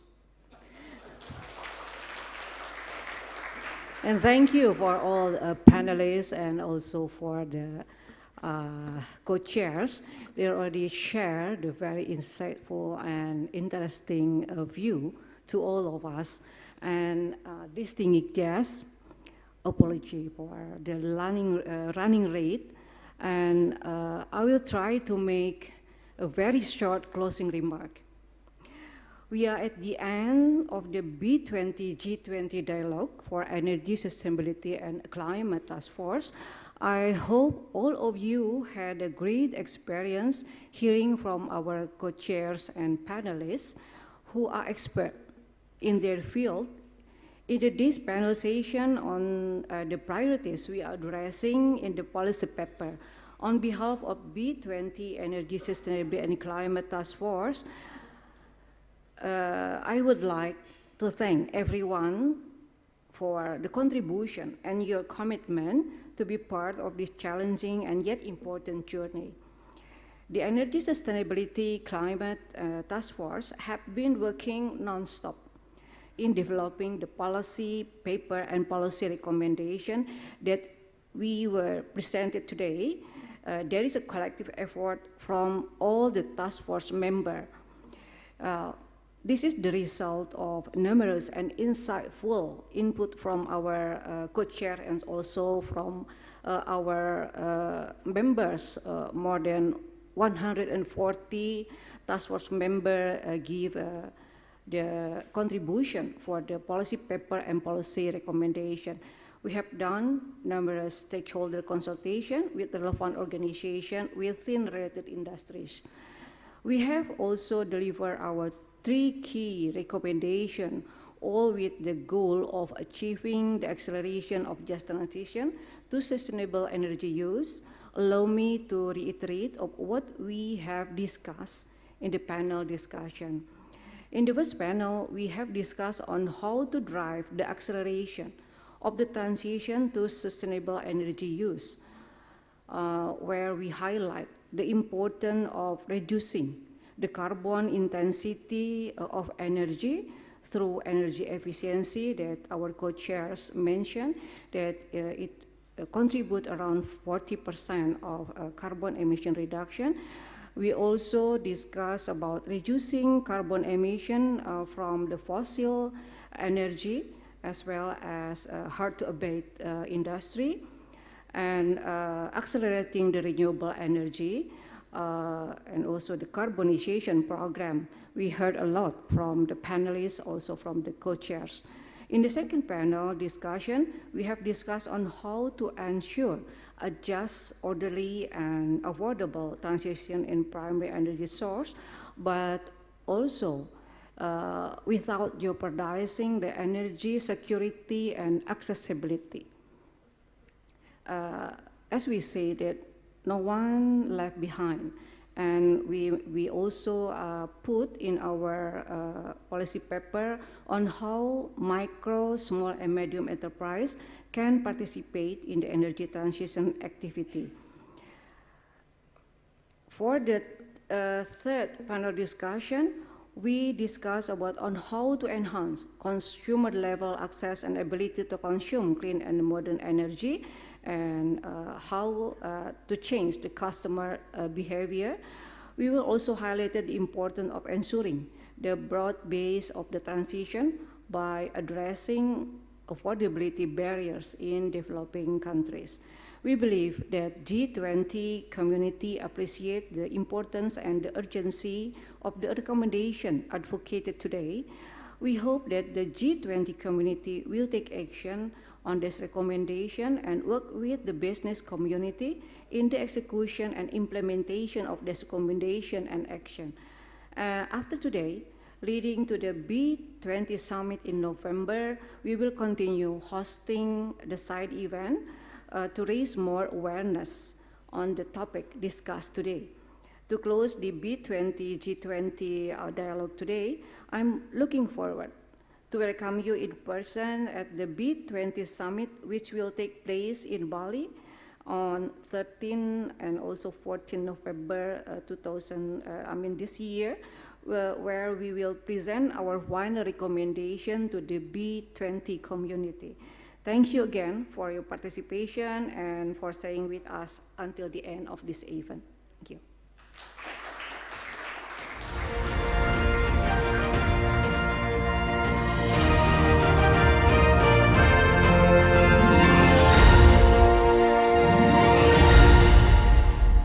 Well, that was the closing remarks, and excellencies, distinguished participants, ladies and gentlemen, by this, we have concluded the whole arrangements for the B20-G20 dialogue.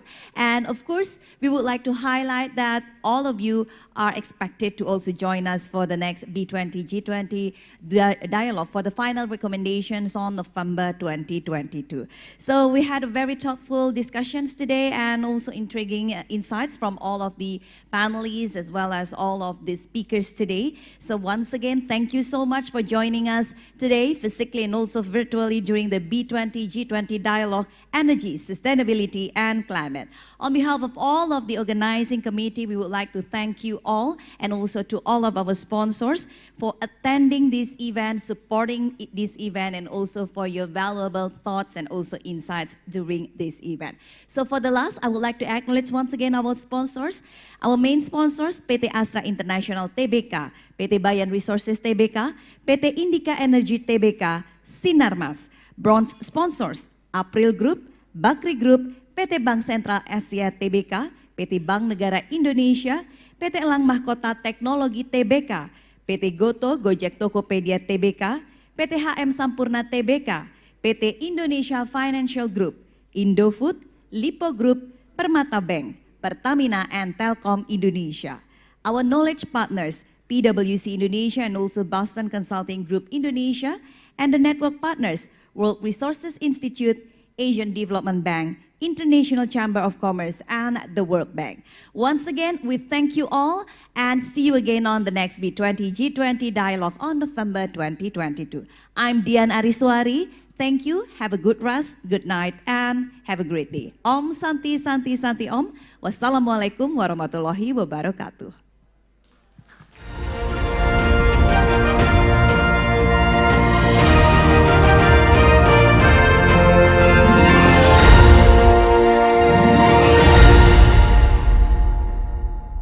As we enter a decade of decisive action for climate, nature, and people, the global community is coming together to respond to this crucial challenge. And Indonesia is playing a pivotal role. April Group, a leading producer of bio-based renewable products, is taking an active part in this global movement. This is April 2030. April 2030 is our commitment to deliver a positive impact on climate, nature, and people while growing as a sustainable producer of fiber and pulp-based products.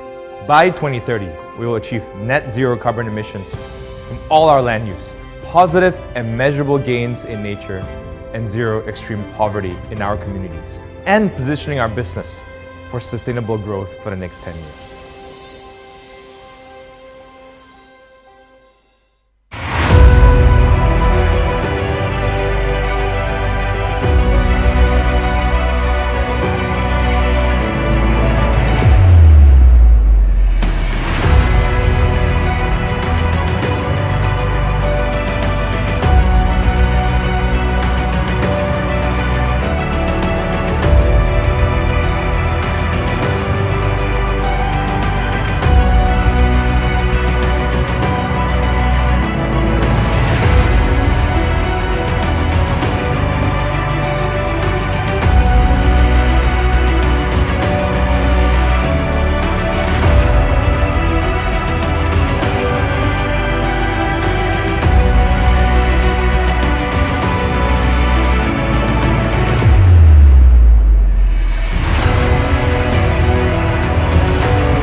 investasi, bikin pusing bukan kepala. Aku bingung caranya, kenyamanannya. Harus punya uang berapa, atau punya asuransi kalau mesti kemana. Wema-nya dong aplikasi investasi BCA. Mulai dari 100.000 bisa langsung investasi di Wema. Tanpa lengkap dengan proteksi, semua ada di Wema BCA. The digital era continues to move as a result of technological advances and globalization. Bank Negara Indonesia is proud of having the opportunity to take part in playing active roles in paving the way for Indonesian banking in keeping with the digital era. Currently, we are moving to create a digital platform and prepare experts for acceleration in digital banking.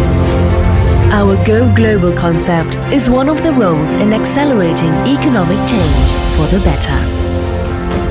With the presence of Explorer, we encourage the digitization of micro, small, and medium enterprises, as well as companies in Indonesia to go international by utilizing BNI's overseas network.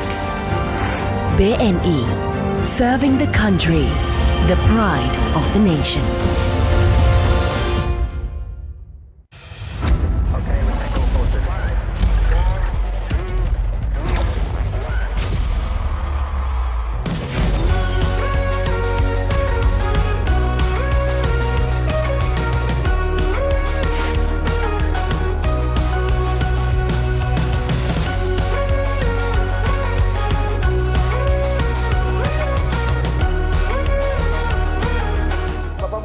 Mau tahu aja.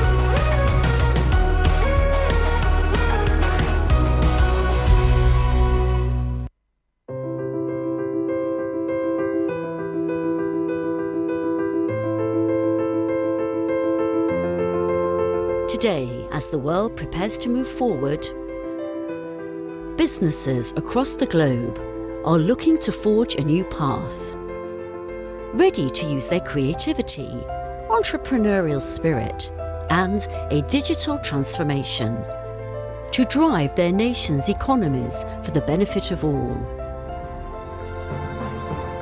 Digital platforms such as Gojek, GoPay and Tokopedia have played an important role in helping governments accelerate the digital transformation. Digitalization of MSMEs supports governments across the world as we promote global digital transformation to recover together, recover stronger.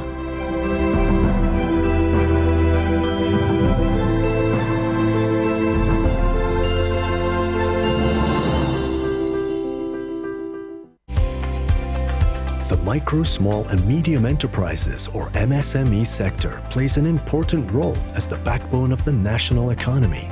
Sampurna has long been committed to the development of MSMEs in Indonesia and in 2008 established the Sampurna Retail Community (SRC) to develop traditional retailers. In 2021, SRC members have reached 160,000 retailers spread across 34 provinces throughout the country. Development programs range from education and direct assistance on store and financial management, business development, distribution support for other MSME products through to digital skills training. Retailer members are also equipped with the IO SRC application to help increase MSMEs' competitiveness, as well as expanding their businesses and market access amidst the digital transformation era. During the pandemic, SRC members are also trained and encouraged to implement health and safety protocols. Together, we can help advance and strengthen MSMEs in Indonesia. IFG, Indonesia Financial Group. Kami hadir untuk menjadi kekuatan baru yang ada untuk melakukan perubahan di Indonesia, dari bangsa untuk bangsa. Kami bekerja dengan skala yang besar, dengan tata kelola perusahaan dan manajemen risiko yang cermat dan seksama. Dengan kekuatan besar yang terkonsolidasi, menyatukan segala pikiran dan usaha berbagai anak perusahaan yang dari dulu selalu ada untuk Anda. Menjamin keamanan dan kesejahteraan siapapun yang ingin maju, baik di jalan, usaha, dan kehidupan. Menjaga keseimbangan finansial lewat produk keuangan dan pasar modal. Dan tentunya memberikan perlindungan kepada segenap lapisan masyarakat Indonesia. Ini adalah saatnya kami membawa setiap orang, setiap usaha, dan setiap impian untuk masing-masing punya kekuatan membangun masa depan finansial yang terbaik dan membawa kita semua untuk besar bersama. IFG, Power to Progress.